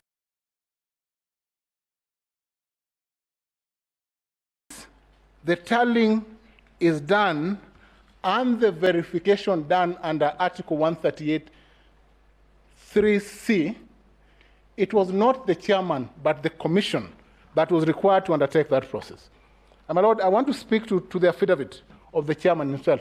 Other advocates have submitted on the self-importance that the chairman presumed in conducting the final tally, ignoring the mandatory nature of Article 138(3)(c. This court has dealt with the question of interpretation of statutes and of the Constitution, my lord, where there's a compelling word, shall. Article 138(3)(c is compelling in nature. It does not give the chairman an option or of assuming the role of the commission. It states, my lord, that the commission shall undertake the process, not the chairman. The same term, my lord, is used in the second schedule to the IBC Act and in sections 4 and 8 of the Elections Act. My lord, if I may just read 138(3)(c. It provides, my lord, that the process of tallying,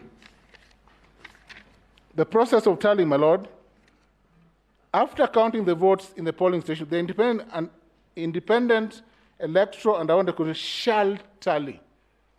My lord, where shall is used before a verb, citing my learned friend, senior counsel, it leads to an inevitable and compelling option. And this is what the courts have interpreted in several cases that we have handed over to the court, my lords. The cases in Kirain Investments and National Land Commission, this was the finding of the court, again citing the findings of the Court of Appeal on the same question. Wesley, Judge of Appeal, laying down the consequence of the use of the word shall as peremptory. So, my lord, that of itself, any action reflected in the affidavit of Wafula Chebukati that denotes any action by himself in assigning other members work, my lord, and in eventually purporting to act under 138(10) alone without consultation, invalidates the entire result that he purported to announce and invalidates the issuance of Form 34C and D, in which he purported to announce the results of the election. My lord, ipso facto, the duty to transmit, tally, and collate was therefore violated. The regulations, my lord, 39(1)(c) of the Elections Act required two tallies, the physical tally and the electronic tally that ought to have been transmitted. Non-compliance, my lord, is evidenced in the affidavit filed by Cherere and by the 4 commissioners, my lord, and an admission by the chairman himself that the tally was not compliant with section 39(1)(d) of the Elections Act. My lord, going forth, the complementary nature of compliance reflected from sections 39 to section 44 uppercase A of the Elections Act, my lord, denotes non-compliance by the commission, but also an admission, my lord, that there was no commission the moment the commission was divided and was working in different forms. My lord, Article 3.2 of the Constitution provides that there shall be no government established other than through the Constitution, so that any violation that leads to an unlawful process, my lord, cannot stand. And this court has the duty under Section 3 and Article 140 to invalidate an offensive action that is unconstitutional. My lords, we submit that through the affidavits that admit the interference with the transmission system, the interference with verification, and the duty to declare the presidential election by the commission, the result gazetted in Gazette Notice issued by the chairman, being Gazette Notice 9773 of 2022, was unconstitutional and cannot stand and must be invalidated by this court. My lord, in view of time, we wish to submit that even aside finding that even the duty of the commission as created and enshrined, my lords, in Article 249, is governed and dictated by the principles under Article 10, my lords. And my lords, where public officers do not act in a manner donated by Article 10, then their actions must be vitiated by the court. And this is the forum where such actions must be vitiated. My lords, the law is clear. The maxim ex turpi causa non action, which has been developed over the years, my lord, by Lord Mansfield, initially in Holtzman versus Johnson, later in Tinsley and Milligan, and now in Patel versus Misra, speak to the fact that no circumstance can allow this action to stand. The opposing affidavits, my lord, the opposing affidavits filed by the 4 commissioners and the 3 that speak to the violation of paragraphs 5 and 7 of Schedule 2 can only lead this court compellably, my lord, to find that this is a matter that this court must handle in the manner that lex arbitri would dictate. My lord, this the principle ex equo et bono used by international tribunals to settle questions. In the local framework, my lord, we refer to Solomonic wisdom in 1 Kings 14. The court should look at the opposing affidavits. The court should look at the misconduct of the chairman of the commission. The court will then compellably apply the dictates of fairness in this matter and find that the people of Kenya were violated by the conduct of an election outside the framework of the Constitution, through the violation of the process, through the violation of the outcome. And my lord, we want to demonstrate to the court, before I wind up, that mathematically, and this is where the law meets mathematics, no candidate attained the 50%. If the chairman read the results that he read and the percentages that he read out of the registered voters that cast their votes, my lord. My lords, the maxim, amiable compositeur, that I shall look at after my learned friend, Mr. Umtata, presents the results, my lord, will show you that this court has no option but to nullify this election. There's no option. There's no option. Mr. Umtata. Gather because you're all senators, you're learning friends now? Yes, my lord, Mr. Umtata is a serial litigator and a public interest, a public defender in this country. And I respect him for that role, my lords. And now a senator? And now he's a senator? Yeah, he's now a senator for Busia County. He replaced the Attorney General, who did not run for office.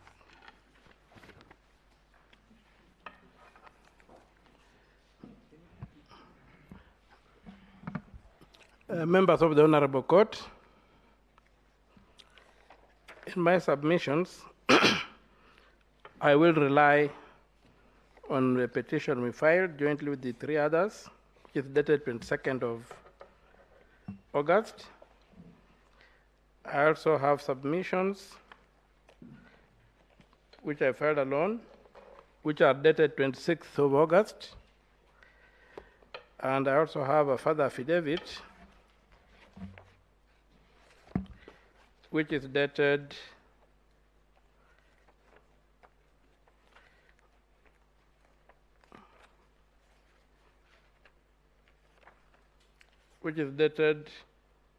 the 29th of August.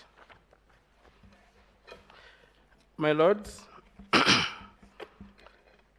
before I remark on the mathematics, I just wanted to make a small observation as regards point number 1. And I think the elephant in the room is point number 1. What kind of election does the Constitution of Kenya anticipate?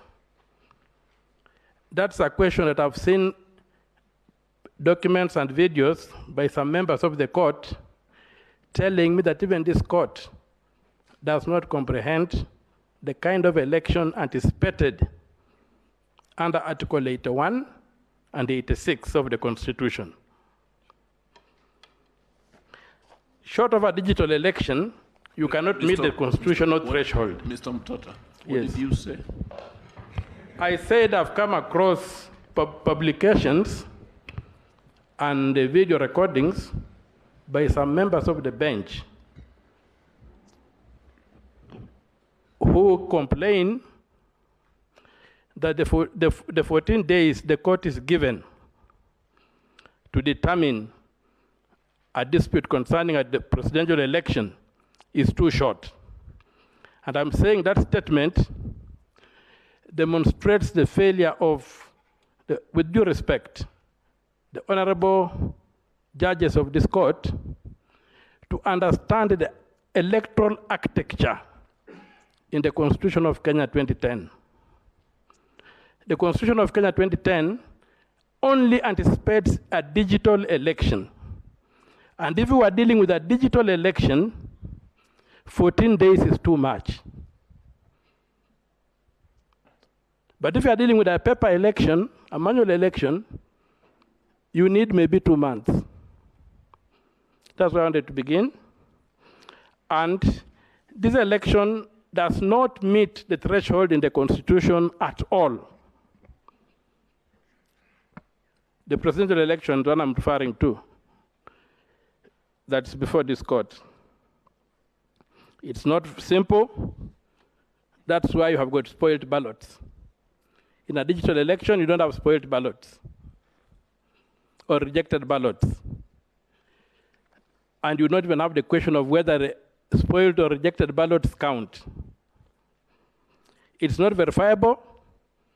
Right now, I cannot verify where the ballots I cast went. I don't know. The moment I dropped them in that box, I lost all contact with those ballots. There's no mechanism of verifying. A digital election would give me a serial number by which I could track my ballots. So I'm saying that if you look at the threshold in the Constitution, we must work towards a digital election and move away from these paper elections, which allow human interference without sometimes leaving footprints.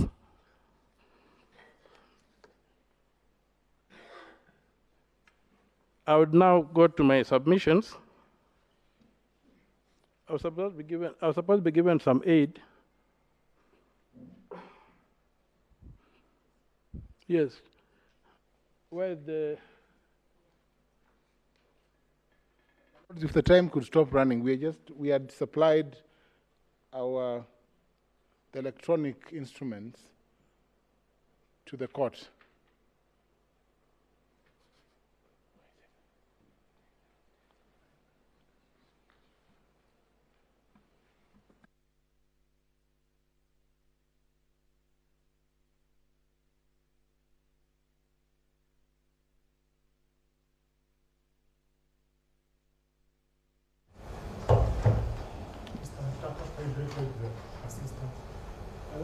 You beg the assistant.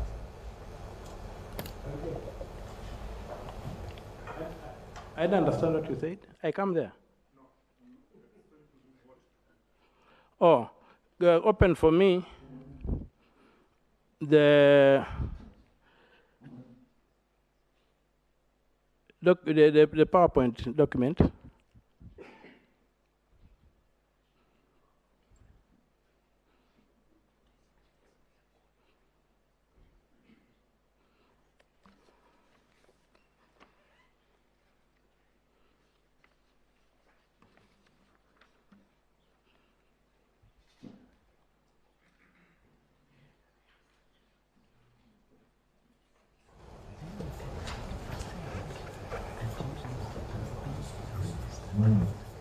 Go to the next slide.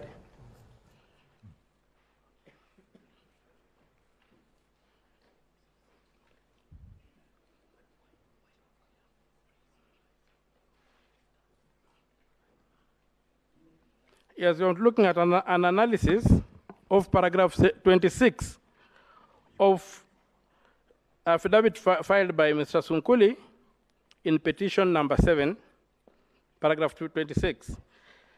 And you can see that he's giving us, he gives data of how the KIMS kits transmitted on 9th August at 17 hours at the close of polls.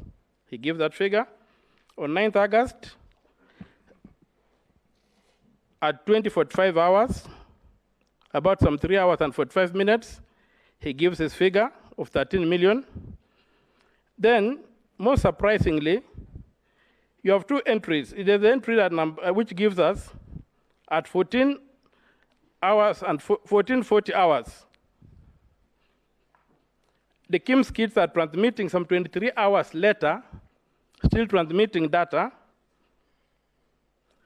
And we're saying that that data is not acceptable. So we come to the next slide. I'll just run through given the short time I have. When you got that slide, you look, they tell you at 20:45 hours, on 9th August 2022, some 13,731,215 people voted. Polling turnout recorded on 10th August is 14,239,862 ballots. And on the 10th, that is the day after the voting, and we know that it's only elders where elections were taking place.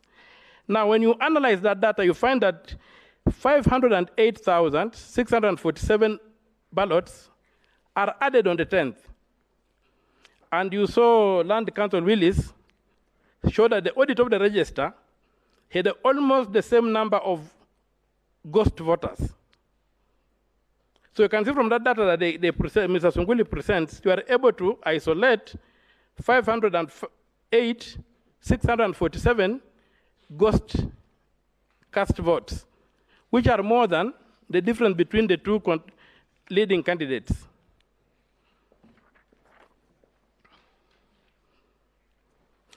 We've got the next slide. And if you look at the ballots that are recorded to have received, to have recorded on the next day, you are talking of some 1,665,412 curiously cast votes, which are coming out after the close of voting, and that's after 3 hours after the close of voting. So if we take the total tally now, you find that the tally is close to it's about 1.7 million votes.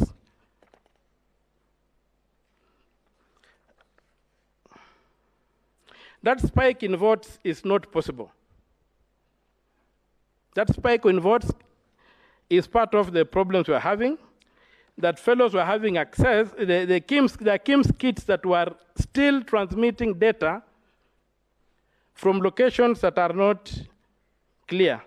Because the KIMS kits that were in polling stations, the voting stopped on 9th. And giving an allowance of 3 hours or 4 hours for people who are still on the queue, you would understand by why a KIMS kit would still be transmitting 23 hours after the close of elections is something that is difficult to comprehend. Also, my members of the Honorable Court, if you look at the Form 34C that has been published and interrogate the data there, if you look at the total of the variables ascribed to each candidate, the amount that you get is 110 votes less than the number that has been printed on that paper. Now, if you look at, that thing was boggling my mind. Initially, I thought it was a simple error of addition. But it has come out it was not a question of 1 + 1 = 3. Because when you look at paragraph 32 of the replying affidavit of Mr. Sunkuli, yes, I'm on, yes, go to the next slide. Next. Yes, sorry, I forgot to, thank you for directing me. If you look at paragraph 32 of the replying affidavit of Mr. Sunkuli, the total voter turnout in the table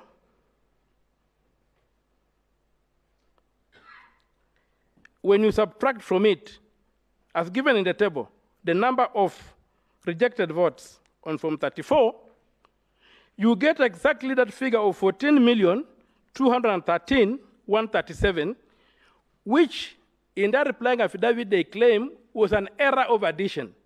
But if you interrogate their raw data, you find that that figure is the valid figure. So the votes attributed to the candidates are fictitious. From paragraph 32 of Mr. Sunkuli's replying affidavit.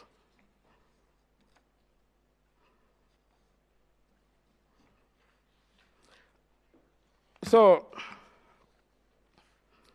when you go on to the next slide.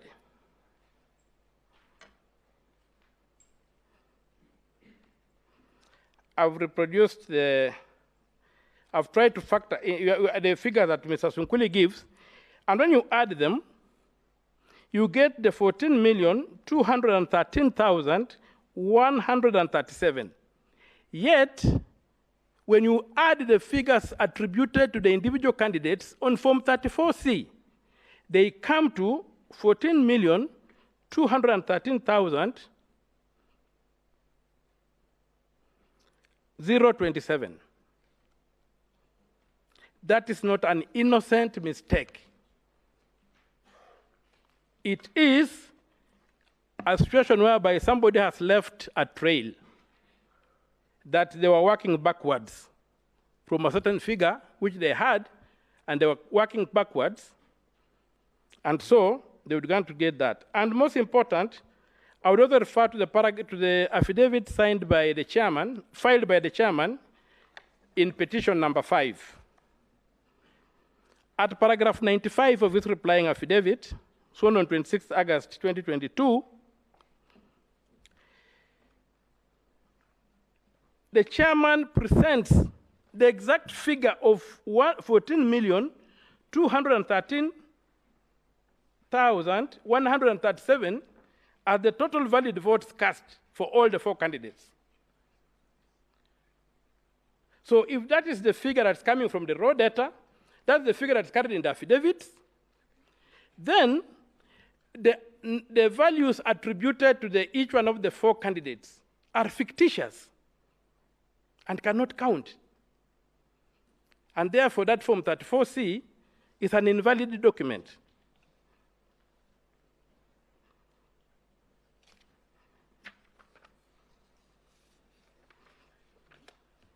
Go to the next slide. Sorry, next. Yes, so in that slide I'm saying, we can only conclude that these figures, which form the content of Form 34C, are cooked. You cannot have both of them in the same document. And this court should not allow that document to stand at all. And the conflicting figures, and those conflicting figures for valid votes cast of 14,213,137, and the other one is the one when you add the values of the individual candidates, the 4 candidates, you get 14,213,027, is evidence that the results were worked backwards to achieve a desired or predetermined outcome. Therefore, the declared percentages for the 4 candidates, no, the votes attributed to the 4 candidates and the declared and the percentages attributed to them is all fiction. Now, I go to address the question of whether you can achieve, if assuming that what in the totality of the announcements made by the chairman, any of the candidates realized 50% plus 1 vote. Just checking on the time. Yes. There's no display for the time, unfortunately.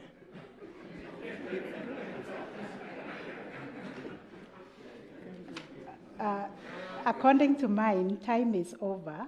If you could just finish your slides. Okay, thank you. Because they seem to have lost theirs.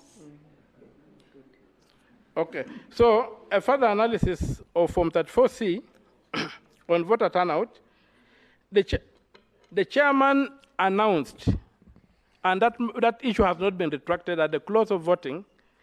He was answering a particular question, and a journalist asked him, as matters stand now, what is the national voter turnout? And he said, oh, that one, I can deal with it. And he said, as at the time he was announcing, it was 65.4%. And according to what the Kim's kids had reported. And he expected that value to go up when all the Kim's kids had reported and the manual had been included in it. So when you calculate that against the total voter register, the national voter register of 22,120,458 votes, you get that the voter turnout as at that time was 14,466,799 votes. The next slide. So from Form 34, the tallies are ascribed in Form 34. You get, when you factor in the rejected votes, you get a total value of 14,326,641 votes having been cast. That is the valid plus the rejected votes. So when you get the difference between the two, the declared voter amount and what has finally been published in Form 34C, you find that a number of 140,138 votes were not accounted for.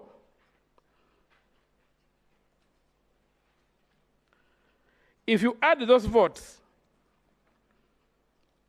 now we add these votes to the attributes given to each candidate, because we are now ignoring the number published on Form 34C that are claiming was a mistake, but which I've demonstrated was not a mistake. Now, if you factor that number of the correct number of the additions, which is 14,213,027 plus 140,138 votes, you get 14,353,165. Using that as the denominator, you get that William Ruto gets 49.999692402%. And the reason we are going to doing these decimal numbers in the long form and not reducing them, because the winning vote is 1. And what's the percentage of 1 in 14 million votes? It's about 7 zeros before you get to any digit. So that's why we are keeping the long form. So when you round it off, you kill voters and you include new voters. So Raila gets 48.372118662. The next page, Wahiga would get 31,987, which would translate to 0.222856771%.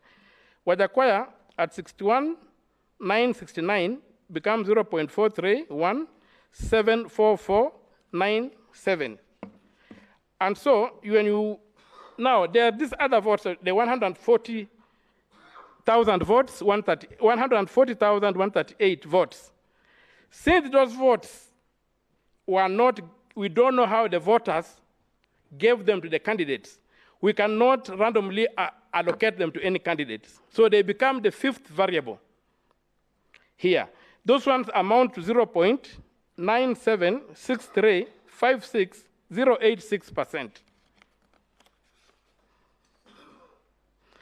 In the scenario, no candidate acquires 50% plus 1 vote. That is required under Article 138(4), 138 Clause 4, Paragraph A. And so, with those few remarks, the court allows petition and the other petitions, and then. My Lord, I had intended to make the prayers in view of the jurisprudential weight of the mundane question that I would want this court to sorry, Senior Counsel. Can Mr. Omutata confirm? I'm trying to go through the record. This PowerPoint presentation you've just made, is it part of your pleadings? Yeah, it's part of my pleadings in a law. Word for word? Yes, word for word. In fact, I'm just cutting for purpose of hygiene. Okay, thank you.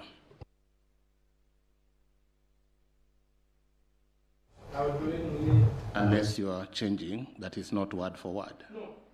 So if it's word for word, we don't need any other copy. But of the most important is the father affidavit. Because when I did the first one, I did the petition, I did not have the information that came from. I did not have the information that came from Mr. Sunguli's affidavit. So I would request the court to pay particular attention to the father affidavit. That's why I had the benefit to compute the figures with the figures that the commission supplied. That's all, my lord. Thank you. Compelling are the figures that finally mathematics finds its way into invalidating. So, General, you have no leave to address the court after time. Why don't you start from there? From where? From what time? Start from there.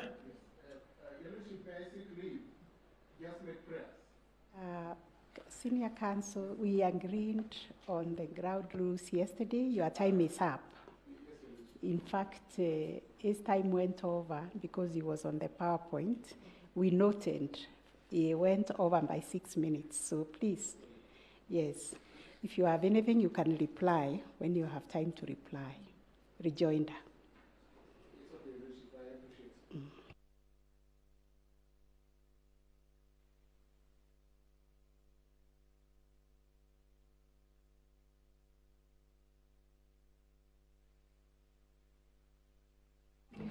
I will now invite counsel in petition number 6, Njuria Yokabichege and others.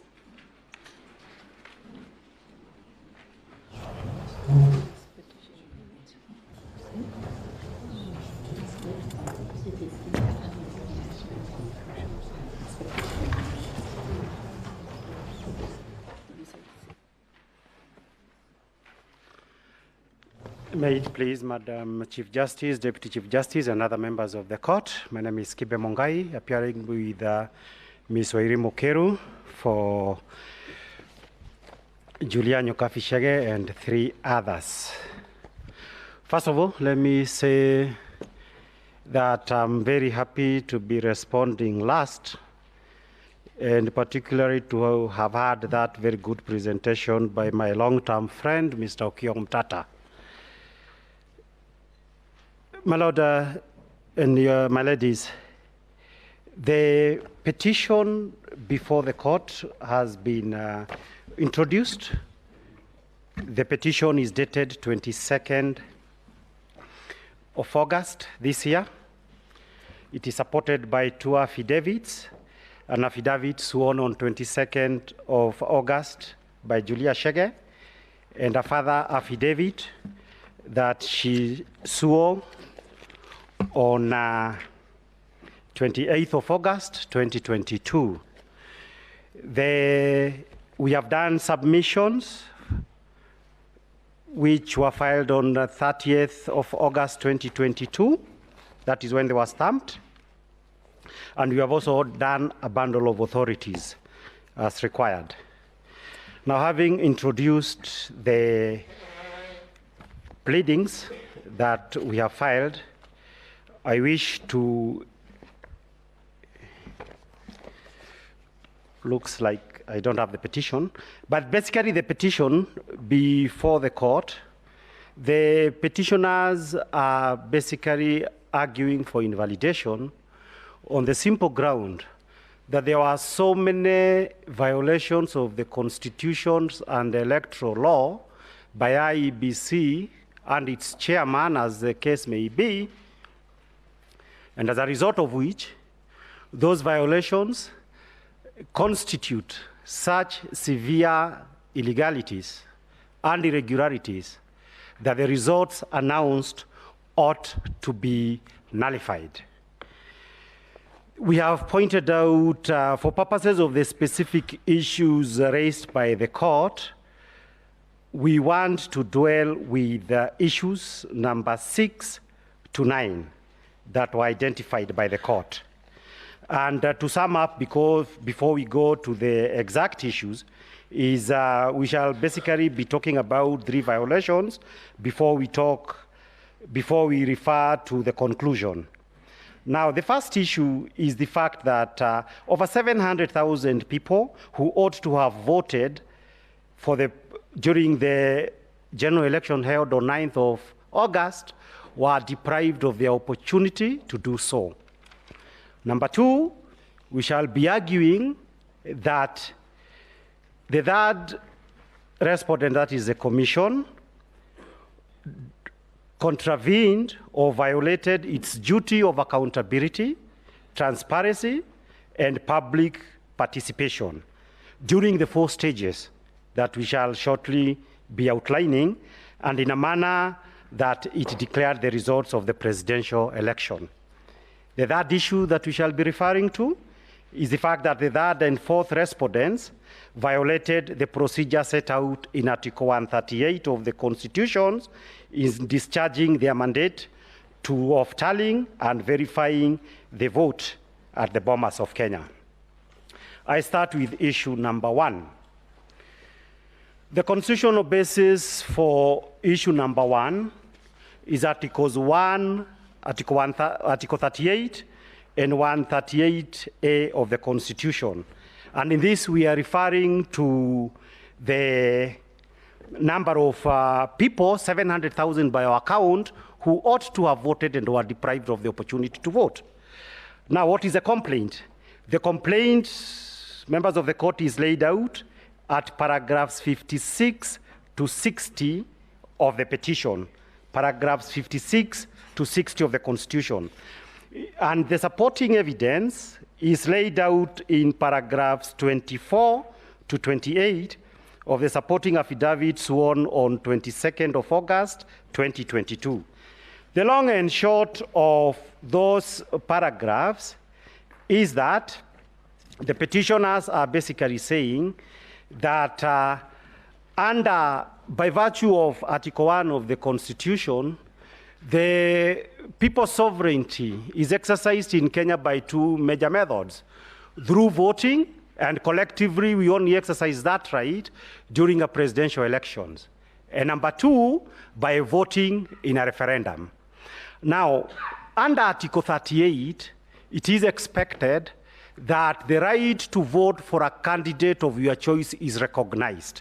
The same way under Article 138(3)(a) of the Constitution, voting at a place appointed by the IEBC by all persons eligible to vote. Now, on that basis, Regulation 90 of the Elections General Regulations Act, General Regulations 2012, were done under the Elections Act. Regulations 90 provides, is a short provision that I need to read, that the Commission may make provisions for the voting by election officials, observers, patients admitted in hospital, older members of the societies, members of the defense and security forces on duty, prisoners and nomadic pastoralists, and other persons who by reasons of any special need, including disability, are unable to access a polling station. 2, the Commission may from time to time publish notices on the manner and procedure of the conduct of special voting, and such notices shall be read as part of these regulations. So the long and short of it, but I want to tie up with the facts, in paragraphs 50, the petitioner says no such notices were issued with regard to the persons in contentions in this particular contest. Who are those persons? Those persons include at least 500,000 elections officials. They include at least 180,000 members of the security forces. It includes those people who are in hospitals and others who may not be in hospital. But they are placed in such circumstances that special arrangements ought to have been done to ensure that they were able to exercise their rights under Article 1 and Article 38 of the Constitution. Now, why have we chosen the figure 700? The figure 700, as you will see from the affidavit, has been chosen for the simple reason that there should be no contentions about it. These figures, these are elections officials. The IBC chairman is quoted in the newspaper report that is attached to that affidavit, in fact confirming that indeed all this number of peoples will be engaged during the election day. Their engagement during the elections day follows up of necessity and in the nature of their duty that starts at earlier than 6 a.m. and ends long past the counting period, that those are the people envisaged under Regulation 90, that special arrangements to ensure that they vote would be made. It is not denied in the face of these complaints being made that those arrangements, in fact, were not made by the Commission.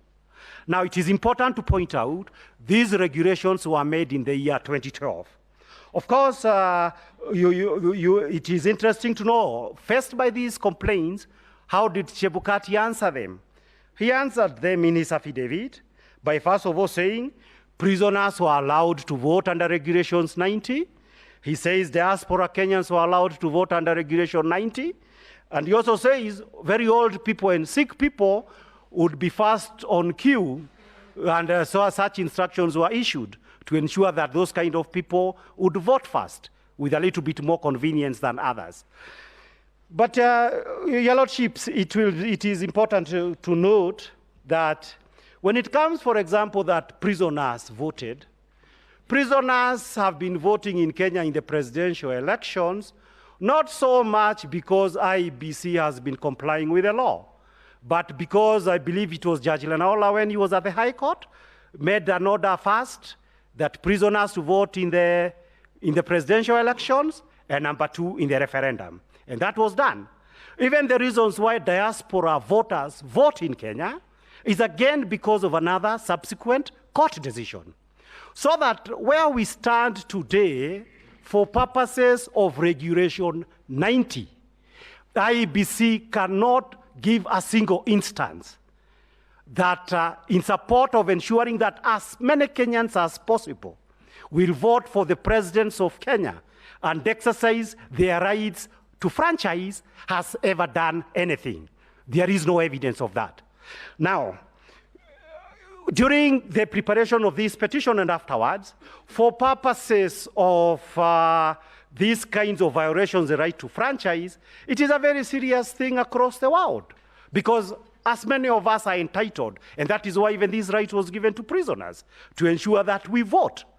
You find in very many other countries where elections have been nullified because of the issue of franchise, but you do not have a single instance, at least to the best of my knowledge, that this has ever happened in Kenya. And this could probably explain why, even after the Constitution is clear on this issue, that facilitations be made to ensure as many people as possible and those in special circumstances, those arrangements have never been done by IEBC.